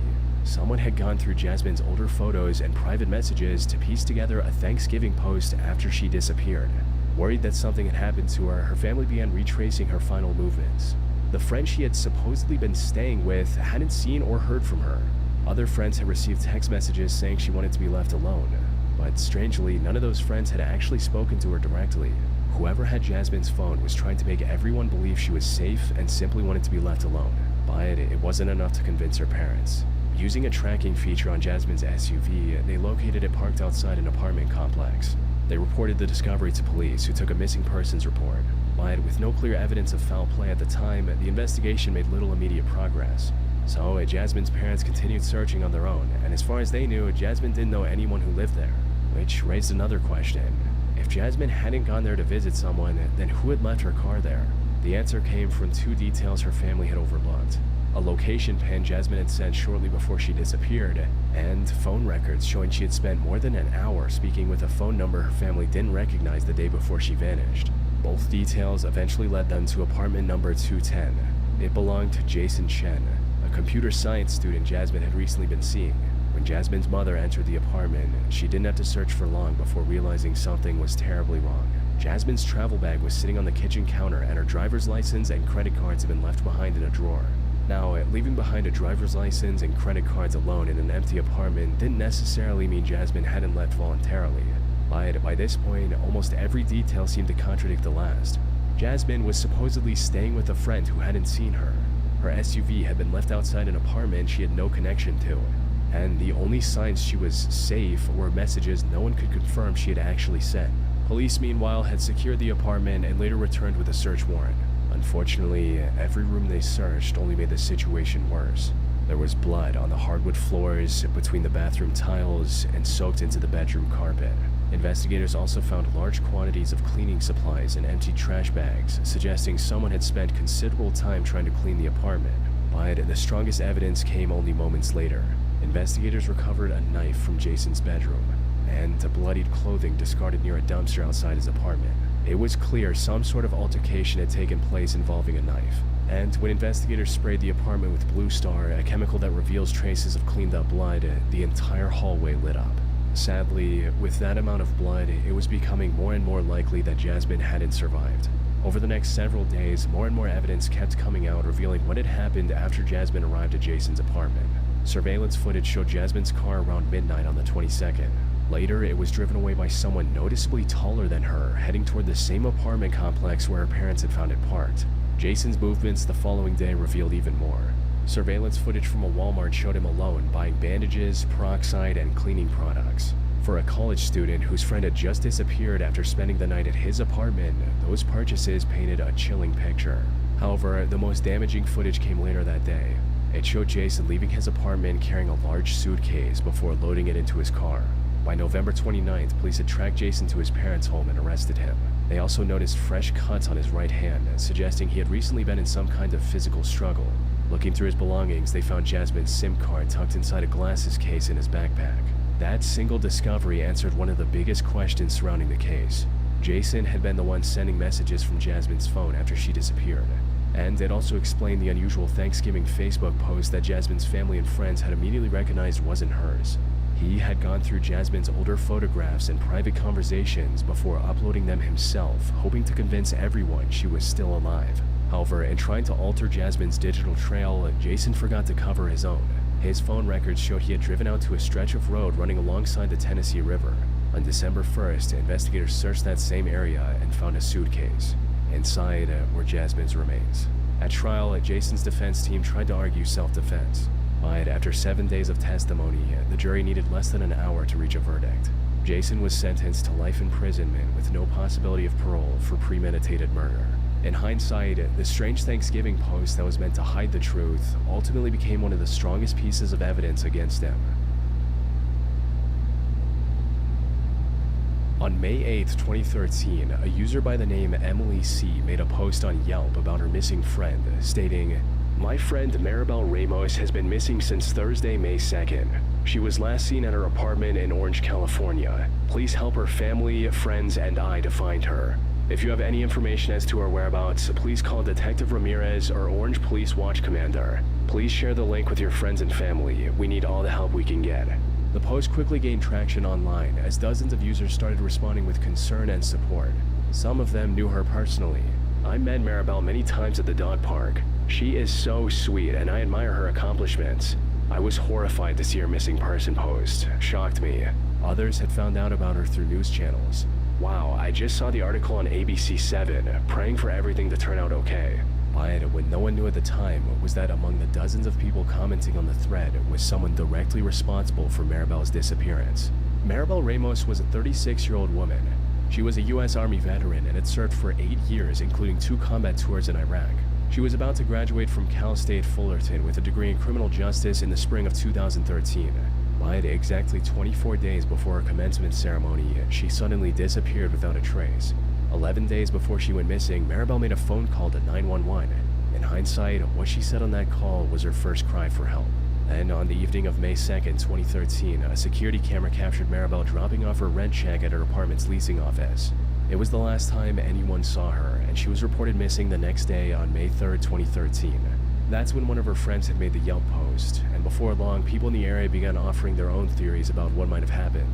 One user, MB, who lived just a few blocks from Maribel's apartment, left a comment raising concerns about the safety of the neighborhood, saying, I read true crime voraciously, watch forensic files, and have attended a citizens police academy. I live about 4 or 5 blocks from her apartment. That area is kinda ghetto. It could have been gang-related or a random crime incident where someone kidnapped her. She is a lovely girl. I pray she's found quickly and in good health. On the surface, this wasn't a stretch.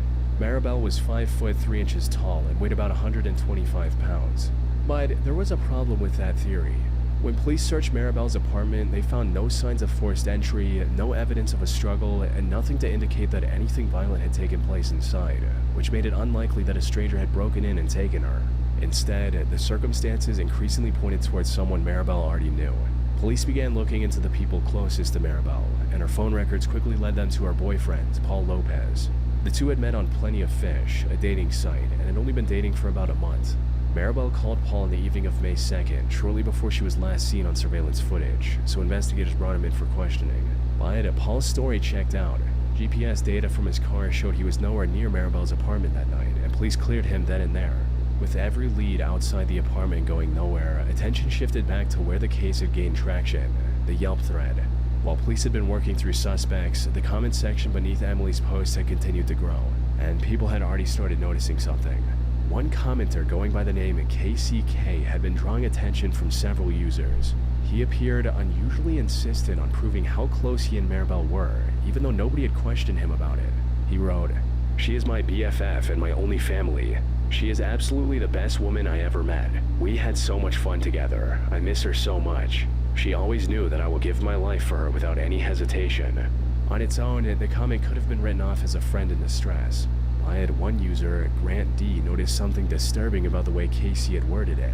Am I the only one finding it odd that this KC posted here and used past tense to refer to Maribel? We had, she always knew, as opposed to we have or she knows. However, Casey quickly clarified why he had used that tense. Grant, thanks for correcting my grammar. That is my second language, and I still need help with that time to time. But MB, the same local user who had earlier suggested Maribel might have been the victim of a random crime, pointed out something else. Casey's profile picture. It showed Casey and Maribel together, with Maribel leaning closely against him. For someone who had publicly described themselves as just friends, MB found the photo unsettling. MB wrote, "Sorry, Mr. Casey, but the picture you use as your Yelp profile picture is kind of disturbing. I thought I heard you say on television that you loved Maribel, but you were just friends. I also read that her boyfriend was waiting for her along with her family at the softball game, so I find that picture a little disconcerting." Individually, none of these details proved anything. But viewed together, they painted a different picture of how Casey seemed to view his relationship with Maribel. Casey, meanwhile, defended the photo, saying he saw nothing wrong with using a picture of himself with someone he loved. Emily, who had created the original post, had also seen Casey at a candlelight vigil for Maribel, and she had noticed something strange about his behavior. "Casey, I saw you at the vigil. Why did you sit so far away at a distance? Why are you uncomfortable?" What Casey said in response made the situation even more unsettling. "One of Maribel's family members asked me why I was there. Also, a verbal threat when I was there. I was uncomfortable that police are assuming or insinuating that I'm a suspect."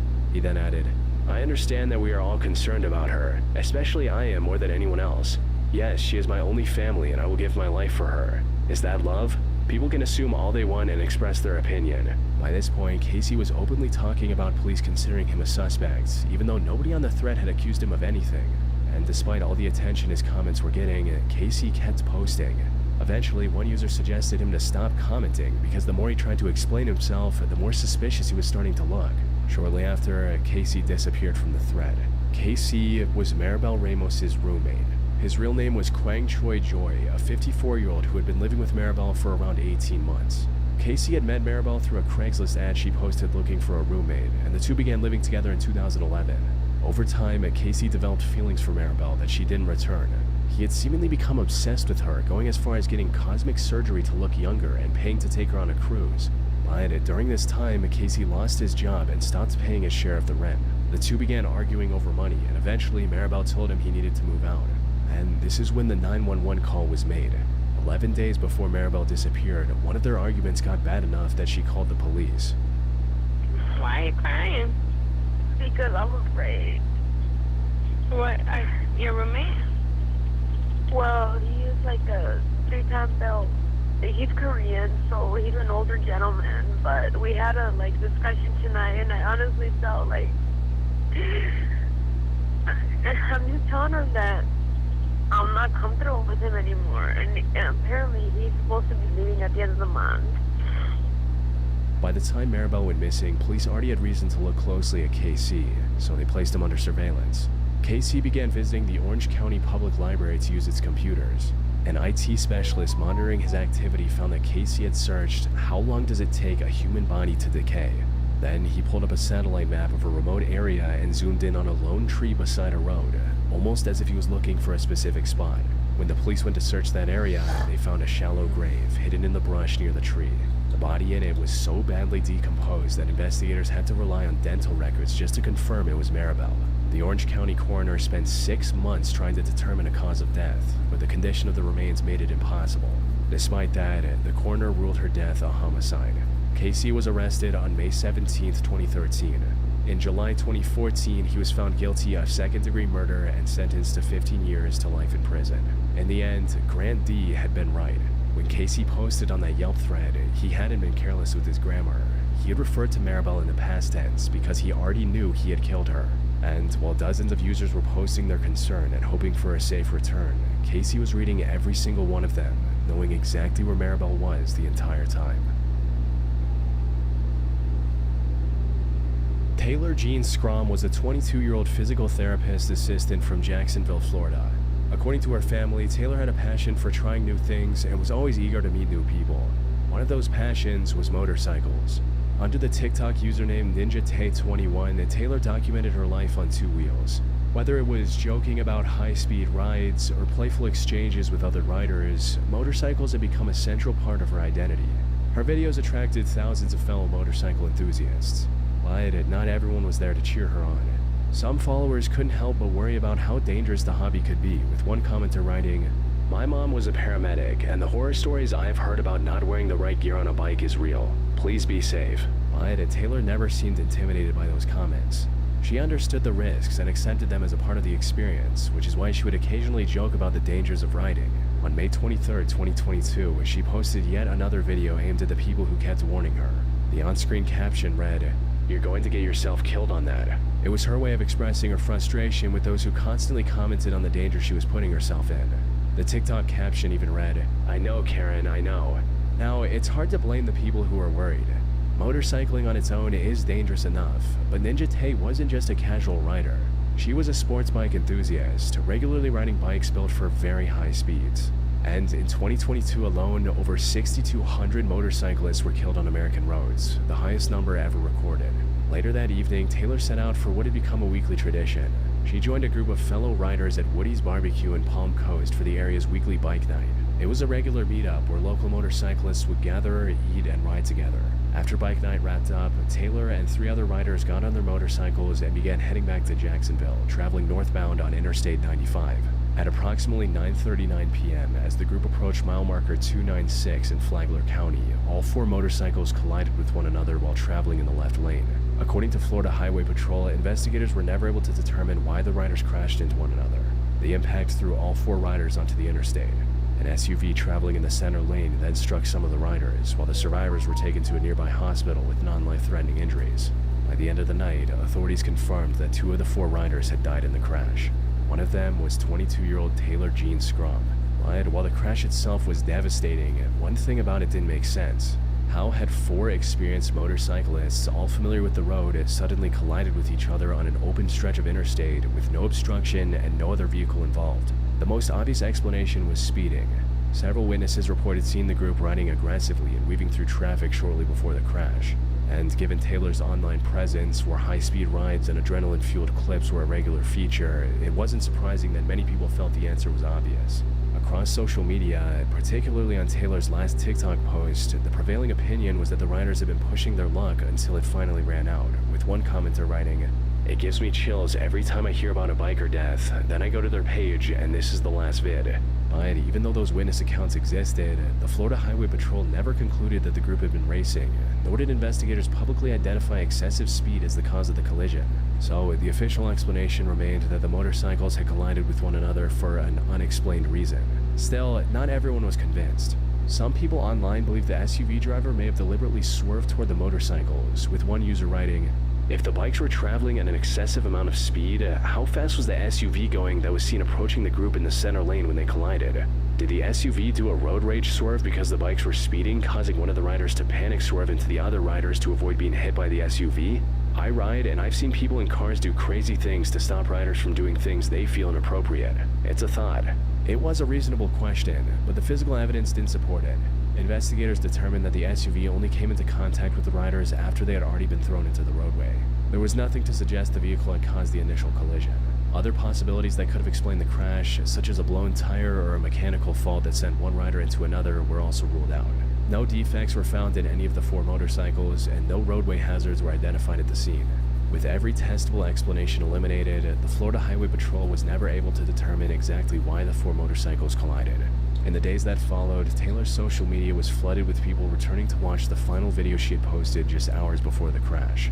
What had once been a lighthearted joke aimed at the people warning her was now being watched as something else entirely. A memorial for Taylor Jean Scrum was held on June 17, 2022 at McDonald Funeral Home in Rock Falls, Illinois. Her final TikTok post remains on her page to this day.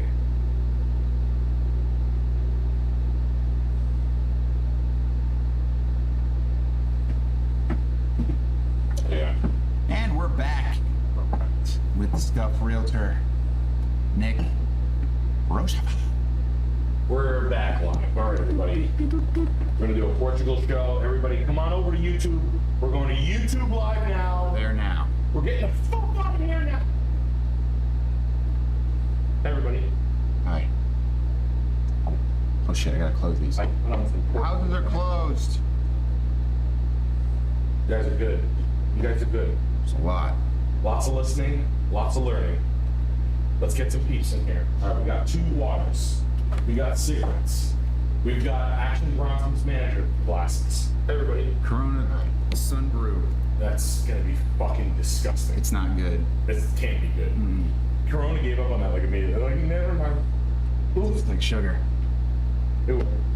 It worked. Come on over. Hi, everybody. How's your week going? Mine's going well. Just got back from Joke World Festival. Fun time. Can't wait to go to Skank Fest, Joke World Fest. They were nice to us. Get your tickets. St. Petersburg, Florida. Kind of dumb, not gonna lie. Tampa's a little slutty. I thought it was gonna be like the premium. No. Kind of a little bit of shithole. But it's like so close to Tampa, you know, you'd figure it would be. But I'm about whatever. I'm about whatever, cuz. Alright. I fixed the audio, leave me alone!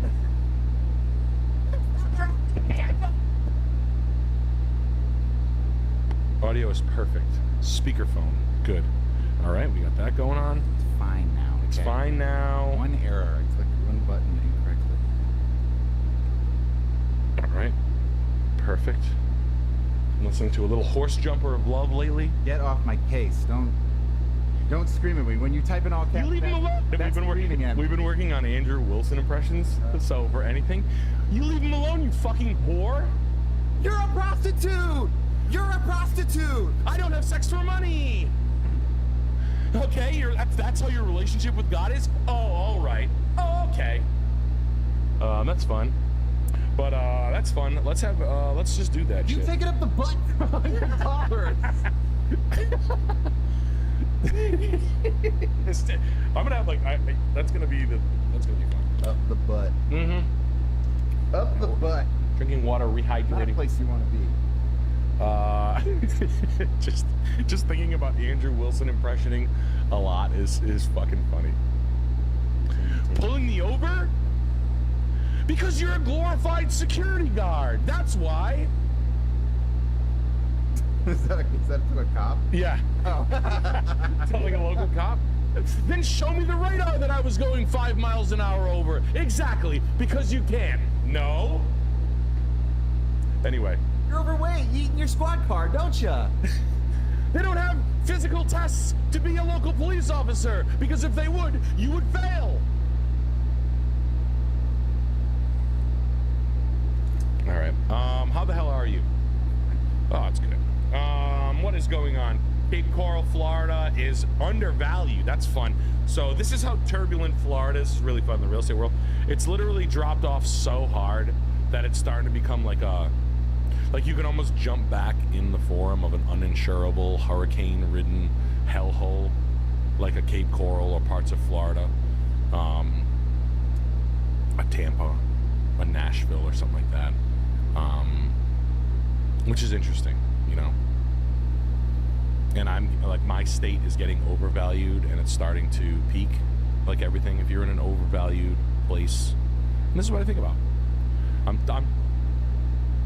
I'm getting tired of thinking about real estate. When you're in a market that is like mine around here, I had to do some introspective, basically just really going a lot fast and just looking at too much shit all the time, starting to like wear everybody out around me. Just like my brother and my wife. People like, hey, that's a lot. Another Redfin listing, huh? Yeah, and I'm like, no, we're gonna go look at it this afternoon. I want the scoop on this. It's my job, and really, just the truth of it is, it's just not making a fucking lick of sense. And then inventory numbers, and I gotta be honest with you, I'm actually pooped on. I don't mind looking at your stuff. I don't mind looking at your region, and we can always put things into it. But personally, I just want to let you guys know, I look at this much shit a day, and I do torture my brother. I do torture my family, my friends who lend, my friends who do building. I call them. I have long conversations with them. They want to do more, and I can't do any more. I can't do any more than I already am. Between the show and the stream and PGL and touring and having a family, most of all, I cannot take on a new real estate project, even though everybody, it only took me like 4.5 years to sort of like build cool shit for people to be like, hey, I'll do that. And I'm like, yeah, of course you would. You're 3 years late, and now I don't want to. So you had a chance to fuck me 3 years ago, all my friends with money, and you didn't. And now you want this pussy so bad, and I'm not going to give it to you. But and I know I will keep honestly looking at it and analyzing. But I'm having like a sort of like a decision fatigue in myself, and I've sort of like reached my limit. I'm just being transparent with you guys. Around here we are getting to new levels where it's just fucking retarded. I mean, people are grabbing it. People are attempting to grab high money. It's starting to cascade down where they're just simply not getting it. The New York money, I think there's going to be a lot of deflation. Like, New York money is coming here, and I'm seeing it. Like, basically, the rich are just buying the dope shit around here. The Boston market is like that's fucked. The quality of life is so low. I think the second homes in New Hampshire are going, and I think like the mainstay, I think Connecticut and Rhode Island, just because of the proximity to the cities and the lack of like snow and woodland areas, I think are like long-term living. I think like the town sizing element for a New Englander to sort of like get out of their mass property and then move into like a small town nearby and come and like mollywop something for $895 and just come grab some piece of shit that should be $575,000 and sell for $875 is sort of happening. And they're going to be wrong too. But if you are, which is I'm just kind of talking, but it's a the reality of it is I'm sure a lot of you, we've got Oregon, Ohio, Maine, Delaware, Mass, Minnesota, New Hampshire, Oklahoma, Pennsylvania, and Putnam, Connecticut. That's wild. We're touring all over the place. We're touring, but these are, yeah. What? Oh, guys, want to tour? There. What? I'm pointing to the tour dates. Oh, yes, the tour. But if you're in the tour, guys, moreover, get the best of the last of me here.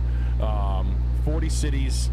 Scuff Realtor first, stand up second with friends. All right, I got a lot of funny guys that are going to come with us on tour. We're going to put on a fucking awesome, cheap stand up show right after Scuff. It's going to be funny. San Diego, Los Angeles, Fresno, Sacramento, San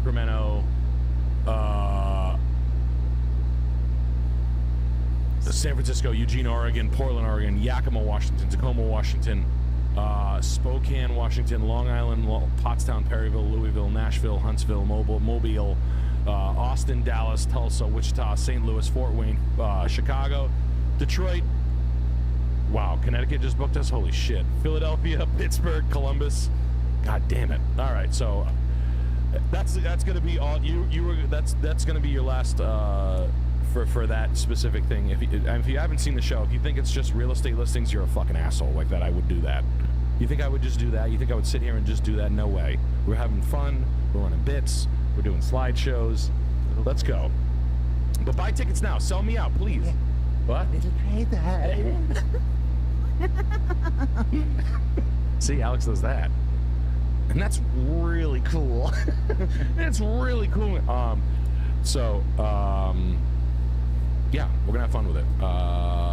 That's it. And I'm sure that a lot of you guys are like all these areas. It seems as though like the audience, like when I first started doing the show, you guys would send me like fucking Florida and fucking Georgia condos, and I haven't seen a Georgia condo in months, which is fantastic.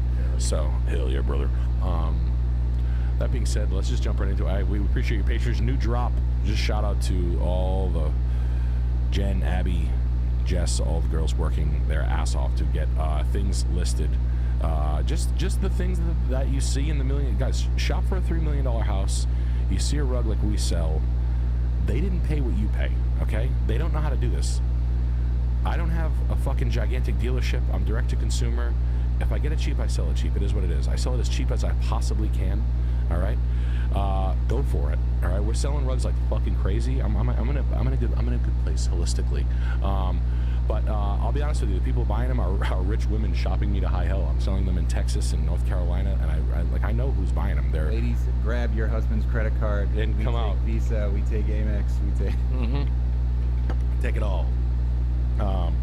But that being said, we keep it fun. Drops every Tuesday. Get in there, get in this mosh pit, get what you want, and do it hard. But let's jump in. 1020 Spooner Ridge Lane. Okay, let's start. Okay, that sounds great. Okay, I'll take you to Spooner Ridge. DH Design and word got cut off. About 45 minutes from the coast, 1 hour from Eugene. Approximately how much money to make this sing and take the redneck out of it? All matching wood floors, good fireplace, repainting, etc. Context in next message. I hope I have that next message. Don't see the next message. You guys ever heard the Cool World song 50-50 Clown? It's like the best song of all time. Literally my fucking favorite song. The best song. And if anybody from Cool World, if anybody knows any of those guys from, I don't know. Yeah, Cold World. Sorry, Cold World. Not Cold World. My bad. Cold World. What? DHF won't get back to me. Really? Yeah. Unbelievable. Annoying in the DMs. Not a good strategy. Look at other people. Well, I was busy, but you can come in my mouth if you want. You want to use me as a toilet? Wow. I'll give you. You want a whole Bitcoin? What the offer? Would a Bitcoin make your life better? I'm gonna give you a whole node of Ethereum. You can mine it. You can stake it. You can have the interest and you can have the Ethereum. Cool whip. Let's see. 1992 built is my guess. 08. Okay. God, that's stupid. No way. Oversized porch. Kind of dope. Metal roof. Dope. Land clearing. Dope. Ultra wide stairs. It's a good piece of property. I like the price. Bad. Floors are bad. The chalkboard paint is stupid. The framing is... I gotta know. A little backup here, Nick, if you don't mind. Oh, hell yeah. Who do you got? Corona Sunbrew wasn't cutting it. Corona? No. All right, it's Simon. Said it's Miller time. Simon 3, everybody. So much. Oh, whoa. What? Holy crap. What do you got? Beer there? All right. A little beer? A little liquid courage. No, I'm okay. Yeah, I'm gonna drink the whole bag of beers. More for me then. The view's great. The landscaping leaves something to be desired. The outbuildings are great.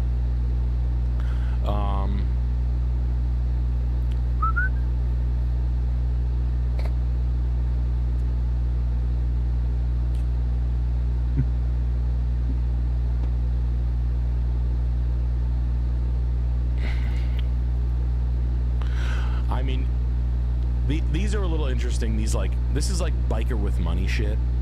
This is like when Hicks get a settlement type of shit.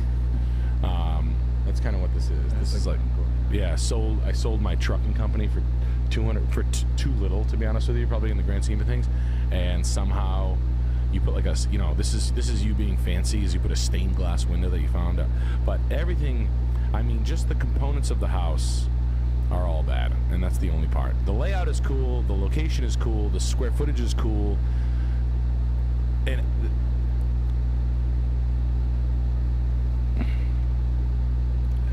I don't hate it though. I just don't love it, but I don't hate it. I mean, wraparound porch is like it's like the shower floor, the tile shower floor on the deck is like some real straight up, but the view is so good that the square footage makes up for it. The turnaround, I mean, the inlaid hot tub in the deck is like straight up like hillbilly, like orgy shit, right? It's just, you couldn't, I'd rather have this than nothing, and I'd rather have this than land. I'd rather take the structure as is and comb through this than start on a raw piece of land, clear it, bring utilities, add a septic, bring, shoot a well in, add mechanicals and structures and framing and all that. So I would rather have this than that. I don't want to pay for it, but you're really not. You're paying about $210 a foot, $220 a foot on 7 acres. I'm going to call the lot, 180 grand, and I'm going to call the structure, $170, but that's pretty much, you're getting kind of what you paid for. You're going to have to come over the top with it to kind of take it somewhere else, but he ain't getting it. So whenever you see it, this guy wants a deal. And guys, I really, really, really cannot stress this enough. When you see this type of shit, it's pain time. It's pain time. He bought the land for $255. Yep. Or $155. I called it $185. I was close. And then they probably put that house up for like $1.25 a foot when you could do that. Now you can't even do that if you wanted to. So I don't hate this. I like this house. I want it. I want it for $480 to $520. And he's gonna tell you to go fuck yourself, but it's not a bad deal at that. And I don't hate it. I don't hate it. I'm gonna be honest with you. I mean, the small outbuildings are nice. You can work with what's there. You're gonna spend though. You know what I mean? To get that into that mountain ridge home, you need siding. You siding and windows and a little bit of reframing and some heavy gardening and some gutting into. I mean, so to live in it and just live in sort of like a little hick dream, that's fine. But that's just the truth. I got some super chats here across my desk. Yep. Jason M. I had a music career, but do comedy now. I enjoy doing shows with my best buds, so no regrets. He makes me feel loved and included. One catch. He talks about houses non-stop. Should I keep reading these messages or be my inner robot? What? Being trying to be a little meta there. Oh, cool. I love meta. Me, Tim Heidecker, Kyle Mooney. I call us the mistresses of meta. That's what I call it. Well, that's good. What kind of music did you play? Did you play little emo? Yeah. Yeah. Drown Millie. Shit. Shit. Fuck shit. They are closed. Close. Very much close. Sorry, close. Columbus, Ohio, 98 South Roy's Avenue, the $279.9 for this craftsman home. Oversized bungalow. Hardwood, original hardwood floors throughout. Yes. From Ursa, under contract and would love your take on potential kitchen updates, paint colors, landscaping, furniture ideas, and anything else to make it nice, or if I should just pass on this. No, don't pass on this. This is a buy, my friend. I like Columbus a lot. Columbus, after I toured more, Columbus is probably my second or third favorite sub-major. I like Columbus a lot. I think it's got a lot going for it, long term. Lots of people there. Lots of you could redo the floors. This drop ceiling's got to go immediately. Let's clean out all of the crap. Make sure they take everything because this house looks like it's loaded with crap. They paid $111,000 in 2016. Oh wow, 05. Okay, wow. Not too sharp, these people. Highland West,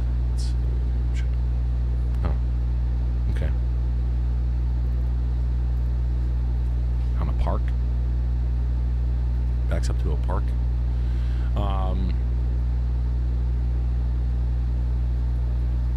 Yeah. So, I mean, it's a craftsman house, which calls for, you know, stickly things, Usonian-looking things. Highlight these right here. These, what do they call that? Like cage front cabinetry. This is really well executed. I love all this. Autobahn prints, JJ Autobahn prints, old rugs, stickly furniture. Just so you guys know what I'm talking about, like best stickly.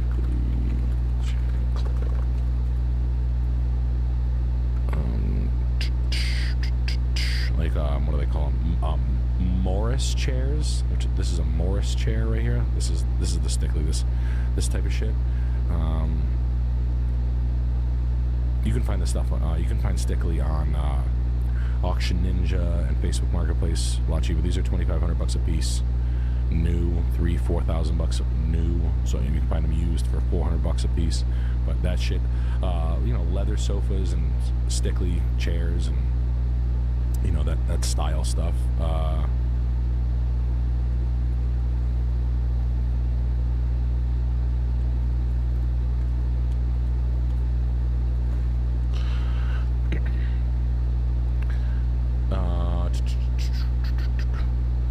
just want to say, but it's all basically, it's like furniture with like quarter sawn oak, rift sawn and quarter sawn oak. So basically, you know, loud graining with simple craftsman lines on it. Don't paint it, especially not the oak. So get down to, this is one of the only, it is a flex because the oak is super expensive. It's a hardwood that's kind of like expertly harvested. The names you're looking for in this shit are Raymore, Autobahn prints are a thing. JJ Autobahn prints, the real ones. JJ Autobahn prints, the real ones are kind of dope. If you ever seen these, like the really good ones, these are worth. I've had these before. These are kind of dope. The weirder ones. What's the shit? There's oh god, I went through this. This is what, like, Sam Talent has a really cool house like this, but there's a William Morris. This type of stuff. William Morris is the sort of a component of the aesthetic. So like this type of shit. This type of shit. William Morris is like a 20s aesthetic. This type shit right here. And then the pottery is you know, like the Roseville, the really good Ohio River Valley potters, and stuff like that. But hand hammered copper trays and whatnot. But good luck. That's what I would be doing that. But yeah, that's the house is dope. Kitchen ideas on this house. I mean, it's a craftsman style kitchen, kind of expensive. The cabinetry and this stuff is heavy, well made. The floors need to be redone. Just a heads up, these floors suck dick. These cabinets blow, so use them for now. Don't redo the cabinets for a while. That needs a new door. Let's go find that door. Let's go find a craftsman style door. You'll know when you see them. You need an entire kitchen redo. It's going to be expensive. So why don't we use this until we don't need this anymore? Until we have more money. This is a $35,000 kitchen minimum, and it's a lot of like butcher block and oak cabinets and sort of like organic earth tone painted shit. So it's not going to be cheap, so I don't want to see you gaff it. So just use it until you're done with it. Work on the hardware and the doors. Craftsman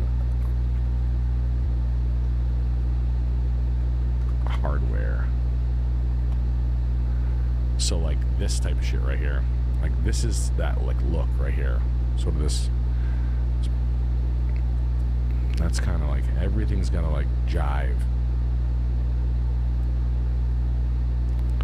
This type shit, hand hammered, a hammered look, this sort of aesthetic here.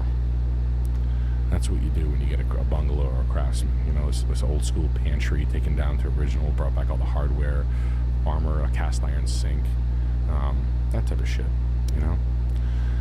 That's what you do here on this thing, but it's dope. I mean, it's cool and it's back. Honestly, this is the new mid-century. Mid-century was kind of this, but this is just it's very heavy, well built.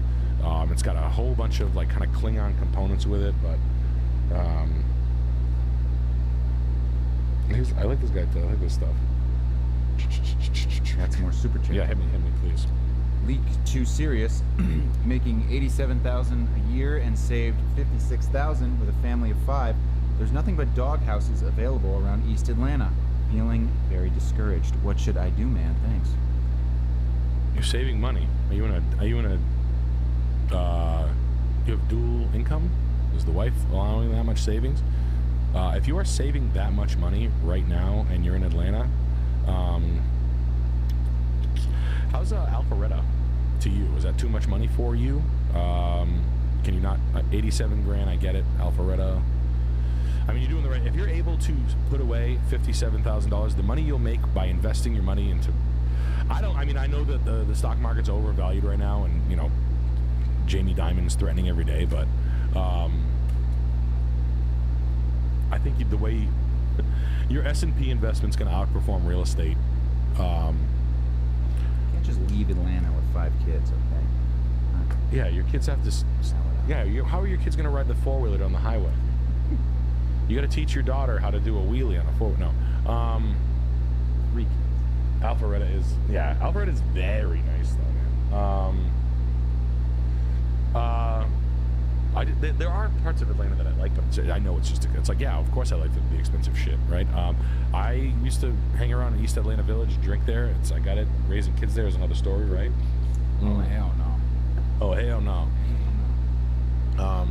It sounds like it's, you know, East Atlanta Village and south of there is still very spotty when it comes to hard crime. So at any given moment, you know, you could have a high-speed police chase end in your living room, which that's kind of just the way Atlanta's been since I lived there in 17. Yeah, forever. I mean, the Carolinas are same meal, different flavor. I think you can get, you know, you could probably take a 2-hour drive somewhere that might serve you a little bit better for the same price point. Atlanta has always given me that like Baltimore thing where it's like when the crime gets bad, it's so bad, it's like this is like intolerable. That's just the way I think about like yeah, it's fun for a night, you know what I mean? But like bringing kids up around, like I can't, fucking insanity. You are saving so much fucking money, it's impressive. So let's start there. Look, we'd love to have you up in the Northeast, but I think you'd hate the snow. I can't deal with Atlanta. And as far as in parts of the rural South Carolina and North Carolina, Raleigh, Greensboro, Greenville, North Carolina, South Carolina, stuff like that, 500 gets you going.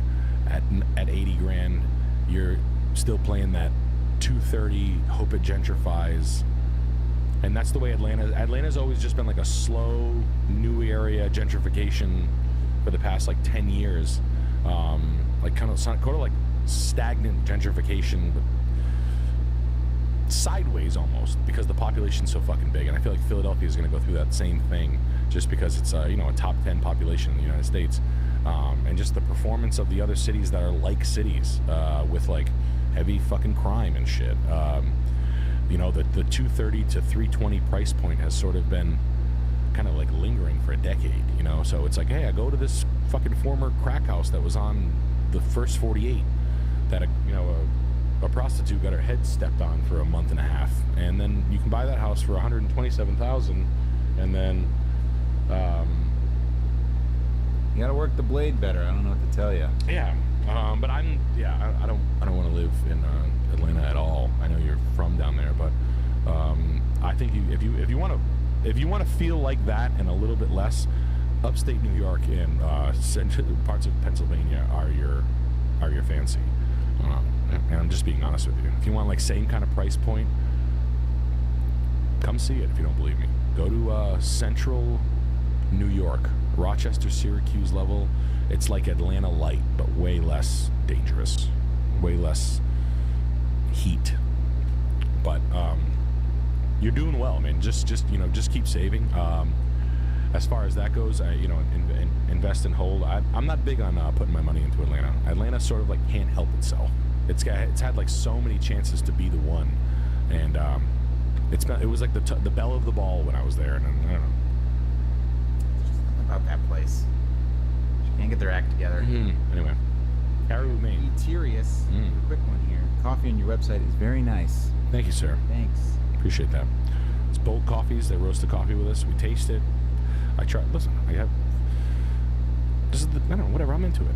I make an espresso. I make a double. Every morning I make a double espresso over ice with 2 stevias. That's right, 2 green packets of stevia and whole milk over in a to-go ice cup out of a Marzocco Linnea Mini, and I've been doing that for 4 years. And now I have an ECM, which is a espresso coffee ECM espresso.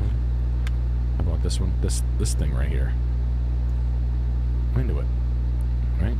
I bought mine on Facebook Marketplace for $1,100 in case you were asking. And yes, that's a thing.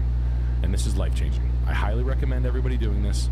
I put one of these in my thing. It's in my garage. It's on a butcher block table that my parents gave me. And it's the best fucking thing. This has been the most life-changing thing I've ever done. It's better than anything cool that I've ever owned, is a cool espresso machine. Look for a commercial grade espresso machine on Facebook Marketplace for someone who's going through a divorce, for probably buying the machine in the first place. Life-changing shit. I like this guy just shirt off. Just telling me, ooh. He's like, take your shirt off. Like autistically 100 times. And yeah, any of them would work. I'm not going machine to machine. Any of the ones that are all in the mix. I'm not spending $10,000. I wanted them all used, and you got to buy a grinder. But I tell everybody, if life's good, up the coffee game. It makes its money back in 6 months, I swear. Especially if you're going out there every day. You're eating the same fingernails? Sick. Are you gonna take your shirt off? What? No, I'm not gonna take my. I'm not gonna take my shirt off, Alex. God. Anywho, I've got baloney-sized nipples. Next address. Anyway, Caribou, Maine, and middle of nowhere, Caribou, Maine. Boulange. Buddy just got this. Thoughts? Your buddy, the sickest bastard you've ever met. Caribou, Maine is super far. Goddamn. Yeah, your neighbors, they're probably Caribou. You would say factor in $1,000 for a grinder, but you can find used Mazzer grinders from broken down coffee shops with not fucked up burrs for like $300. Dude. And Mazzers are like $1,800. That's how I do it. Twice.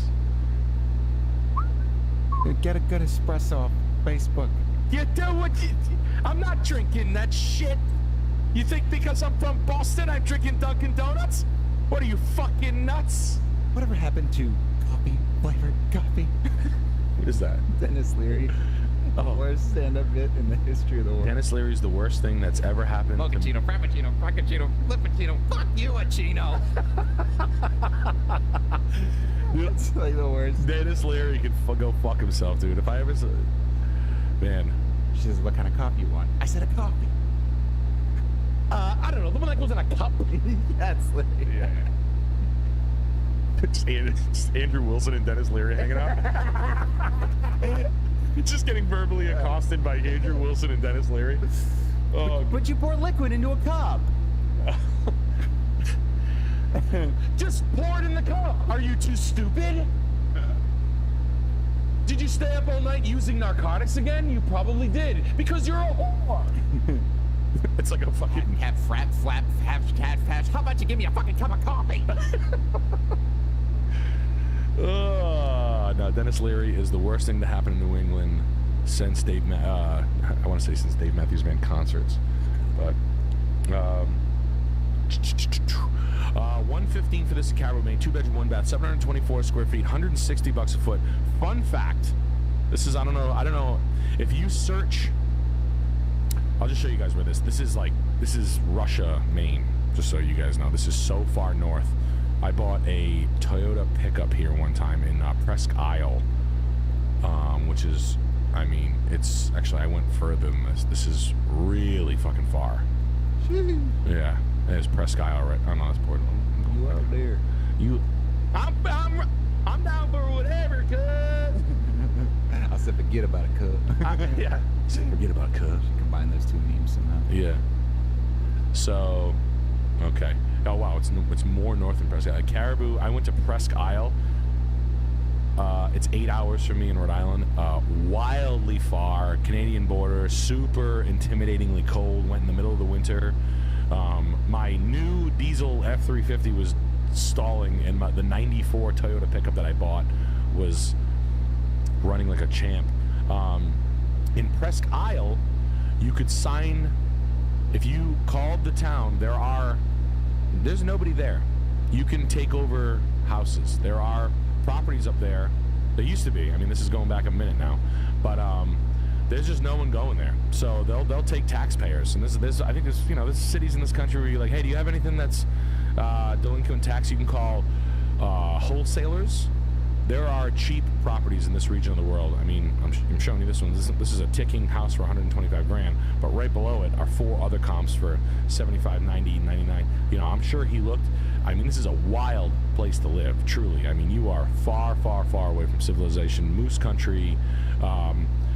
What's he doing here? I don't know. Owning a gun.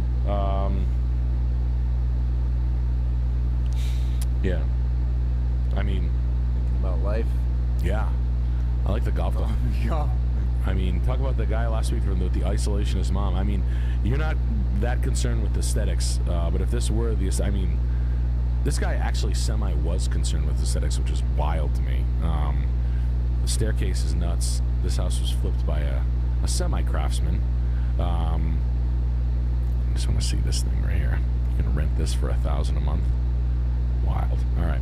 I mean, it is a fun place to look. If you want to, like, as a hobby, look for places up here. This is like boat shopping.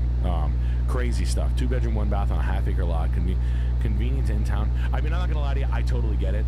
This is where you have the redneck television, a fireplace, and you drink and drive nonstop. And and that's what I would do. I would live up here. I'd probably run drugs for the Hells Angels I'd join. Hopefully they let me. They jump me in. They, let me get my teeth kicked out, and then I could just be a full-on.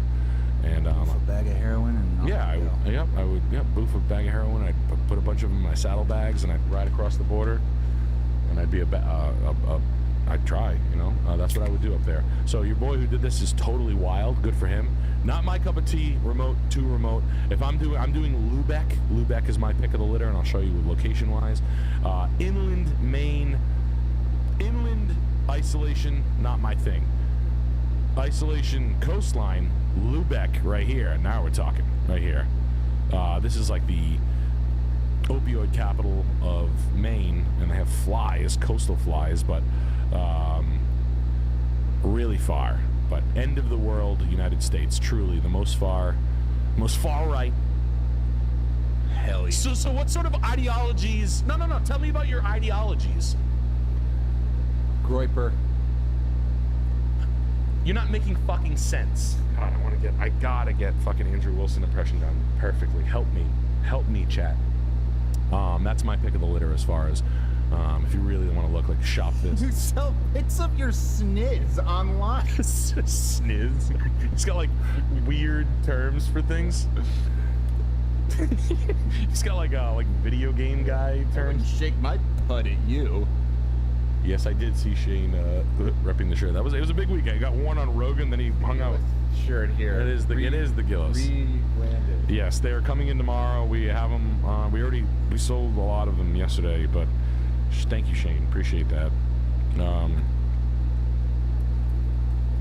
also, it was fun. I had a fun time hanging out with all the gang. With guys, go check out Tim Butterly's special right now too on Gas Digital. Just dropped. Hung out with Tim and Mike Feeney. Mike Feeney's a great guy, man. We had a good time. We got really fucked up all weekend and had a good time riding our bikes around St. Pete, having wholesome fun at the Joke Road Festival. I had a good time. I got another super chat for you. It's about cars. Hit me. Dylan Romas. Dylan, stupid here. Sorry for the stupid car question. My dad bought me to catch My dad taught me to catch beer cans with my head. Nothing about cars. Looking at a 16 Frontier, 60,000 miles, 19K, or 18 Frontier, 88,000 miles, 18K, or 19F Ranger, 106,000 miles, 17K. Feel over my head with cars. Any help, please? Yeah, 12 GMC Sierra 1500 mint condition on Facebook Marketplace. Go to a credit union and get a bank loan for it. Trust me. You're in the wrong car. You're looking at the wrong thing. And the gas mileage isn't better, just so you know. So, 12 GMC Sierra. Trust me. Single cab or extended cab. Short bed. Or you can do Chevy, but let's go GMC. Let's go GMC Sierra. Ugliest color you can find. Best condition. Lowest miles. Way less money. 12,000. 11,500. 10, 12,500. 12,900. Let's go buy that car. Okay? Let's go do that. Let's go do that. Fuck the Frontier. It's not bad. It's just not the one. Trust me. Trust me. You don't want that smoke. 06 Cat Eye Chevys too. I fuck with that too. I like the. Is it the 07 Cat Eye? 06, 07 Cat Eye. I'm with you on that. Yeah. 07. Yeah. But I want 12. I'll just show you like the exact one I want. I want this truck, okay? I want that one. I want that one. I want it in the fucking ugliest color I can possibly find it. I want Grandpa owned. Grandpa's by Colors. That's a pretty color. I'll take it in red, not purple. That's not a real color. But I don't want black wheels. You want someone who doesn't understand aesthetics. Yeah, 07, but no. Just trust your boy here. This color right here, this pewter. So that's what you want. This truck right here. That's the one. All right. That truck will outperform, and it'll be worth the same amount of money you bought it for later.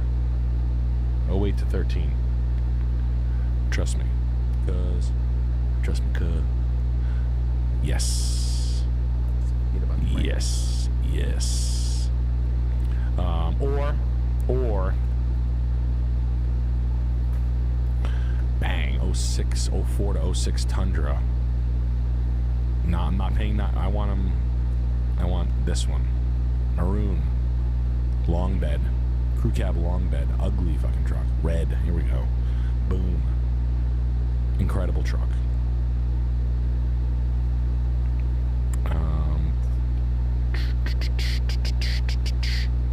Look at that. Look what they're trying to do. Look what they're trying to do with this. I'm finding them. I'm looking for them. I'll take them all, but that's the one I want. The 04, 06. Those are the two trucks. If you guys don't spend 19 grand on a truck, and the reason why is if you're taking a loan on a truck with 100,000 miles, you are leaving yourself highly susceptible to problems, right? If you've got 6 grand, 7 grand down, most credit unions will write a loan on any title. Yeah, here we go.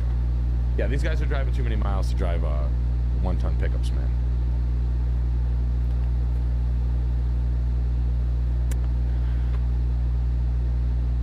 I mean, it's true. And you'll always have a job, but that's the truck. Those a $20,000 loan, which is a $390 to $420 payment on a truck with 100,000 miles on it. Something breaks, you're paying for a car. That is the most dangerous place to be. That's literally more dangerous than buying a new one for $38,000. I shit you not. A $20,000 loan with a almost 100,000 mile car is more dangerous, is more volatile to the banks than buying a new one. I'll bet my career on it. Yes, they are. The Toyotas are rust buckets. And this is from Moody and High. Are the floors cooked or do they look refinishable? I'll be buried with that magenta tub. No, this thing is dope. This buffet right here is worth $2,500 to $3 grand, maybe more. Slate 4 is good. Have a floor guy do it. They're going to be adding some pieces in. They're going to lose some pieces, but you want a flooring guy to know how to do this. This floor below me is parquet. My buddy Howard did that. God bless him. But there are small pieces to hold things in place. Wood filler. Parquet floor refinishing is not for the amateurs. if they were just standard, they're not cooked. They're fine. You can redo them. But you want a real flooring guy to take care of this. Just this water damage and whatnot. I think they treat the stain. I think they like add a solution to it. They brighten it. Any flooring guys in the chat? How do you take care of this? I believe they like isolate it. They treat the area. Not like It's not like a bleaching thing. But totally, you can refinish these. In fact, they're fantastic too. Parquet floors fucking rip.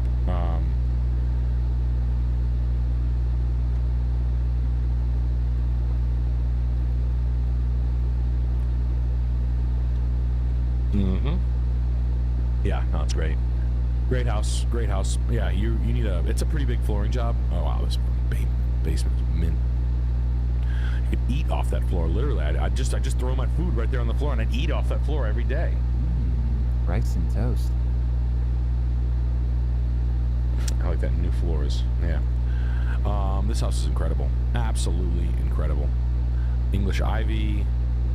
Incredible. Don't fuck with it. No, is this side yard? No access? Just keep it away from the house and keep it away.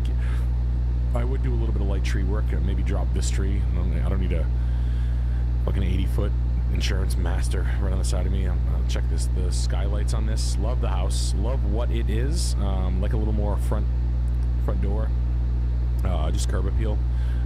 This just separation between the low and the high. So 15-inch separation between the ground cover and the upper tree right here. So just get in there and sort of like surgically remove anything using your scalpel. A little bit more light ain't hurting anybody, but you do have that speckled light shaded forest thing. The brickwork is expertly completed. This house is fat, absolutely fat. That's probably a $5,000 mid-century Danish dining room set. The cabinets they're fine. They can be painted. I'm not even messing with it. The appliances suck. Backsplash sucks. This is cool enough. If these floors suck, I'd have the guys. I would probably go tile floor. What I would do is I'd probably go new countertops, new backsplash, new tile floor, Ziacato. I would do some sort of, I would go something like semi-utilitarian here, like a 4x4. Oh, this is such a good house. This is so nice. Zia tile, Kato. I'm into that right now. Even the handrails, dope. This house is incredible. What the hell's this right here? Look at this. The girl from The Ring is right here. What do you know? What happened to Yawn's Cold Heart? Yawn. Still producing stuff. Yeah. Cold Heart's, I think, getting out of the game. Really? Cold Heart's getting all his tattoos removed. Really? He's getting all his face tats removed. I think he's, I don't know, opening up a restaurant or something. I think he's out of the rap game. Bang my line. Right. I'm 40 years old. Bang my line. Don't need a phone. Might as well use a Motorola, right? We like that one. Goldie, right? Is that who that is? Smart Deck, Goldie, Little Lotus, right? Yeah. So, yeah. My wife likes that song. She's like, Cold Heart. She's like, this. I was like, this is a good song. Yeah. Like, it should have been like a $2 billion song. You know what I mean? It's one of those ones that like could have made it through and got like country guys. He could have got like the Simps on his train. Anyway, this house fucking rips, man. I'm running and buying this thing. Like, you need to get off the fucking phone right now and go buy this goddamn thing. This is a perfect piece of real estate right here. Call me when you get it, and we'll go from there. But this is perfect. Built in 55, quarter acre, 485 Delaware. I'll take it all. I'll fuck with it all the way through. Can't build it again for $194 a square foot. Don't care about that. It's in a great area. Curved streets. Westwood Manor. Love that. Maybe Joe Biden lives there. Maybe Hunter Biden lives there. Nick, I don't live there. Alex, No. Nicholas, I don't live there anymore. I've seen what you do, and I've seen your stand-up routines. I know you've said some things you regret. Okay? I'm not going to sit here and be lectured, all right? the Trump sons are funneling money into their crypto endeavors, and you guys are worried about my laptop? We've all made mistakes. I came clean about it. She's my niece. I can do whatever I want with her. Porsches go fast. Crack pipe goes in mouth. Light bulbs look cool. Niece goes on lap. Niece goes kissy. Niece goes bouncy. Niece goes in tub. Niece gets picture taken. Dad's Secret Service guys get frustrated with me. Hunter! Like just what? Oh, he's Hunter, knock it off! That'd be so funny. I remember like the Reginald. She's my niece. My dad's the leader of the free world. Okay.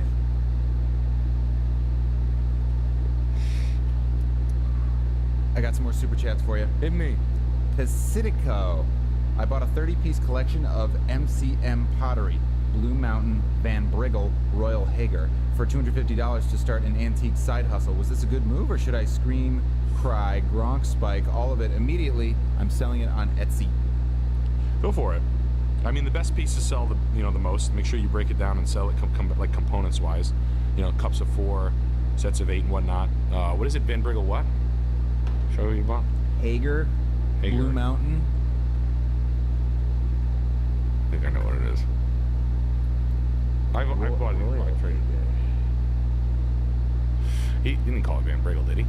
No, there were 3 separate ones. Blue Mountain, Van Briggle, and Royal Hager. Royal Hager trades is a little more like kitschy, hipstery shit. There's like the sun sort of set on some of that. But Van Briggle's good, but they're really snobby. Van Briggle is... It's like the cuntiest thing. They like the big pieces, obviously. It was like a, Ohio River Valley Masters. Like they like the, like this stuff. I've had like these before. They turn. You did. I mean, if you bought these for under, sounds like you bought things for $10 a piece. The Hager stuff is good. The Van Briggle stuff is better. Van Briggle people are very just Van Briggle. I think they're literally right behind you. Literally, they're right. No, I think I smashed. I threw them against a rock. I had these right here in this colorway, and I threw them against a rock as hard as I could one time before the stream, just because I had them for a while. But these are the pieces they want. Is like this one, the thing with the large vases. Just so you guys know, it's like odd, like no shit, right? But they're every piece of Van Briggle at one point was like a $75 to $125 thing. So I think you're gonna be fine. But you're gonna be fine. I don't know if you're gonna. Now, can you sit on these? You can. No, these will fit in you. Okay. Yeah, especially in some of these products. Which one's the best to sit on? I got a nice little piece right there. I've actually had that one before. This. Yeah, right. My ex-girlfriend. Dead grandma. Yeah. Is it a clip? Yeah. I put some of these in the driver's seat. I got more super chats for you. The best of the best, right? Jeez. All right, good. Jordaniel. Into Penis Day, gang. Just wanted to say thanks for all the advice over the years. It's crazy how much it's helped me with my home buying. All the love from Tampa. Hey, appreciate you, buddy. Tampa, the best city of all of America. His favorite city in these United States. Yeah. But can't go wrong in Tampa. Now, I didn't see Tampa on that tour schedule, and that sort of rustled my jimmies. I know. I'm too happy to see it. I know. All good. I'm gonna have to give Tom an earful. And this house is from RDB. Sister-in-law is looking at this place to be closer to work. I'm looking for Alex to be her husband. Is this a good home for him to be a father? Well, I'm spoken for, sir, so that won't be happening. The grimace purple trim on this house is alarming, and tells me the mania that went on, the absolute mania going on in this person's head as far as aesthetics and decor. Not a rug on the ground. This is typical suburban outside 495 Massachusetts overpriced real estate. It will sell. I do hate it. I hate this house. This house is the bane of New England. It will sell. Electric? What do you think of that fuse Granite box? panel, yeah, it's not bad. But I mean, it was built in 87, 88. Yeah, I mean,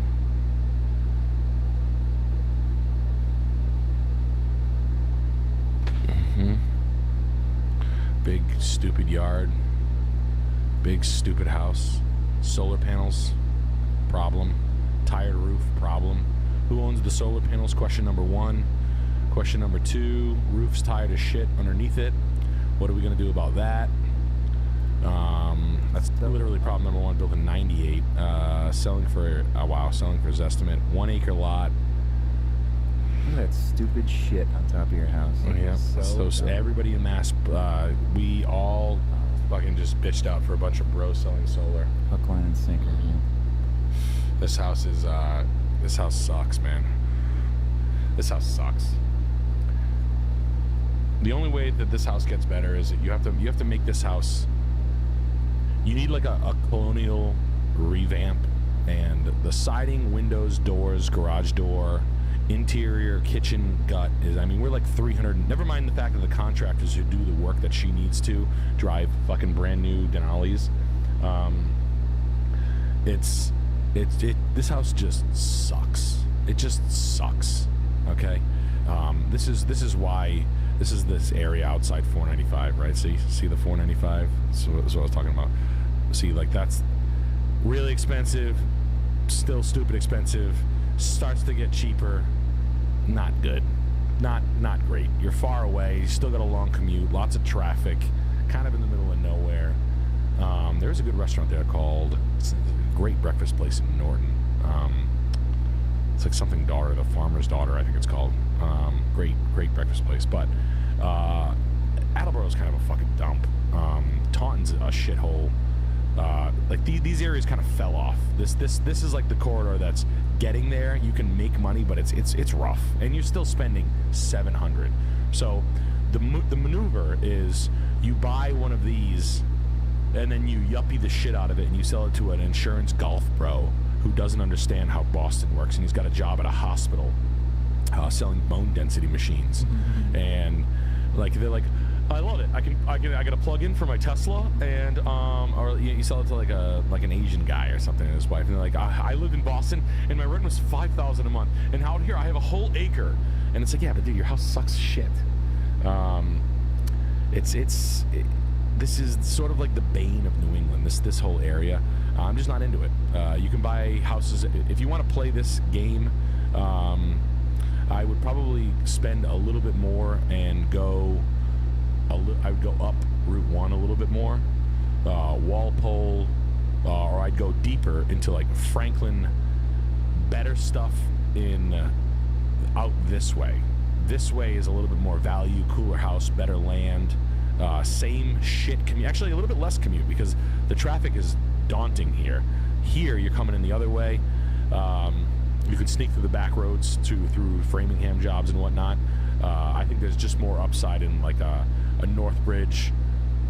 This little block here is better than this block over here. A little bit more of a commute, but this is where people are making more upside on that region. Look, you'll see the houses, but paying $700 for this house can be. You can buy this house with the flip in the other area for $780. You know, this house is $300,000 of painstaking, very difficult to get the contractors. Even if you had the $300 to spend on the house to make it right, you couldn't even get the guys to do it because everybody's busy. It's just not there. Everything needs an upgrade. The windows are $12. The garage doors are expensive. It's not my cup of tea. It's the fast track to divorce and negative equity. No bueno. Now this is from the first house of the night, if you remember it. DH Design and Photo. Second message got cut off. I was the first house. Question was approximate cost to get that house to the next level so it's not redneck anymore. Oh. You can go slow over time. I make $250K a year and I have $200K liquid. I live in California right now. $110 a foot.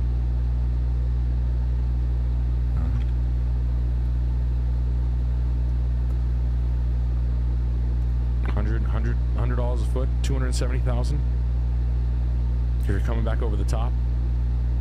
I mean, the siding job in this house is, that's not bad. The siding's not bad. You just need to,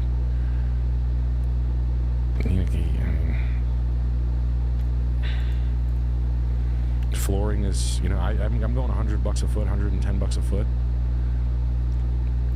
Some reconfiguration, some interior framing. An architect is your friend in this one. This is where this is a little bit bigger than me, and I would bring in an architect. The stairs suck. The stairwell sucks. Could be a full gut. The room sizes are good, but we need built-ins. We need some. The windows are. The bathrooms. You got 3 bathrooms, 25,000 a piece. Landscaping, 65 to 70 grand. Mechanical's tired. Yeah. That's what I figure that would be over time. That's a lot. Yeah. I mean, if I'm being honest with you, if you have that, take it from me. Spend more. If you have that much, buy one that's a little bit further along the way. And if it doesn't exist, then buy this one and do that. But if you have a choice between spending your $250 of savings, you know what I mean, getting into the house, if you can do one or the other, one is so much easier than the other, and your quality of life will be so much higher. Poor pieces of shit like me go and, you know, you grit and bear on stuff like this, and this is just nonstop spending and time, and the market can shift underneath you overnight, and you're 250 in and the market's sliding the other way on you, as opposed to, you know, living in the, you know, the non-brown banana, and your quality of life is higher. And then honestly, in a 7-year period, the one that's already finished for 700, well, how much is this? If this is your equation and you're going to be into the house for 600 grand, and if you add up the money, the rehab money, just do it in a 7 or 8 year plan, right? If you add up the money that you spend on this thing, right, the 250 plus your debt service, your mortgage essentially, and the time and your displacement and your discomfort and whatnot, the finished one for 900 was cheaper and easier and faster every time. It's just up for you to find it. Just people don't think like that. It's very hard to. It's very hard to like force yourself to be like, I can't. And you're like, well, go spend $250,000 or have a plan to spend $250,000. The way that's supposed to work is that house would have to be 440, 470, and then it like totally makes sense, and you're in the clear. You got 30% equity like right off the rip. But if you're kind of like if the house is in a price reduction mode, that means it's topped out. It's overpriced essentially because no one's buying it. So, you know, you got to figure that all in. You got to comp that house out in its finished state with $250,000 of nice shit on it, right? New kitchens and whatnot. How easy are you getting rid of it, you know? And then how nice could it end up? You got to add that all up. This is not financial advice. Duluth, Minnesota. Nice house, 185, $173 a foot, 1908, 2-bedroom, 1-bath, 1,000 square feet. Let's give it a look. Let's give it a look. Nice house. Handsome guy, 1488. Hell yeah. Buddy bought this place last December in a hurry with his Navy BA loan. I like Duluth, but this part of town is prime 2007 Chrysler 300 territory. Am I allowed to call him stupid in his face? Nah, this is nice. This is a nice house.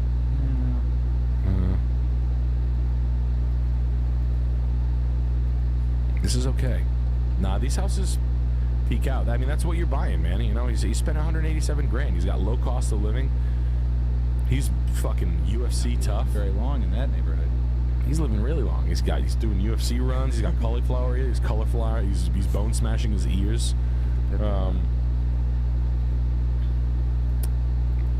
Ear maxing. Yeah, he's ear maxing. I don't hate this at all.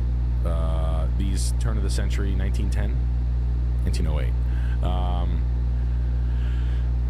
Yeah, you're there. The siding, this little portico here, this little, this could be cooler and not that, metal roof, cooler siding, 48-inch shrub with a dual row with a corresponding shrub on the other side, original hardwood floors, original doors, upgraded mechanical. He's fine. I don't hate this.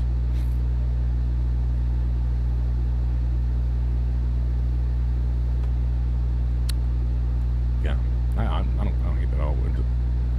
Let's see. Maybe it's gentrifying that way. Okay. He's right near the iron ore. He's right near the iron ore depository. Yeah. Oh, the ironworks. Good place. Yeah, I get my hair cut there. Think about whatever, cuz. They took a hot iron on the back of my head. Wow. Kind of fuck with that. It's a little chilly up there. Let me just see. I just want to see something. What's the best restaurant in Tito's.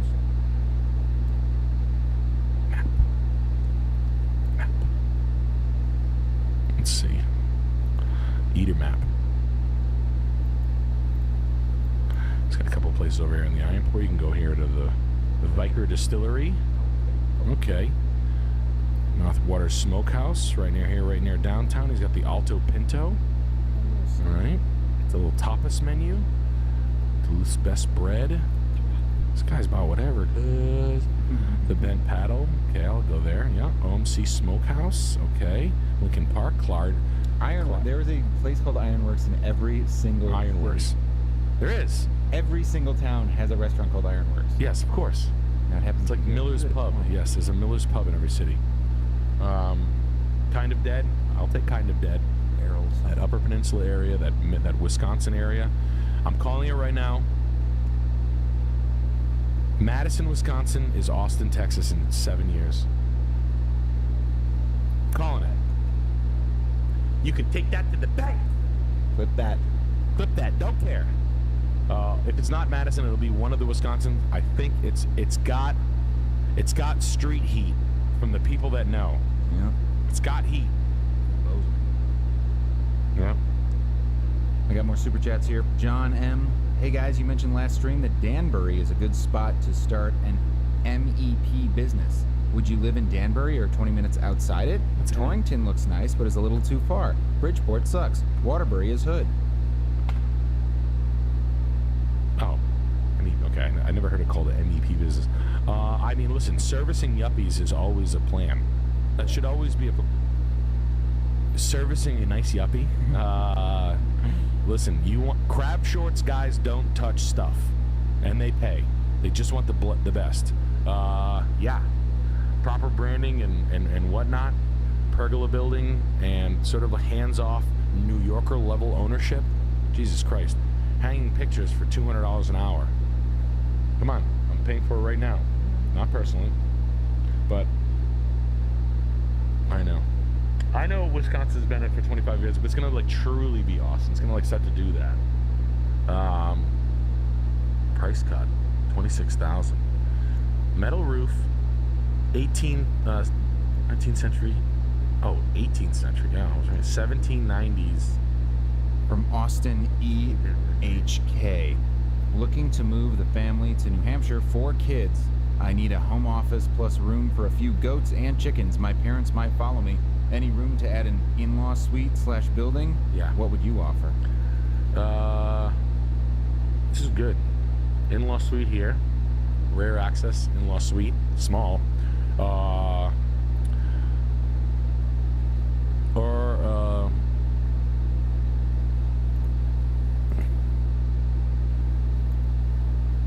Talk to the town, see what's approved. The chimney's been repointed. I mean, a big dormer K, pretty easy sell. It's a nice piece of property. I fuck with this house. These people kind of understood how to pull this son of a bitch off. Cool house. If you're tall, you're gonna be slammed inside this house. Just a heads up. Small rooms and whatnot. This is good. Not too crazy of a price. This is the in-law suite here. It's pretty tight. It's not bad. They're old. I fuck with it. Yeah, what do they care? What I would do is I would add a... I think these take kindly to an additional ADU. I would add a barn build. Figure $250,000 for an ADU. The ADU has to be 1,200 square feet, less 2 garage units. The way I've heard you can sort of sneak it town to town depending on how much of a fucking prick the guy is. You put garage door units in there and then, oops, I switched it. Oops, I switched. And then they just basically use you don't count the two garage. And you can build a garage. Some towns, if you don't call it a barn, you call it a garage. You can build a garage as big as you want, not a barn. So you can build an 8,000 square foot collector car garage. And then, oops, my parents are living in there. Oops. You got to talk to, honestly, the guys to talk to that kind of do this shit, lumberyard owners, junkyard owners, like motorcycle collector, car collector guys who are at car shows and have enough time to sit in a fucking lawn chair in front of their 70 Chevelle or whatever the hell they want. He's as big as a Chevy. Those dudes are always towing the line with the town and building gigantic buildings for... They're not doing cool things, but you would. But they're not. But they know how to, like, sort of, like, toe the line and push the limit. I asked for myself. You know, I want a 9,000 square foot office built on my property that I can't afford. How do you do that? You call it a garage. I hit the lottery. I collect Lamborghinis now. You know, this house, I think, would take kindly to an ADU. And they could live in the, they could makeshift the in-law while it goes down. And if they were going to follow you, it's probably better because overall you'd win with a house with an ADU as opposed to, buying two houses. But or you could buy like a generational place with a buildable second lot, which is something you should think of. Because basically if you split a house down the road, just think about it like this. I know because I just did this. So you buy, you buy, this is 10 acres, right? This is a 10 acre lot. Can you guys see that? All right, a 10 acre lot, right? And I'm gonna split it. What's the minimum build on a house? Oh, it's 5 acres. Let's say you have enough, or it's frontage, right? You need 500 feet of frontage, 500 each, right? So you got 2 lots. You build a house here, 1 house, 1 ADU. 1 house, 1 ADU. So that's a total of 4 houses, right?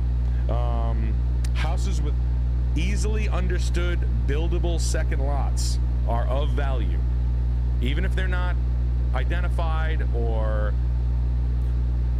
like the town isn't like, you have to understand your setbacks and your wetlands and whatnot and understand completely, but what's the minimum frontage? What's the minimum lot size? Are there any perk tests in the ground? But that is the ultimate play, is the subdividing the house, building one, building an ADU, selling the lot, clearing the lot, going to the bank, getting a construction loan, building a second house, building a second ADU. It's generational living. You can't build 40 houses. You can't. These 7, just a heads up on these 17, these houses are drafty as shit. Mechanical's always tired. Basements are always wet. Stone foundations are sometimes crumbled. This one doesn't look bad.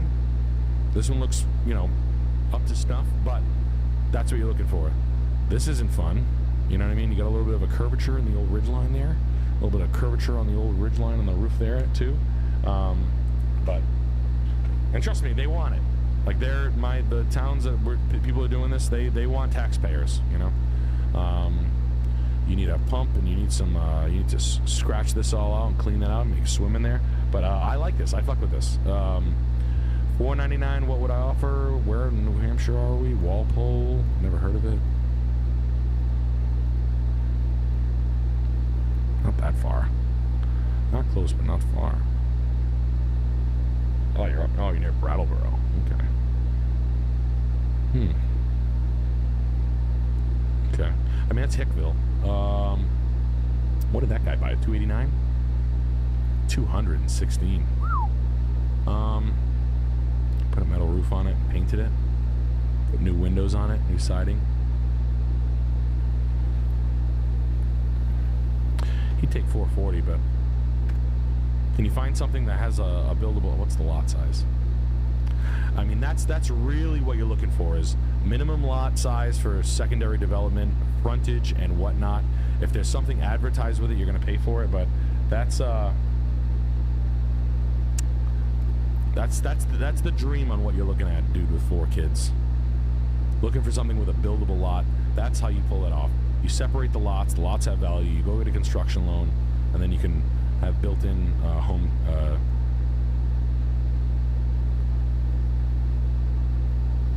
a 5-acre lot. I mean, if the minimum lot size is 2 acres and there's 1,000 square feet of frontage, does it say anything about a buildable second lot? No. No. What's a lot going for around there, too? It's good to know that as well. What is just a plain Jane perked home builder ready lot with plans approved lot worth? And then you sort of couple that idea. So that's how you get the lay of the land. I have more super chats. Hit me. Gene Berger. Thoughts on OBS Chevy pickups? I have a 1990 step-side K1500. I bet they are always slammed and dumb. Thinking going all stock. Not my first pick for project car, but it's sentimental and has 4-wheel drive if I need it. My dad had a 1990, not a step-side though. He had a straight side. Great car. I mean, the K-body... Just so I always talk about it, 90.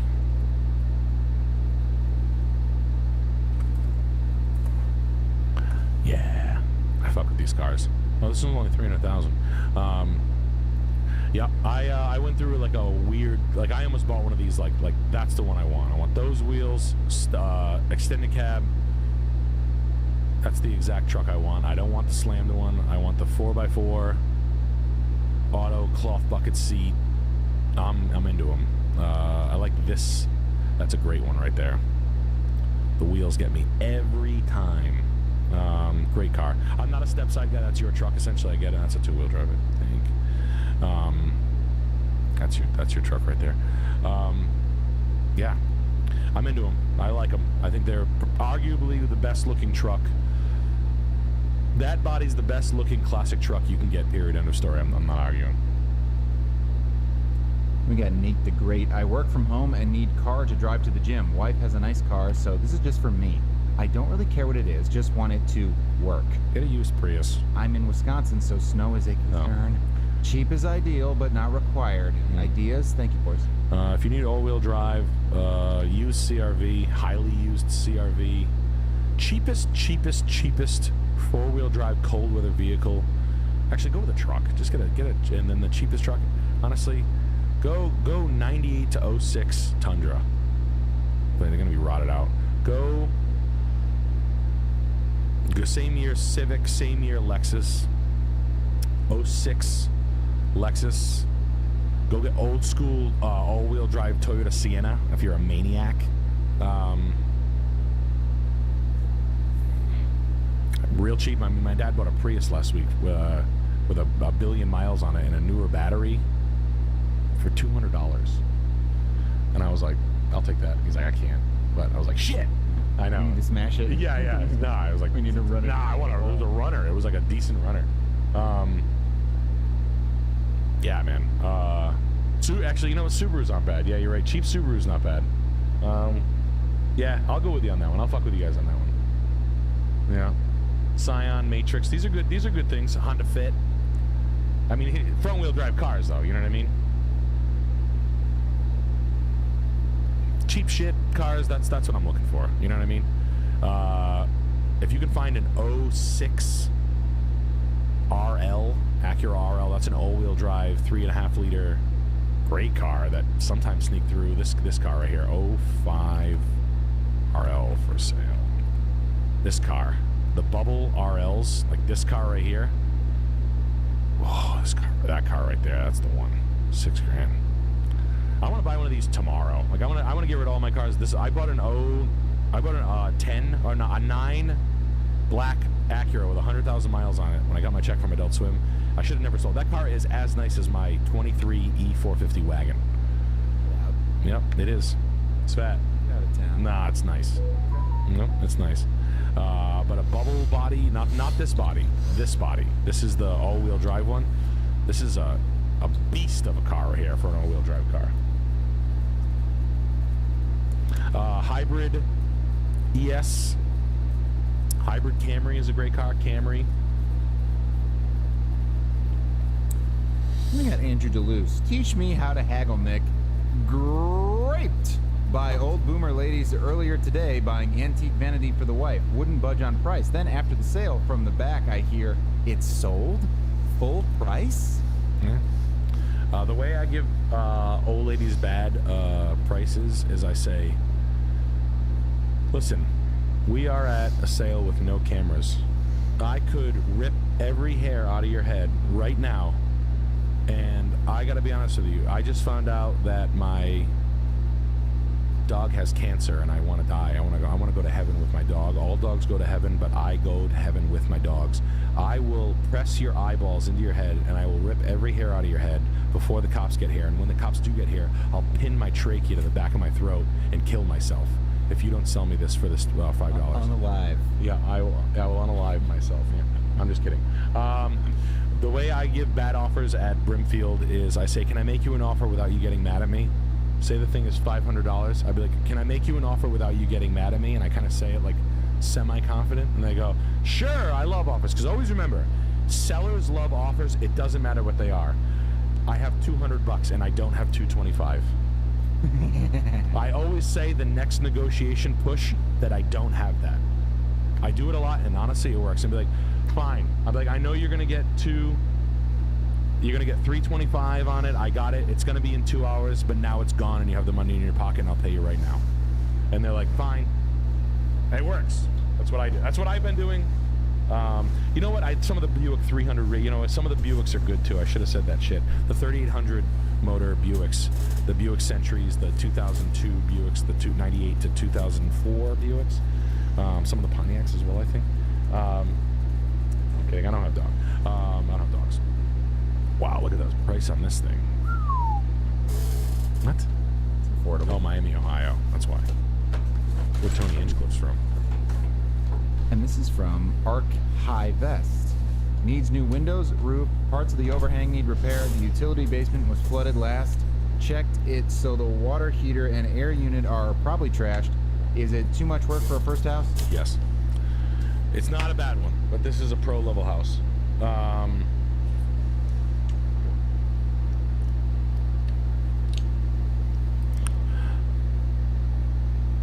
This is a good house. Not first house, man. This is actually not a bad thing. You have to be. You're gonna be ready for. I'll even say $75 because you can find. Wow, this is a good deal. Wow, this is good. This is a good one.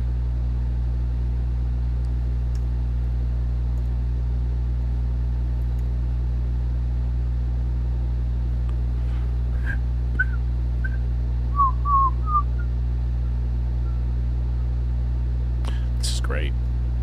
It's cheap. It's a good one. It's probably in the worst area in the world. All right, so I mean, you're literally going to touch all the big problems, and this could break you. You know what I mean? Like, I did a house like this when I almost got sad.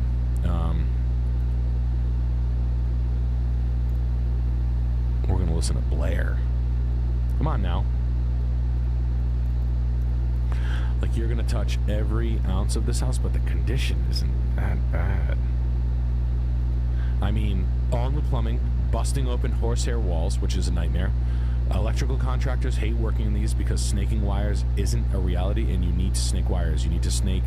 I mean, it's gotten easier, and guys are pretty good at it, but the guys who are pretty good at it aren't. Wow, they did some upgraded plumbing in this thing. That's crazy.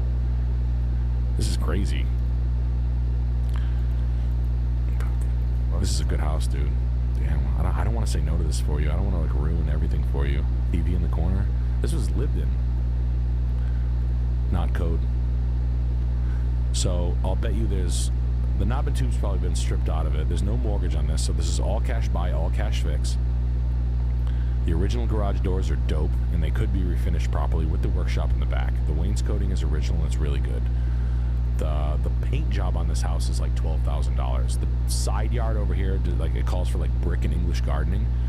I mean, we're in Miami, Ohio, so I kind of get it. But like, you know, the soffits are caved in, the gutters are gone, some of the roof has failure, some of the moisture in the basement. You need a sump pump. You need to like mitigate that, which could be a perimeter drain, which is basically you're gonna dig a hole on the perimeter of the foundation. The entire basement, you have to dig a drain, and then you have to pump the water out and essentially mitigate the water that's possibly leaking in the foundation, which could be something acute. It could be something like, you know, stupid, like, you know, leaves stacked into a basement window, or you know, just an improper drain coming down this house and leaking in.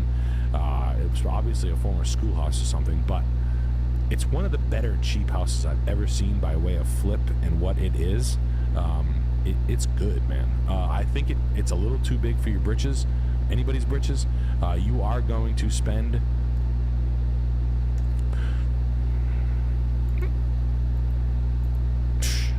if you are handy as shit, you should do it. I mean, if you are truly rich and handy and don't mind the hood that this is, it is a good one. No, this isn't that bad. These 1900s houses aren't as fucked up as you think they are. You'd be shocked. I mean, you got old growth lumber. These things are built with. These are built by like Navy men with old growth timber, the old right way, and horsehair plaster that took, you know. These are well done. I mean, it's gonna need a roof. It's gonna need, you know, newer windows. This space heater is an absolute fire trap.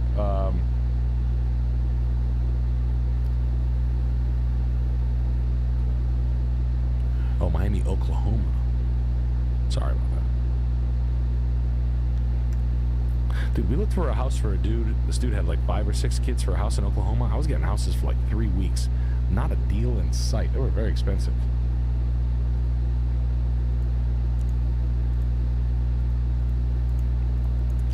It's just the quality of life. This house could be kind of dope. I do like it, man. I'm not gonna front with you. I like this thing. This thing's pretty dope.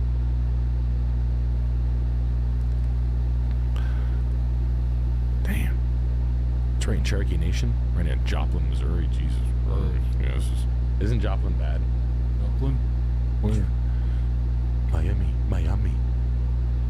Never heard of it. Wow. Coleman It's got a Theater. beautiful voice, though. I just love the sound of that city. Miami. Soulful. No, Joplin. This is good. I mean, I'm not gonna lie to you, buddy. It's pretty good. I'm sure the area sucks. The house, if I'm judging it just for what the house is, the 4-bed, 2-bath. If you, this price cut is crazy. You're buying it right. It's not gonna get cheaper than that. It's been on the market forever. You're probably not gonna comp out. You're gonna spend.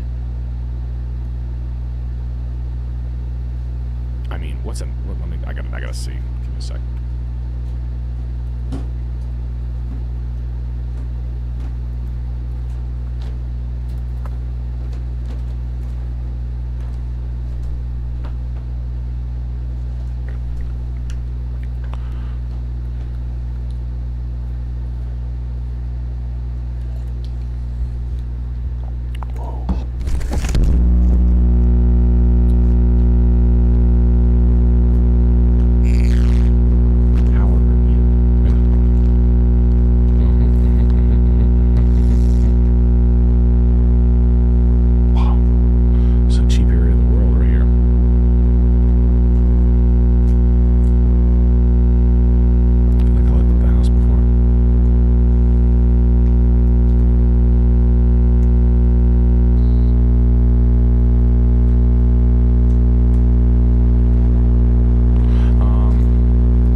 It's occupied. More than likely, you can get a mortgage on This one's pretty good too. Mm-hmm. Cheap. Super chats Yeah, too. Lumpty Dumpty. Hunter Biden and Kevin Spacey in Vegas arguing whether to spend their last $300 on the boy or the girl. How about we buy both? Everyone knows that I am only selling one, but $300 I want the boy. Hunter, there you go again. We can do that. She's not even your niece. I'll wrap her up in fleece. We can give you very good price, very good. I'd like to tap dance for Netanyahu. I just got back. Has bowel problem. He go poo poo. I just got back from Tel Aviv, and boy, are my tap shoes tired. Here's Kevin. We all had to go tap dance in Israel. Come on, guys, you want to fucking pay the fucking price on You pay the price. I do not have a hard fucking hand. I'm impoverished. They took my home in Baltimore. Kevin Spacey's house in Baltimore. Kind of a whack. Kevin Spacey house in Baltimore. Wasn't it? Right? Yeah, 1 million. Broke ass. Yeah, bro. I like how it wasn't that cool. Hey, take a black light to that house. I ain't going in there. Yeah. Take a black light and a blowtorch. Bro, you got spirits. Bro got spirits. It's just like for like a sophisticated Hollywood actor to have this like middler or like finance bro level like, dude. Fuck out of here. Devil Wears Prada. 2004. Now that's something I can sink my teeth into quite literally. For you. Hit me. KC. I literally just dreamed you guys would go live last night. Except for some reason, then you guys aren't wearing wigs and lipstick like predicted. What could this mean? P.S. You guys rock. Yeah, that's not gonna happen. Yeah, I don't wear wigs and lipstick on camera. No way. Not a chance. If I'm wearing makeup on camera, they're paying me millions. And we got Snatch Duster. Hi, Nick. We showed that finance manager the business after blowing the deal at 10 p.m., but a basketball American on the crew tried to see my buddies up. This NBA individual was mad about having to split. What do we do about him? What? That was a lot to handle. We showed the finance manager. Tell him about how cool lacrosse is. Excuse me, sir. Do you know that lacrosse is a fantastic sport? What, sounds the like finance manager sounds like something that sort of, I can't jump back in here. Finance showed the finance manager the business after blowing the deal at 10 o'clock at night. They sell cars that way? Yeah, something like yeah, till 10. Oh. A young man on the crew tried to see my buddies up. This guy was mad about having to split it.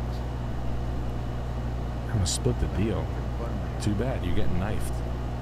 Pay me now or pay me later, or I'll take it. I need the bonus. Are you a salesman and you got knifed? Knifed means my customer comes in on my day off and then you steal my deal, you knifed me. Now, ethically, it should work to whoever's closer to bonus, and then you figure out who's gonna make more on the deal, and then you pay it out, and then, you know, you hold it up.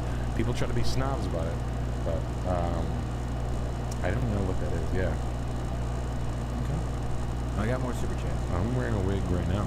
Tim Glenn, good high school diploma / GED option. Precast concrete. Very hard work, decent pay. Do a year and then get certs in QC company pays for it. And then you have a very good paying job without the dirt. P.S. Me and my girlfriend love the Shamanics candles on our 3rd. Thank you. Appreciate that. You heard that? So, precast concrete. What are you doing with that, though? I want to know, like, what's the, like, I mean, I kind of get it, but, like, what's the, I mean, you can kind of say that with anything, right? Like, any of the blue-collar jobs right now. I mean, the cat's out of the bag. I've been saying, well, yeah, it's time to go work in the trades. But, of course, I'm more of an outdoor guy. I started in landscaping. I used to do machine work, basic general maintenance, fertilizing, and then it's transferred into plantings. estate gardening and bigger installs. And then I sold my company, but I liked it. I still like it to this day. But what job are you doing? The only thing I like about it, what I do like about concrete is you first got to get paid when the money is still there. Landscaping, the last guy to get paid. Landscaping, the painter always gets stiffed. That's the old adage. But guys, what job are you doing? These people picked out too much fucking shit. This is what happens when you flip. Yeah, this is awful. This is terrible. How much is this piece of shit? Whose is this? I gotta know before I start shit. Moody and High. This one looks like they raided the statement wall store to make a photogenic Airbnb, but then changed their stupid minds. Yes, they did. I'm gonna maximize profits. We've got mountain bikes for rent. I've got statement walls. I've got live walls. I've got tongue and groove, stained pine ideas, country, bowback chairs, tufted velvet top bar stools, that Zalige tile hex walls with the shelving and the barn board going this way and that way, patterns on patterns on patterns on patterns on materials on materials on materials. Like, get the fuck out of here, man. Like, Chinese, like Temu. This is like a Temu flipper right here. We got the 4-inch base molding. We've got the Venetian plaster walls in Egypt color. We've got the Egypt ceiling over here where like they put 2 recess cans in the box, 2 out. That makes not a fucking lick of sense whatsoever. We've got this Wayfair ass marshmallow couch that's trying to look like something special. It's not. We don't know how to blend 2 styles. We went with all white furniture, more pine colored shiplap. We've got a craftsman style door. We've got a Persian palace style. We got a hidden LED trim inside a exposed board formed concrete wall. This shitty ass live wall mud idea with more LED crap on it. Then we got this fucking shit poorly executed green idea, same thing. More crud and crap. I mean, the person who did this should be ashamed of themselves. This is absolutely horrific. Green trim, white. I mean, so off. We got black hardware, we got brass hardware, same hallway, brass door handles, black hand railings, black trim, white trim, iron bar, barn look, Persian stuff upstairs too, arches, small LED lights, black and brass combination handles, built-ins with more, like, how many people got to make decisions on the way this house was going to come out? Like, it looks like this absolutely insufferable Chinese casino marble that you put in here mixed with the Home Depot hand-painted Spanish tile. It's absolutely nuts. It is Chinese. It's sushi with hot sauce on it.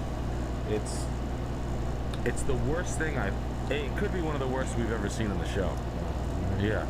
This is unbelievable. Green, more Wayfair crap. This is like Target mirrors and materials on materials. We got a new color introduced here, this oat color on the doors. We got this green. We got the new wine. We got these picture frame raised panelings that don't make a lick of sense. Whatever the fuck jerk off parlor this thing is right here. This, like, I don't know if it's like if they like put like a notched channel into a Venetian plaster wall and they just plastered out like a ½ inch to build it out and then smoothed it over. Like, you definitely met an Egyptian guy. That's what this place feels like. A Syrian contractor did this place. Brother, make this place look like palace. And they're like, whatever you want, Rafi. Luxury. Very much luxury. This is how they do it in Syria. This is terrible, bro. No. You get your Lebanese ass out of my house. Yeah, this is some like Syrian hick shit right here. Sandalwood brother. Brass, different colored brass. That's gold. That's brass. That's gold. That's brass. See? Gold is more yellow. It's a real thing. That is straight up Egypt. That's bought on eBay more than likely. This is like basement. This is so insane. This is material, new color introduced. We got the, nothing goes better than teal than Kelly green. Just absolute nightmares. This fucking mosque waiting room light right here. I mean, yeah, this is Syrian boomer core is it, bro.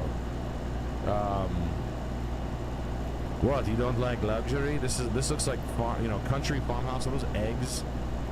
I don't know what the hell that is. Front load washer dryer, so you actually never washed your clothes. We've got a $90 door. We've got more brass and black. Like, look at, I mean, we got a Camaro outside. We've got corrugated metal exterior siding with a $90 black painted window and an orange front door. It's absolute shit.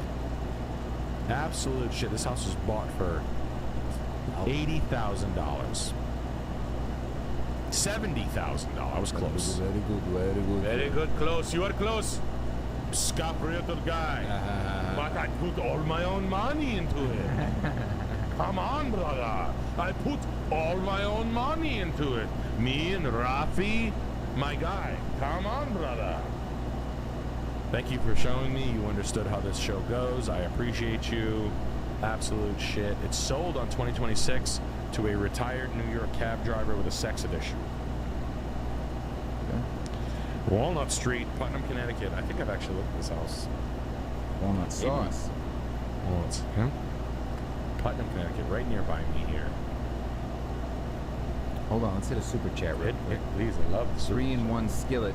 Greetings from South China. Please check out Unblock Me VPN.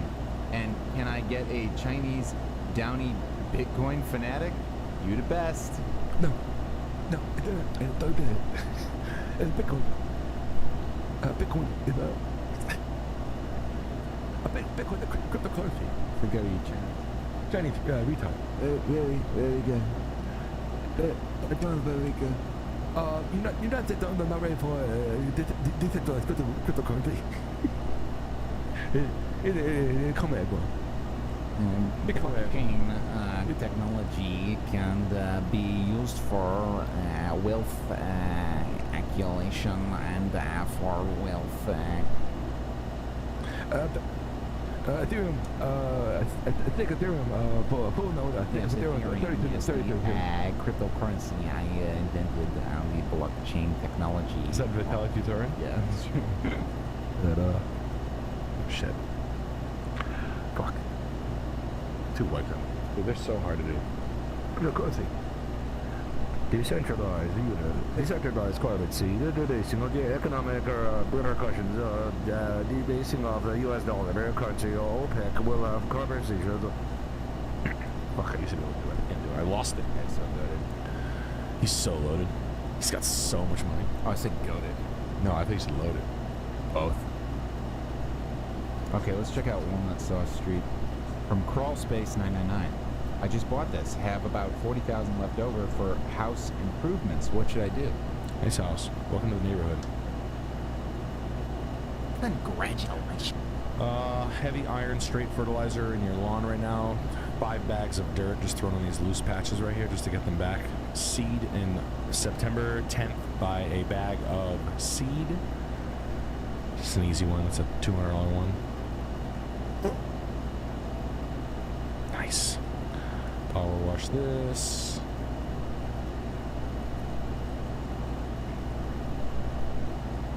Oh, flocks grew in nicely. Just reposition this. I like the hostas right there. Maybe you can add to them. So more hostas. I'm talking the $20 ones. I like what you bought, buddy. I'm not gonna lie. I like this house. It's great. Don't change the kitchen. Don't take the built-ins out. This is good. It's a good house. Congrats. You did well. I'm probably gonna say mechanical. Or electrical upgrade. Don't fuck with the cabinets, please. I bet you that I'd like to see if there's wood floor underneath that, but don't. If there's not, don't worry about it. The linoleum will get tired over time. Let's do it. Steve from Chicago just gifted 10 Perfect Nick memberships. Thank you, Steve from Chicago. You had to be here to get it. Thank you, Steve from Chicago. Just giving money to people in a room. That's right. Thank you. Appreciate that.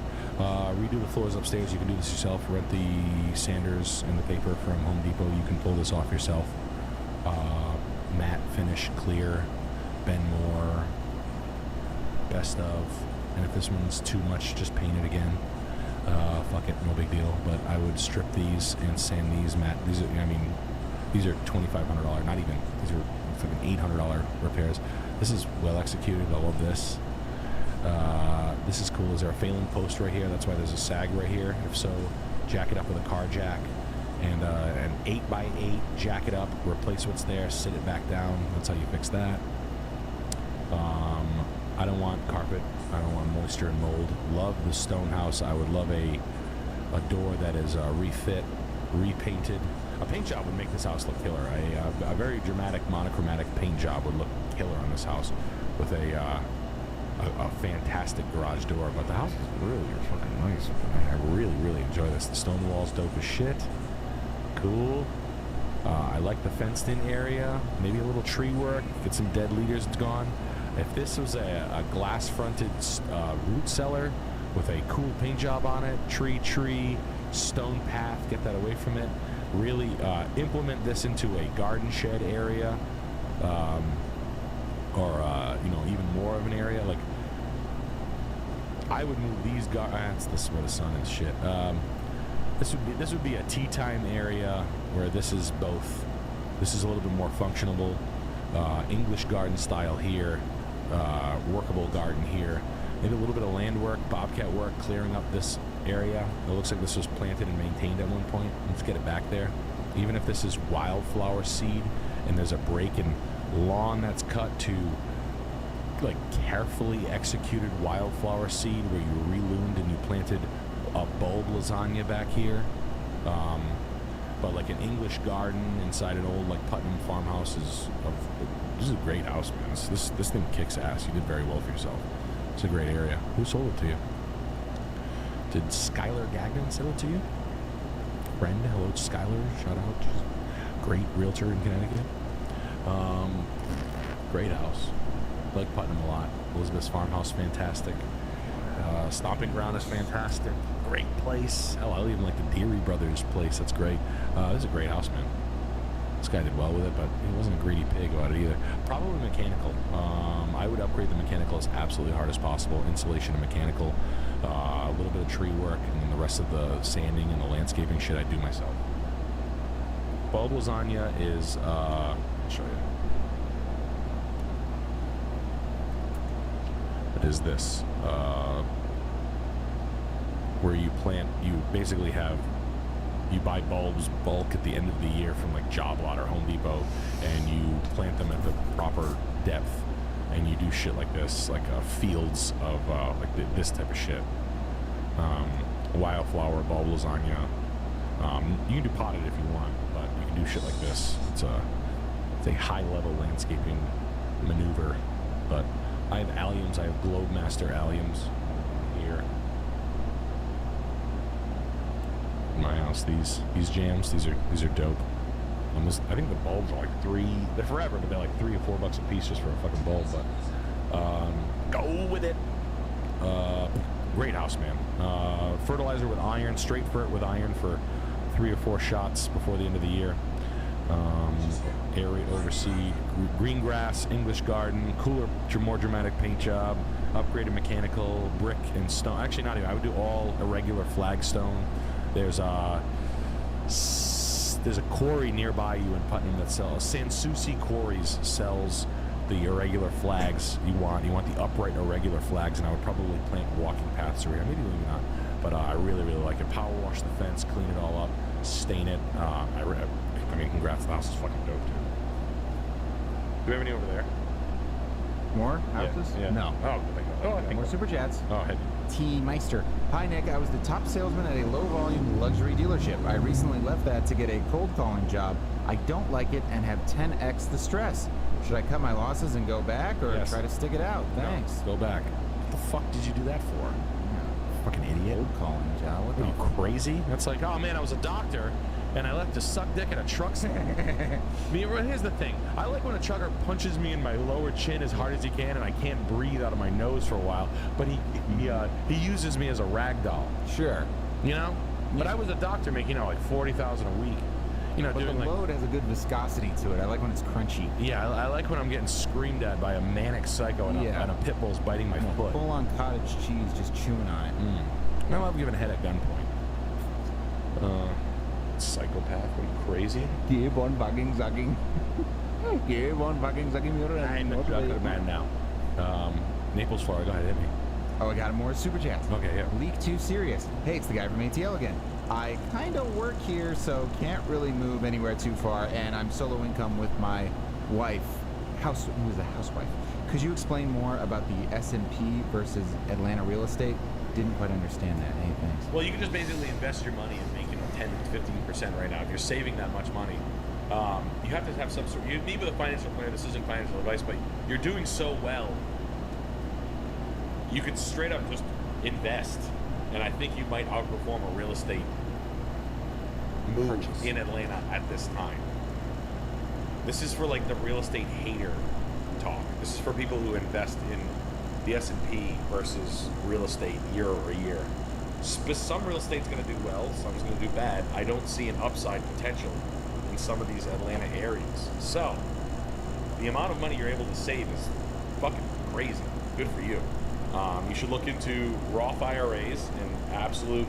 You need to speak to a financial planner. You need to speak to a PricewaterhouseCooper high-level accountant, and you should have the conversation of like, hey man, I'm able to save an exorbitant amount of money. A supplemental employee pension fund, if you can pull that off, I don't know what to do.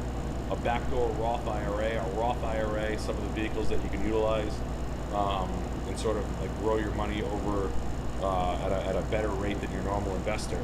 And I mean, that's something that I don't really utilize, but you need to speak to an accountant as fast as possible.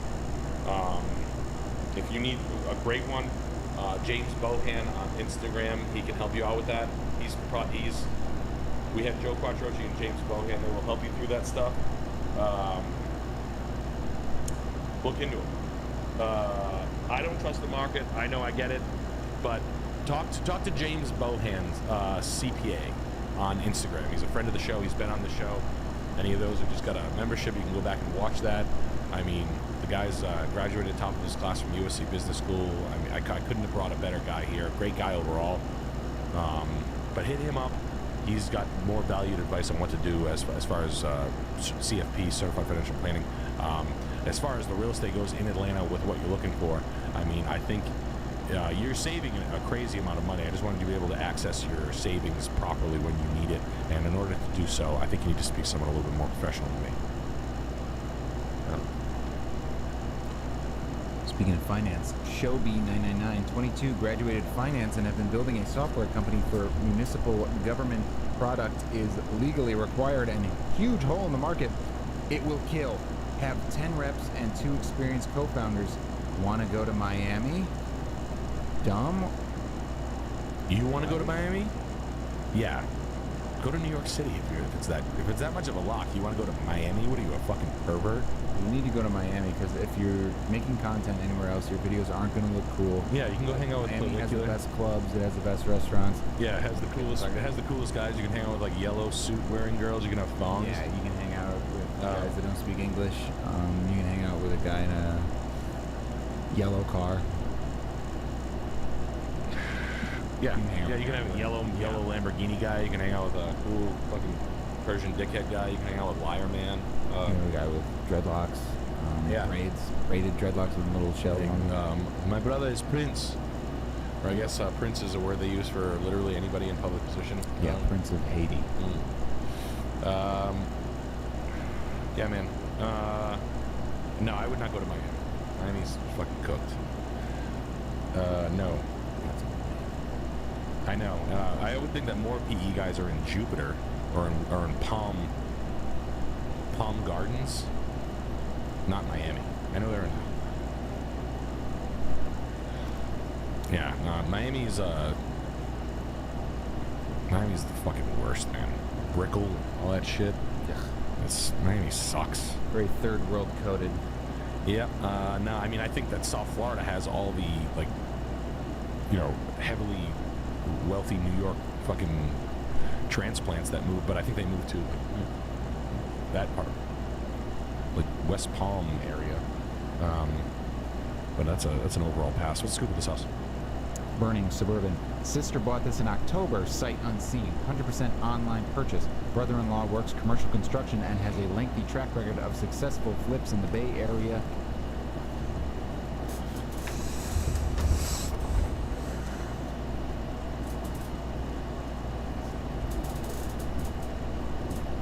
Florida. This is a piece of Florida real estate. Well, I don't know what to do. I mean, there's not much you can add to it. It's, you know, it's Florida real estate at its finest, with not built-ins, but a bunch of furniture in it. 4-bed, 2-bath, 2,000 square foot on an acre lot in Naples. I mean, it is a Florida house with a lanai, a pool and a lanai with